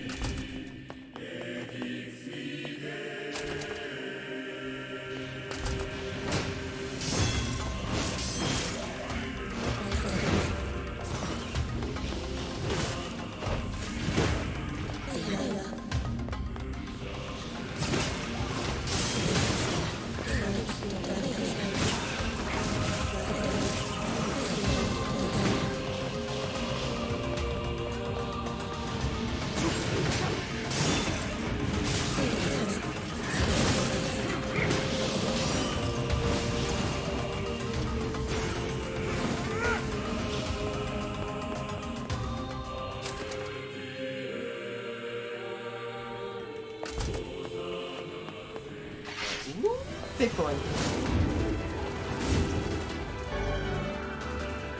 Oh, dude.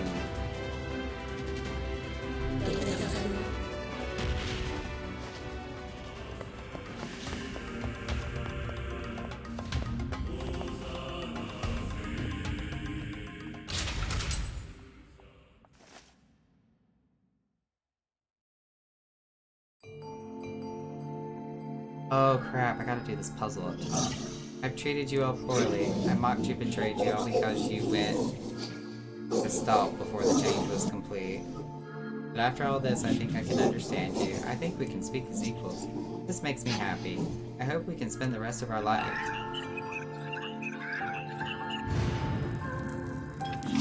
What was that?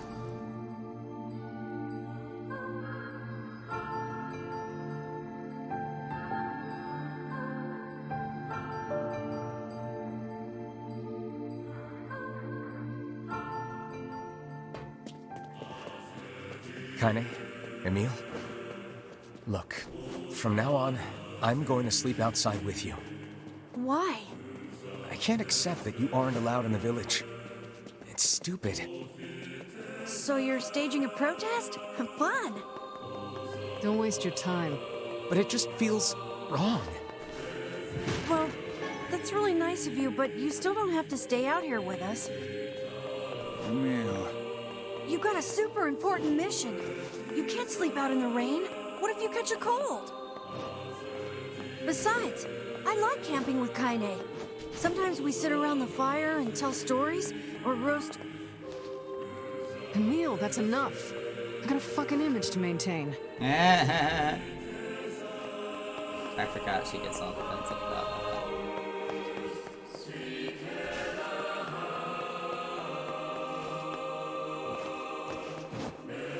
We seem to be surrounded by a mob of helpless puppies. Just kick him aside.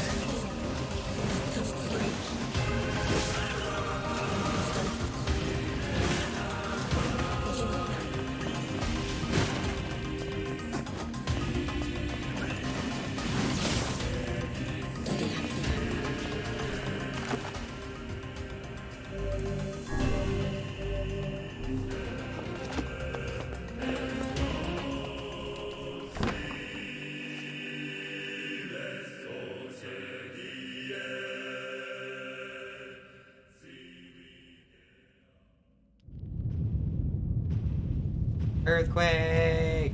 My controller's vibrating.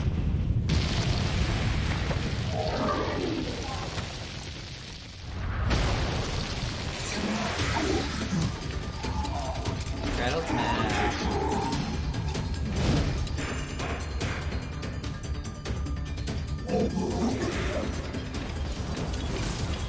What's going on? There's dozens of them!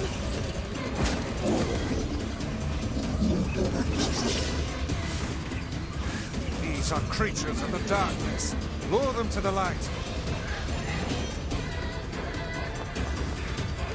Pathetic to the end, I see. Aim for that statue. It's the leader.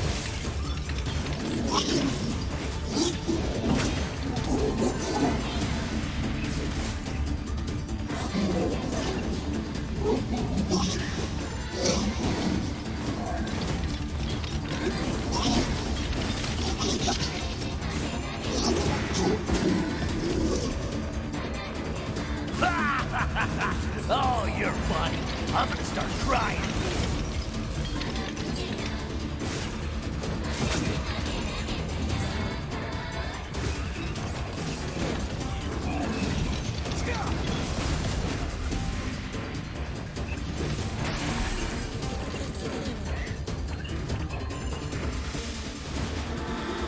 Dick hands.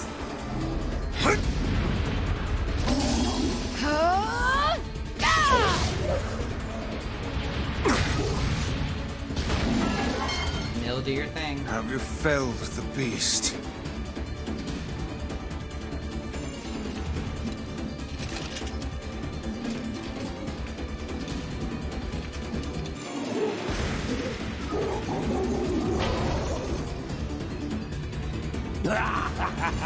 This is one stubborn son of a bitch. Damn it, damn it, damn it! Hey there, Sunshine. You ain't feeling bad for this week, are ya? Ain't no turning back now. You got a lust for blood. Embrace the slaughter. All we know is the thrill of battle. Ain't that right, Kaine? Ooh, this is... Ooh! Oh my god, it's literally bouncing off the wall like this is pinball.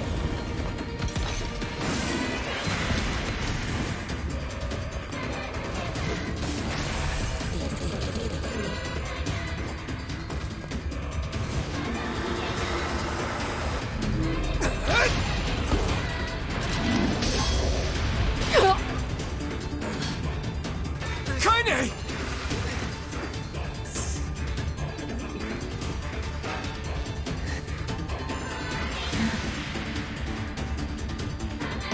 Oh, you're kidding me!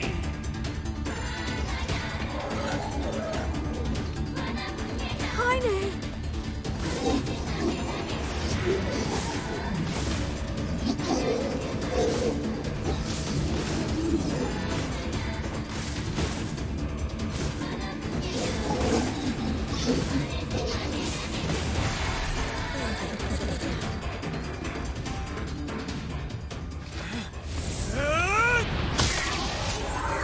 Right in the neck.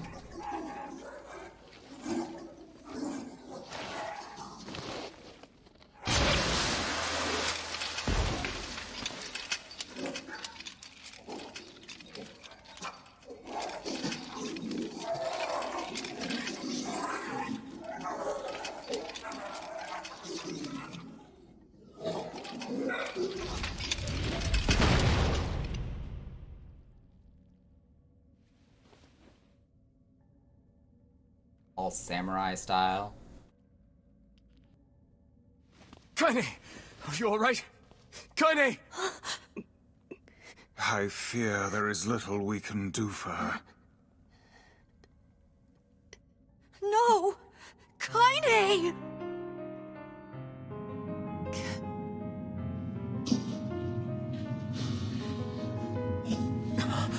What is happening? It's all over for you, sunshine. Kaine! Kaine!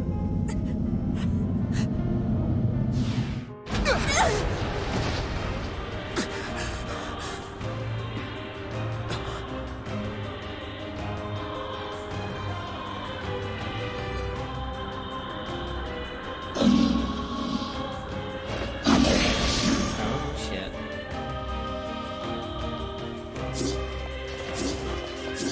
It's Kaine's shade! We've no other choice. We must strike it down. Kaine! Come back!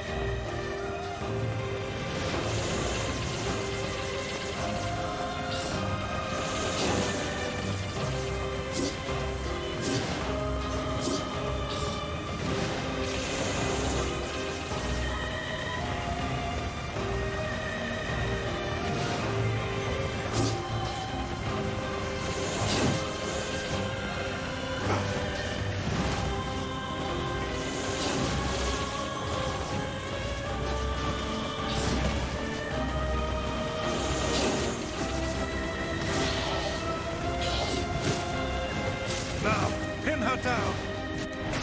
Kaine, please! Ooh. Trying to chase her Oh down. dear. A true friend.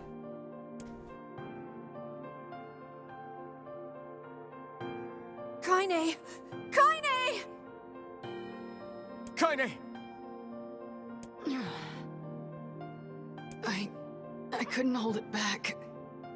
I can't be with... We're always going to be together, Kaine. If you transform again, we'll just stop it again. As many times as it takes. I don't care That's how right. tough it is. We're gonna get you back. I like sleeping outside because I'm with you, Kaine. I'm able to ignore my appearance and keep going because of you. I'm weak and I'm sad and I'm lonely, but you make me strong. You're my friend and I need you. So don't you dare leave me. I was not controlling that conversation at all. All right.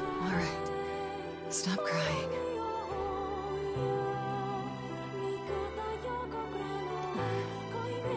And thanks. I'm all right.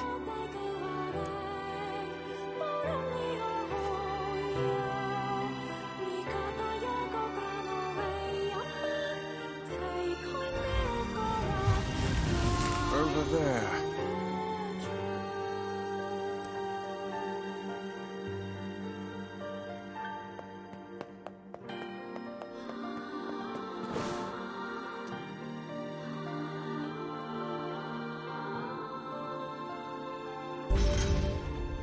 Mysterious stone fragment. And what is this, Beats me. It's got some kind of writing on it, but I don't know what it says. How remarkably useless of you. Well, let's go ask Popola.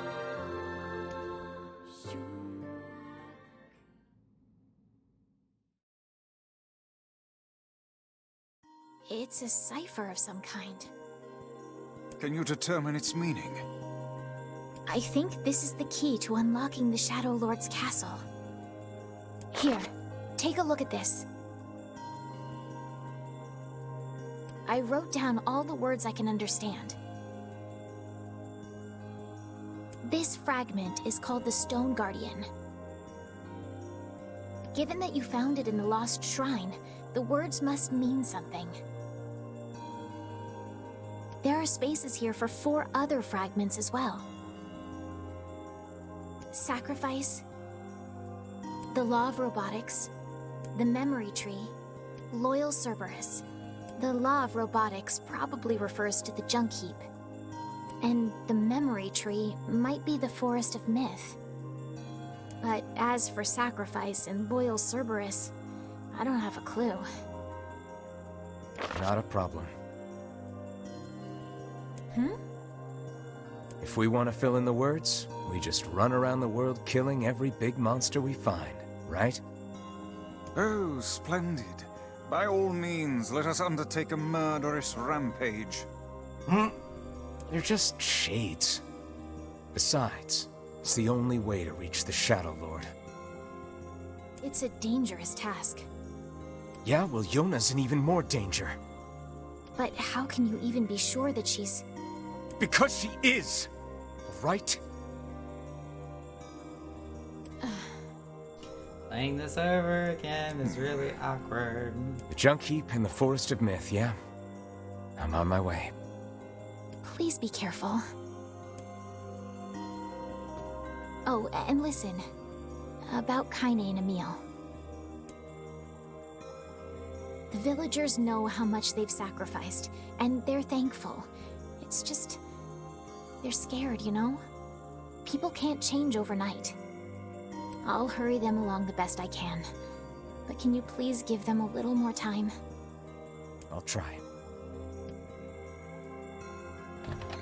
Feel mad at y'all withholding so many secrets.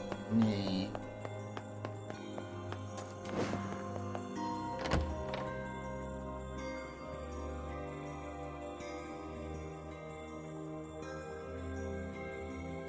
I didn't say they did anything wrong. I just said I'm still mad at them. Popola said we might be able to find a key fragment in the Junk Heap. Perhaps we can find a clue at Two Brothers' weaponry.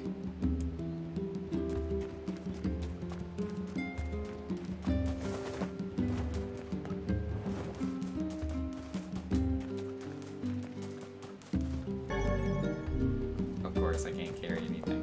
Rawr.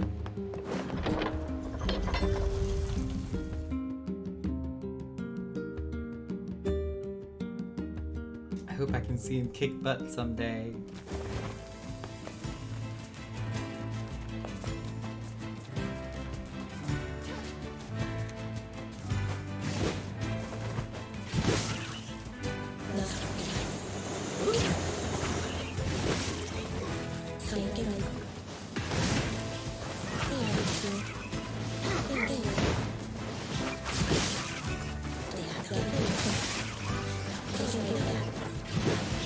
Stop running away.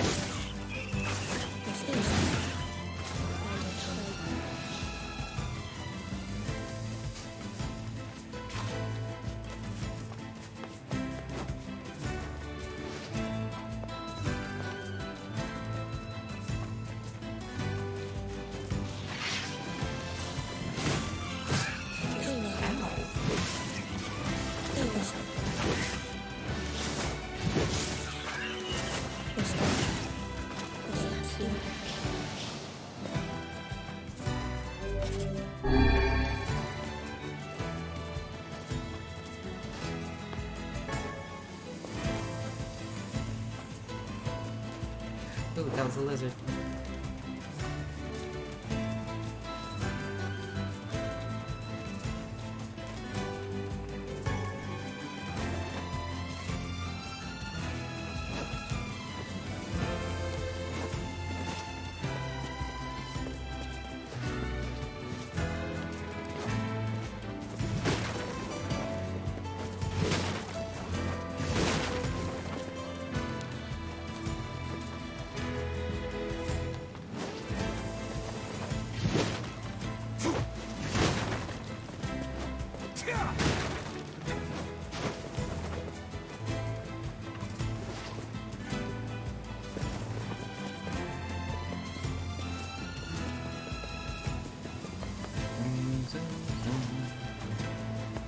Usually an item over here? Oh, not today, there's not.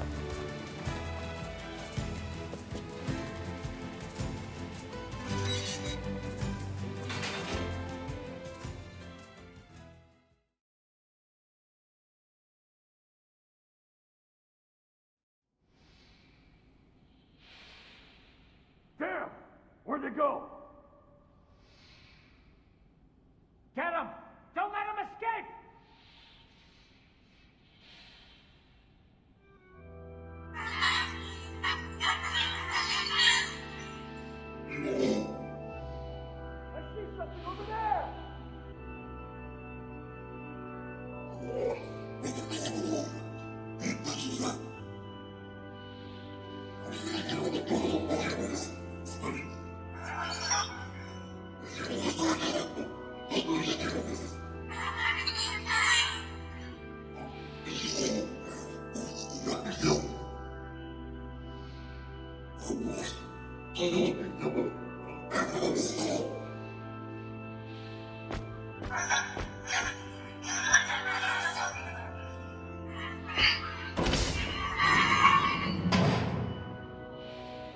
Here!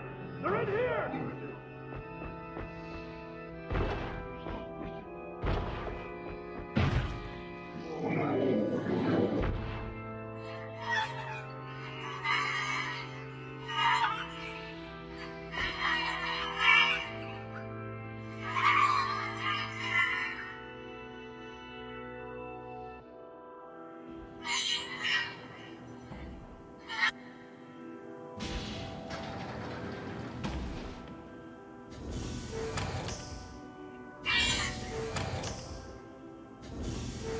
That's a really big robot.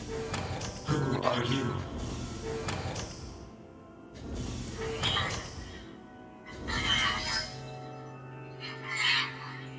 Military defense robot, P-33.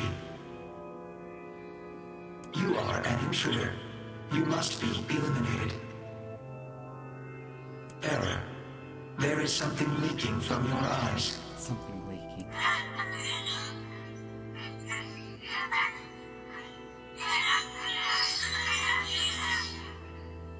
What is crying? Who is Mom?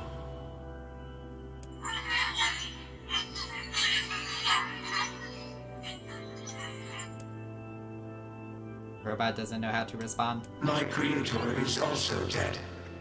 He perished hundreds of years ago.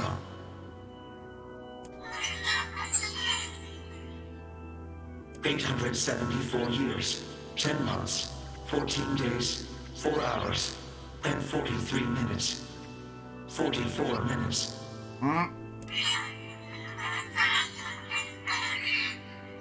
I am incapable of being lonely, or missing others, or crying.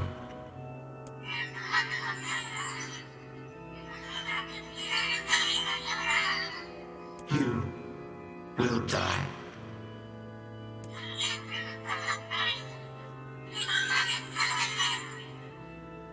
Why will they kill you?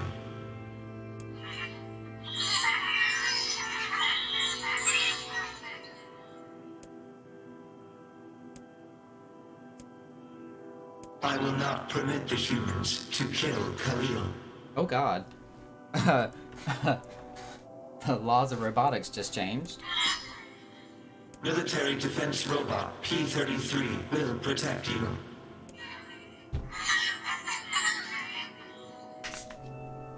P-33 is charged with defending others. P-33 will defend Khalil. I'm gonna call you BB.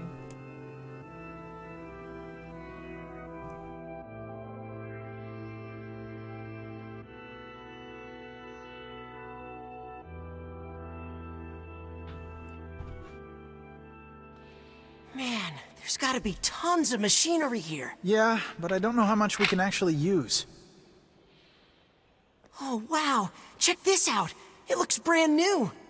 Hey, be careful, all right? This place is dangerous. I'll be fine. Oh, no! Huh? Look out! Huh?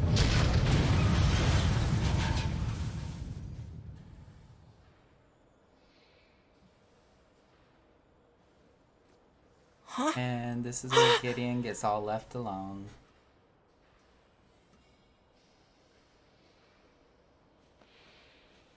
Jacob? Oh, God. This can't be happening. Jacob! Jacob!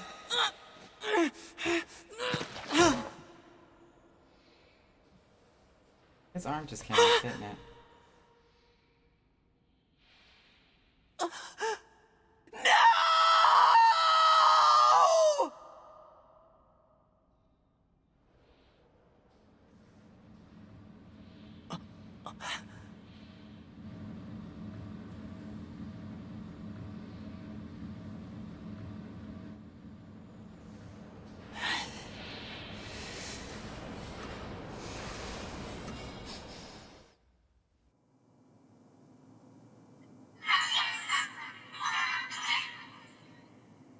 The noise of the intruders caused the structure to fail. They should have proceeded with more caution. One intruder has perished.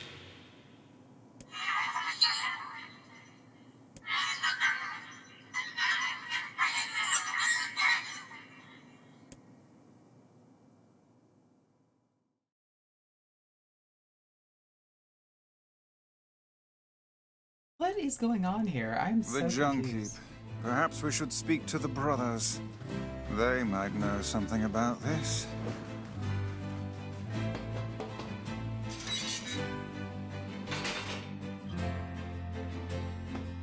Oh, hey there. It's been a while. You're the little one, aren't you? You've grown up. How fares your brother? My brother's been dead for 4 years. Oh, I see. Please forgive the question. It's okay. I need to ask you something. What is it?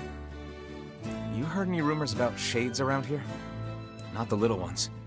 I'm looking for one that's unusually big and powerful.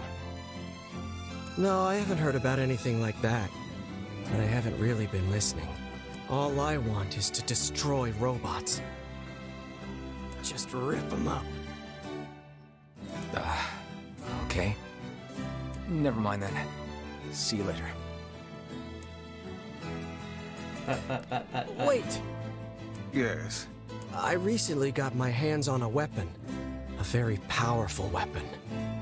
I thought you might get some use out of it. Don't we already have this weapon? Shh. These things happen the second time around.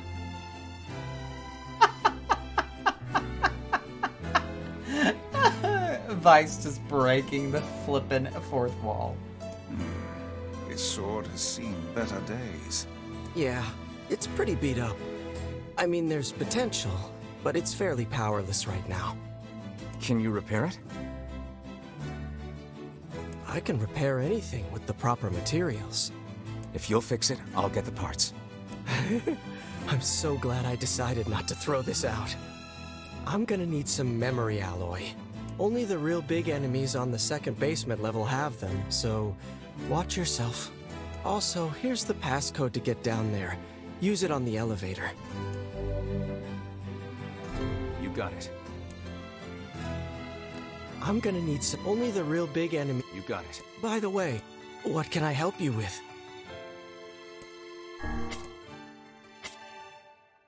Ooh, I have lots of upgrades available.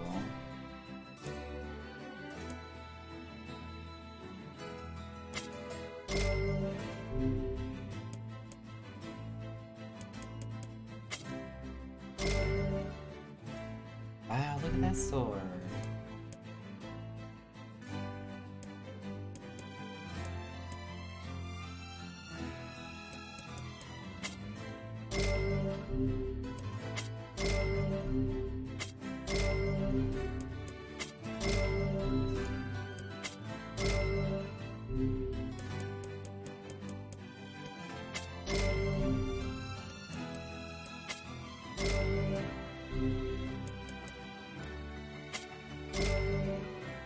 Oh god, that looks scary.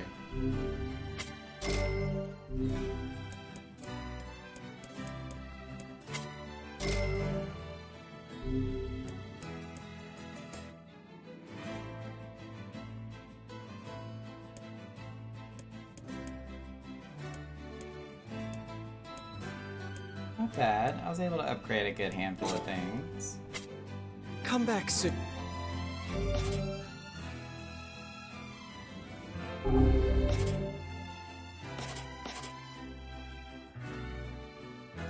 Ooh. I think I finally found a sword better than the Beast Lord.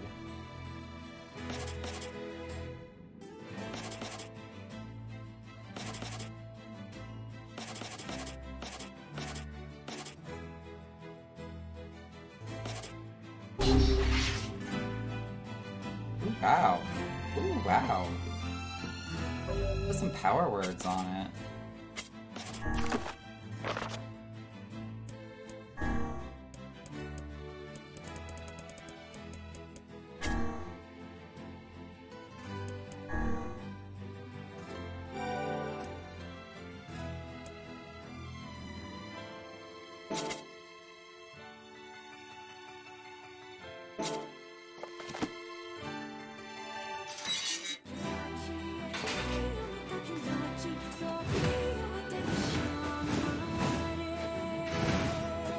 The attack speed is faster.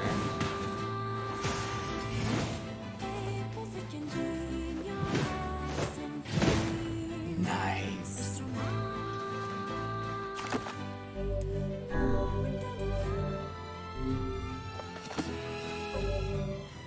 Get a memory alloy.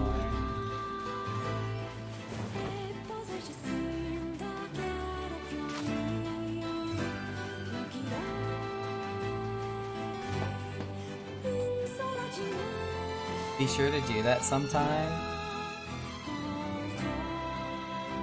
What? Upgrade the weapons? You already possess the following item? It's a shame about the older lad. He was but a child. Sounds like you went into a dangerous area for the sake of the business. So, oh, I just gotta leave and go back. Okay, well, you know what? There's some materials I need in here for other upgrades, so let's go ahead and go through. Actually, no. Since we're on stream, I'll save that for grinding off stream. I will not pitch off through that torture.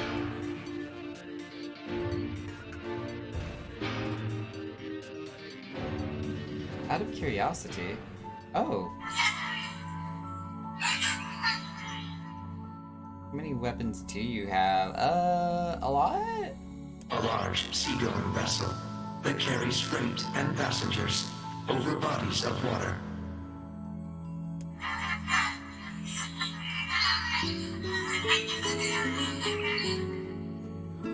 You have taught me much, Khalil.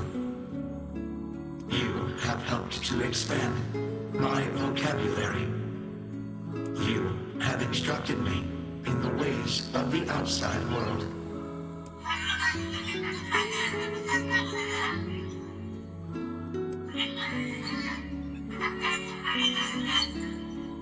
Because we are friends.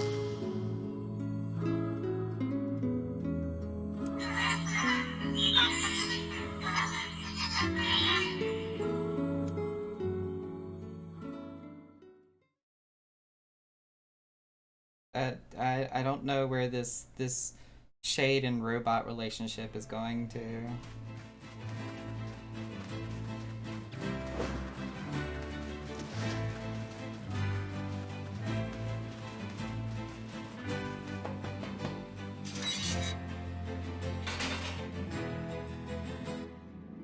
Superman! That's some pretty impressive stuff you found. I'll start upgrading your weapon right away. And since you did me a favor, I won't even charge you for it. Well, actually, this is gonna take a little more time than I thought. No sense in you waiting around. I'll send you a letter once it's ready. That would be great. And in the meantime... It appears we have some free time on our hands.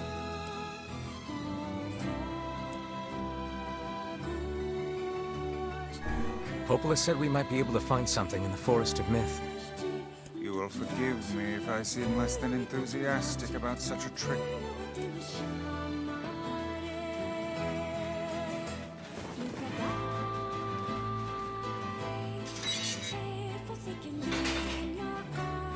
Just a vibe I'm getting from these two and does not relate to anything in their story. Oh, as far as like the big iron giant thing that they seem to have going on there.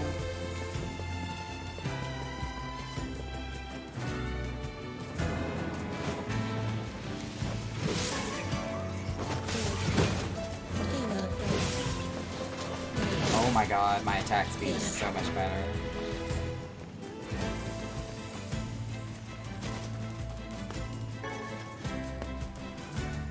Where'd that lizard go? I know there was one running around.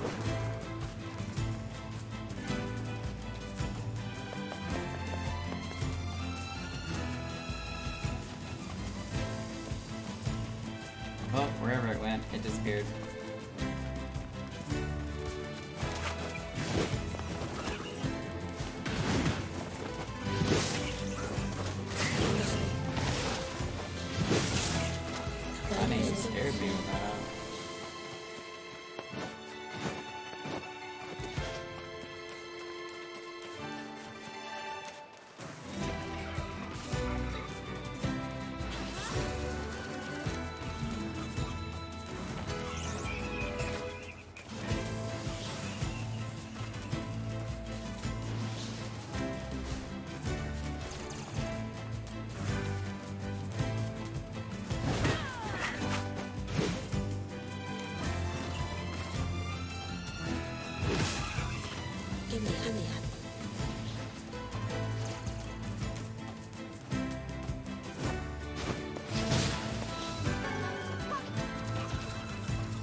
I love how a single bullet from Vice is just like instantaneous death to them.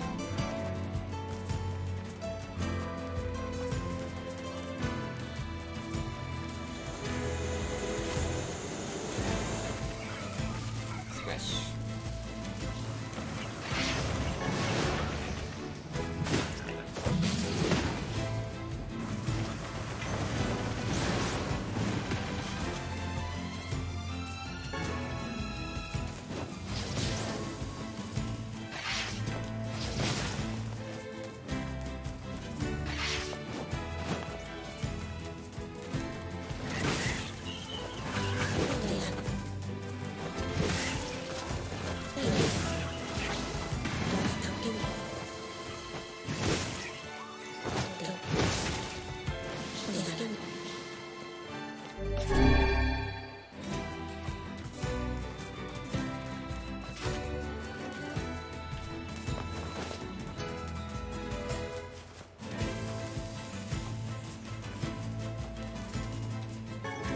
Hey.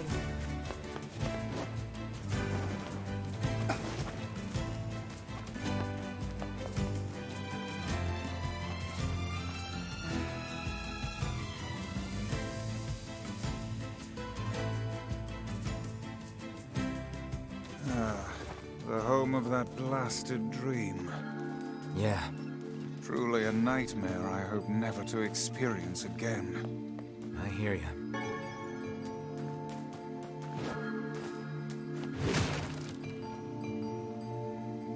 Oh wow, I'm actually maxed out antidotal weed. Oh, hello. How are things? Well, I have been feeling a rather strange presence whenever I visit the Divine Tree. The Divine Tree? It's a legendary tree that exists in the heart of our village. Did you investigate the cause of this presence? Not really, no. And why not? Well, we're not really supposed to go near the tree, except for prayer. And why is that? I don't know. It's just how things have always been. Weird. Time to go check it out.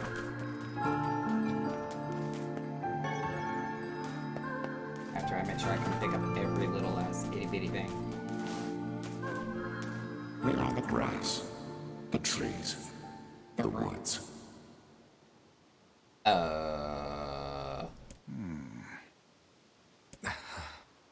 Why do we seem to encounter nothing but odd people lately?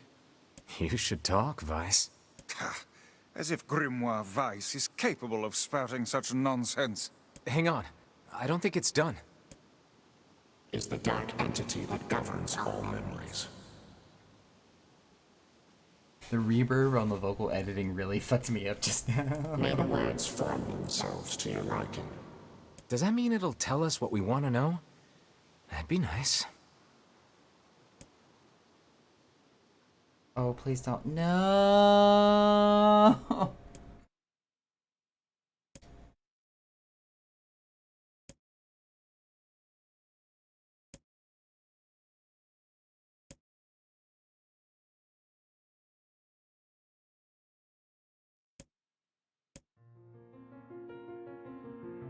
I am not reading all of this. I'm sorry.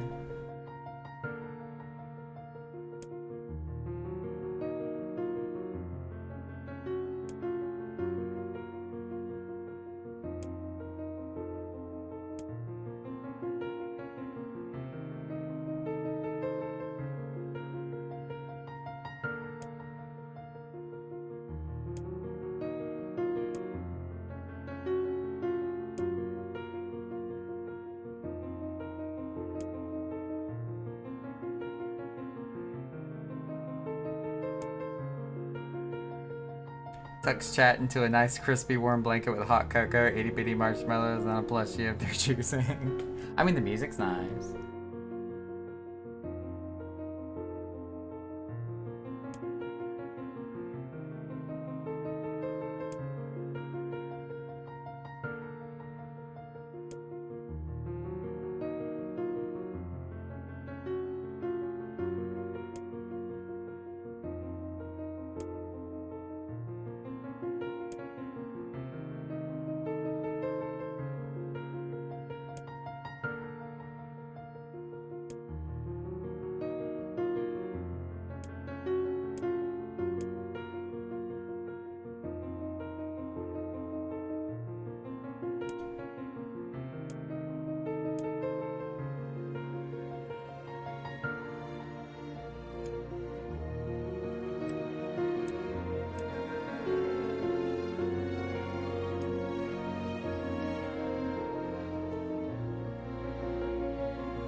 I'm about to just hold the button and let this all skim across.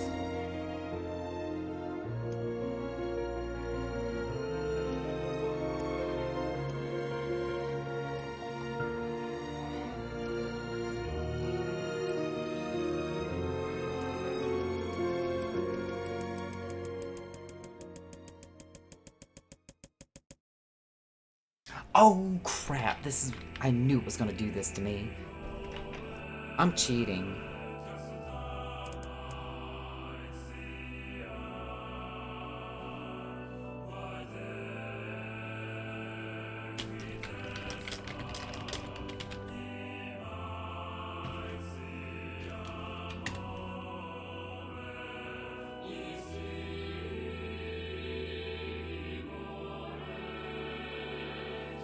No, the answer can change.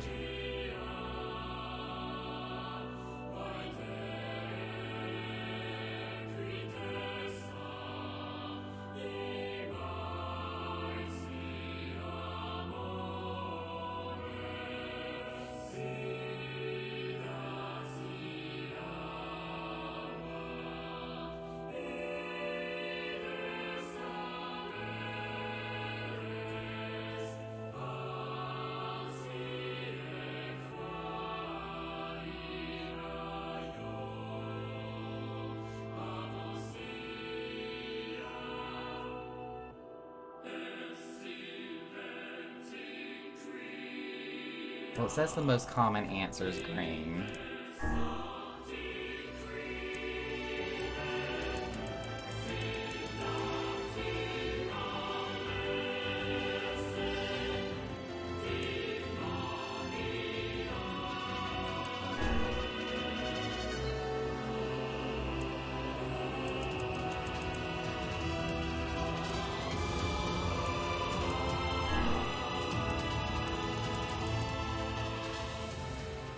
Did I get them all right?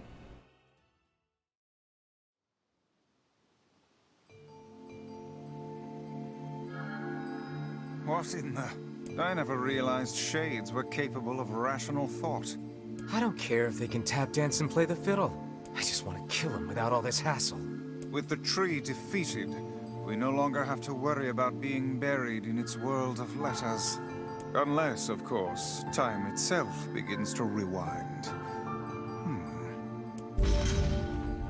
I got lucky. I got super lucky. Because I had no idea what the answer to number 2 was.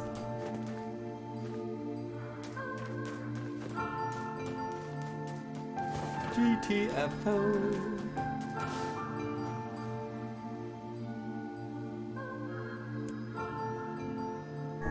Let's see if the Junk Heap kid sent us a letter.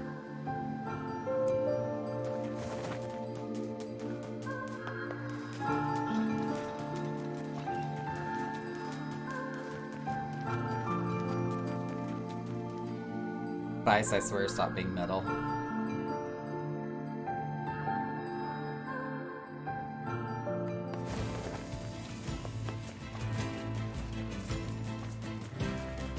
I was like, metal? Like, I don't understand what part of that was metal.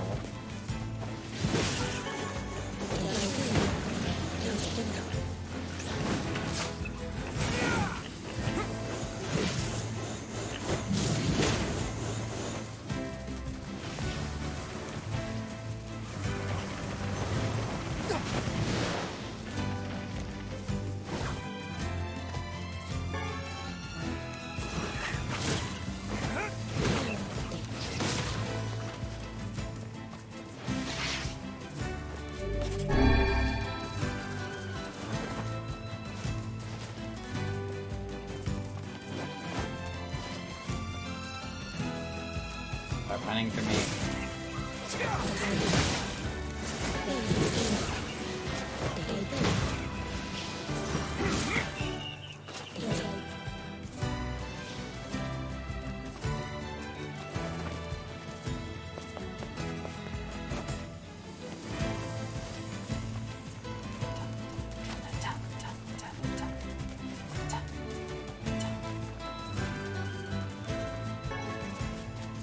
Oh, it's the exclamation mark. Okay. The screen's a little far away from me on that side.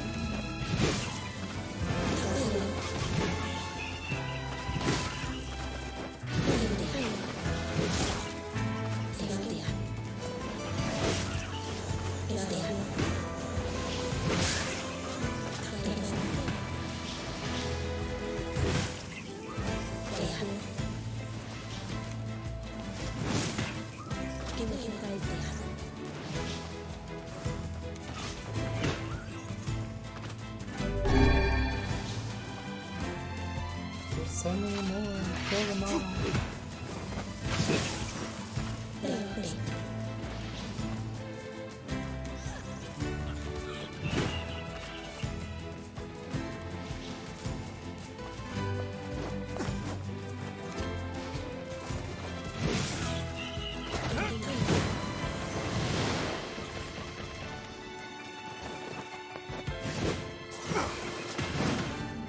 Stay still for 2 seconds, little hearts.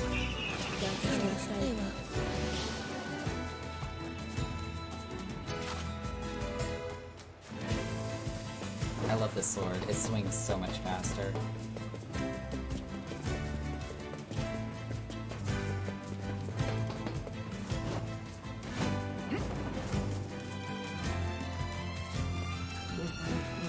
Gimme, gimme, gimme. What are you eating? Oh shit, where did they spawn from?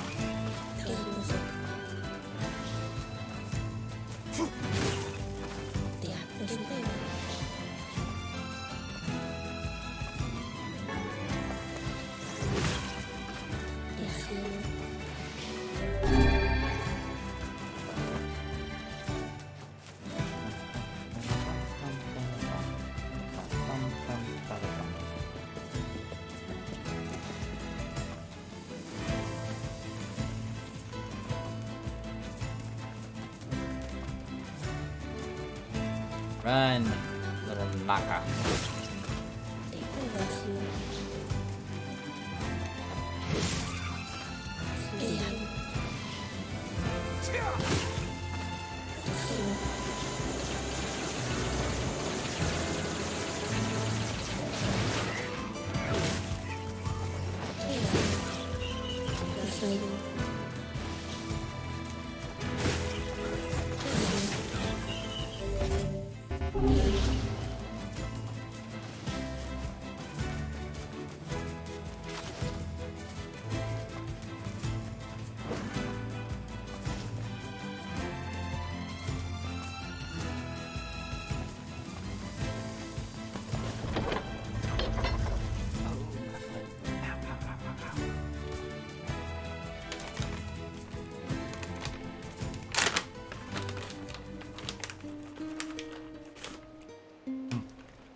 And the munchies.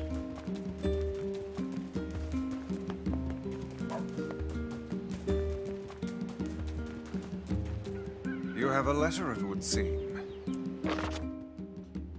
This is to inform you that the upgrade work on your weapon has been completed. personal request. He's done a lot for us. We should see what he wants. Off to the junk heap, then.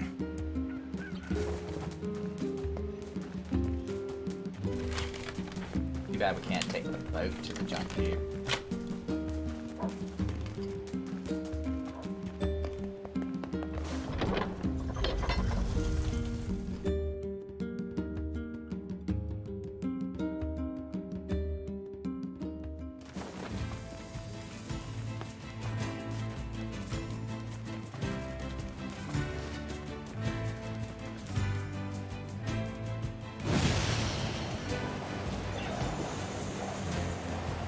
Get out the way! Get out the way!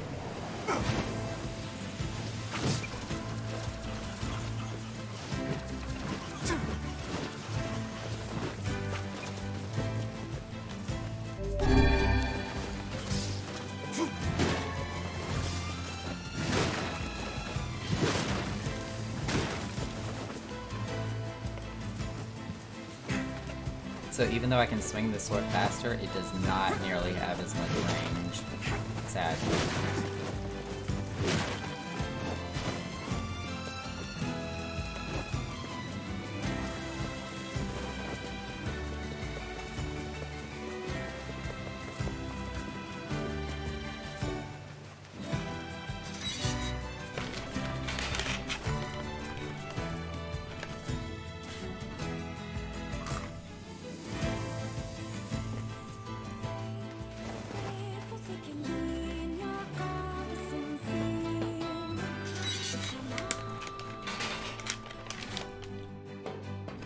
Hey there.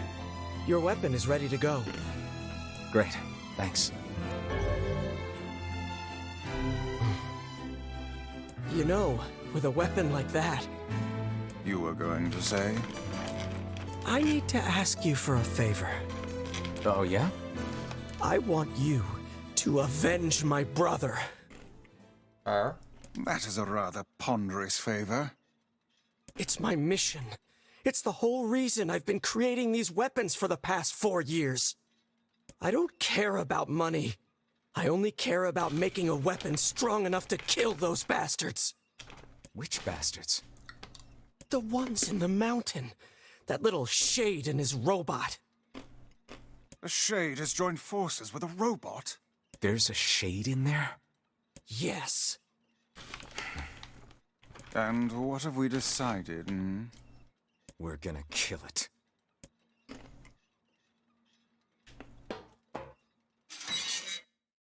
But it's just a little kid and his robot.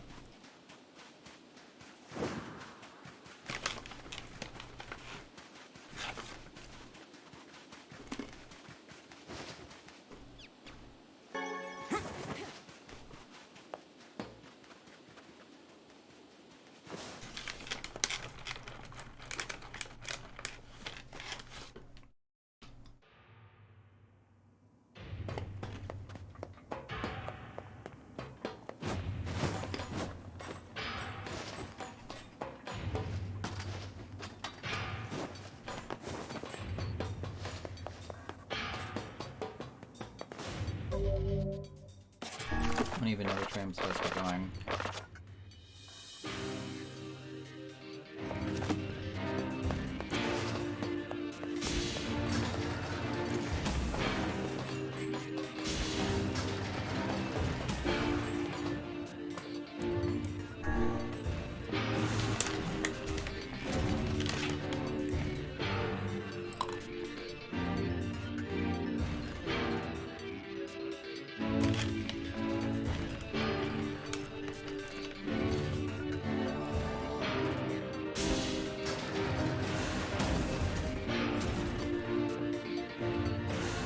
The elder brother postponed his joy for the sake of his sibling.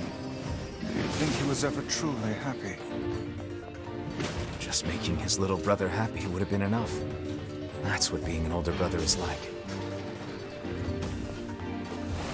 Ooh.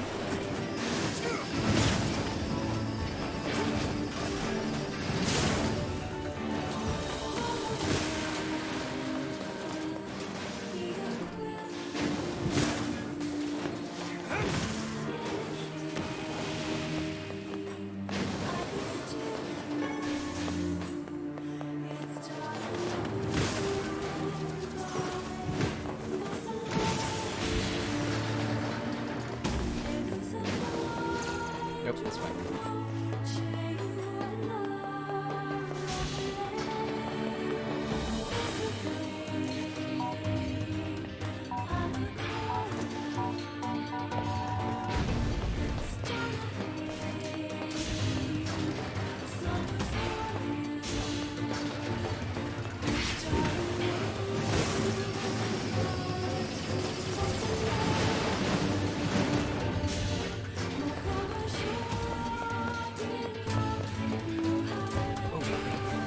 See if I can pick that up. Heck no.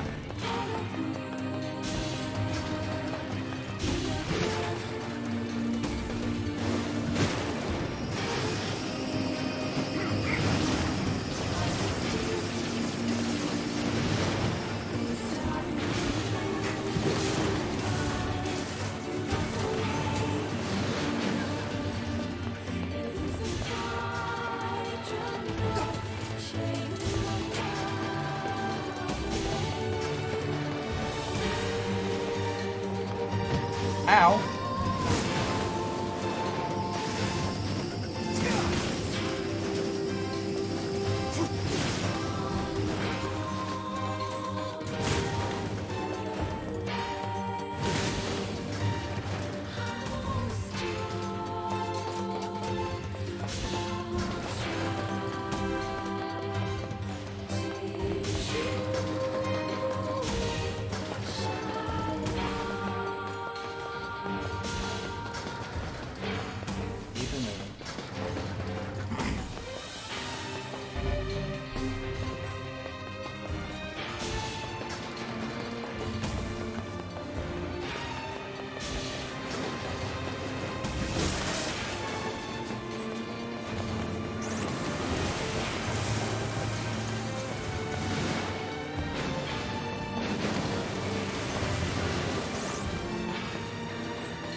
my god, they just keep coming.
on, give me a bomb.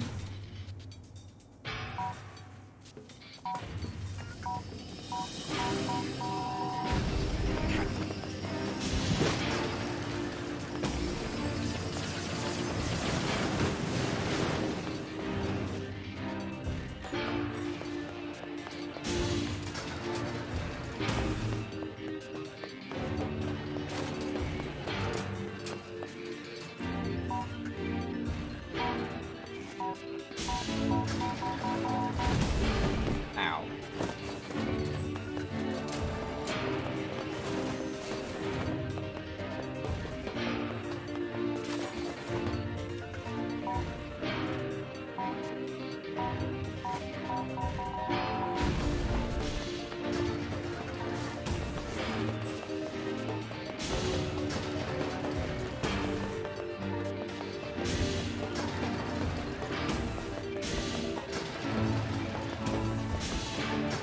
I can definitely tell I am starting to really doze off, so as soon as we get done with this portion of this like entire factory, I'm calling it a night, because I am fading fast.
I wonder if I actually get to do the boss fight.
Mario, run.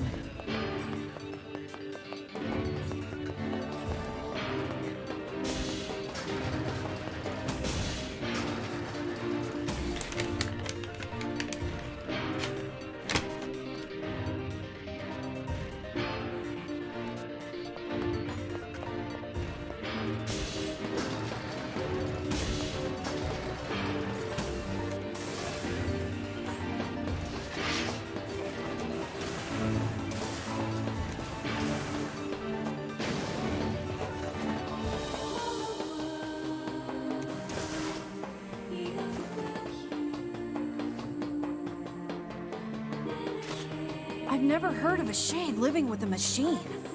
What's that about? Don't know, don't care. All that matters is that we kill them both.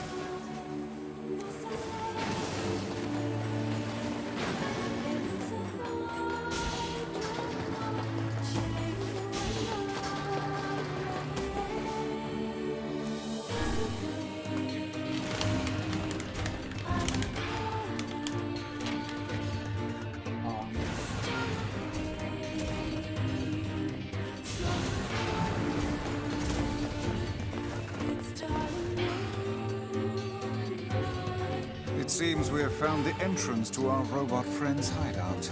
Right. Let's head down. Are you mad? We've no idea what lies below. Beats going the long way around. Come on.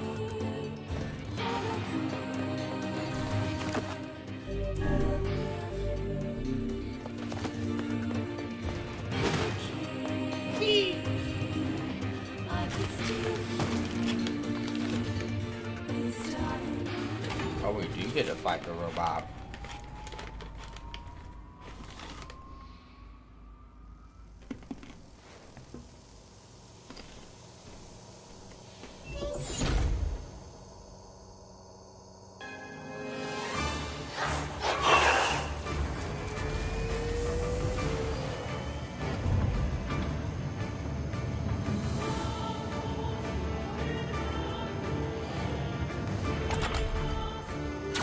Intruder detected. Scanning. Scanning. Exterminated.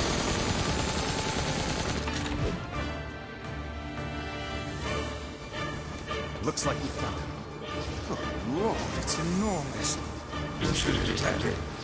Scanning. Scanning. Exterminated. Oh, that did not do nearly as much damage as I was thinking it Look at the Shade! That thing is commanding the robot somehow. Aim for the legs! Knock it down! Take out the Shade!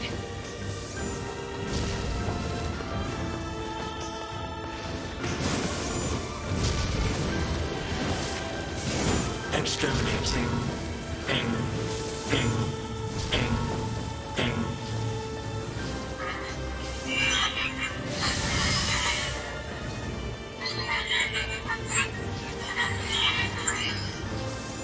Must defend my mission.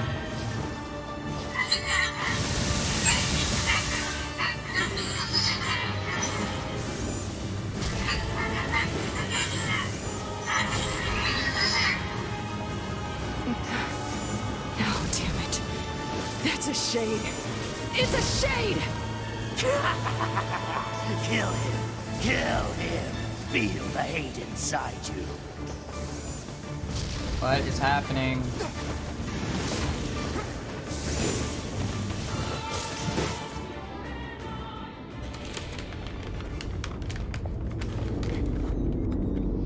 I'm gonna be right behind you, Drake. It's about 1 o'clock in the morning.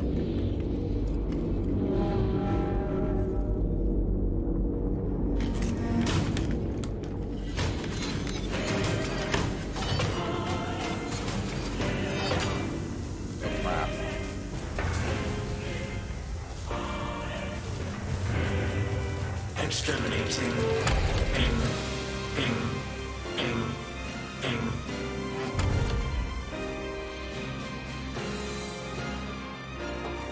This thing can transform?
together.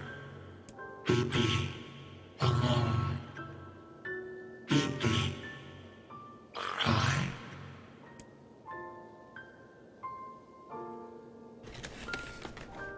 You. What? You stupid machine! You killed my family! You took everything from me! Why did you have to be here? Why you? Why? Beautiful. What a perfect example of humanity. What?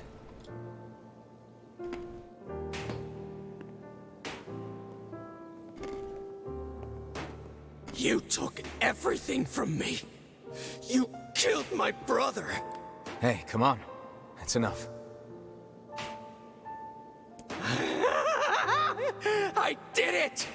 Now that this goddamn thing is dead, I can forage wherever I want.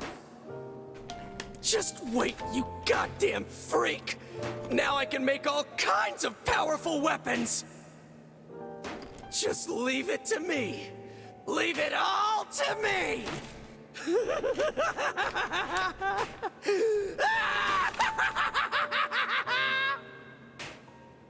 Look, we get it, okay? Really?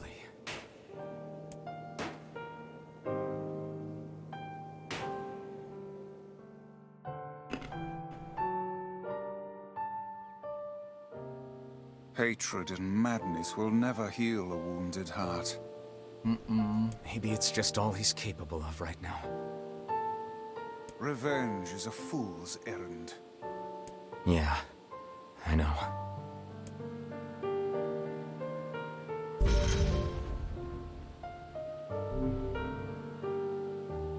And with that, we are at a perfect stopping point.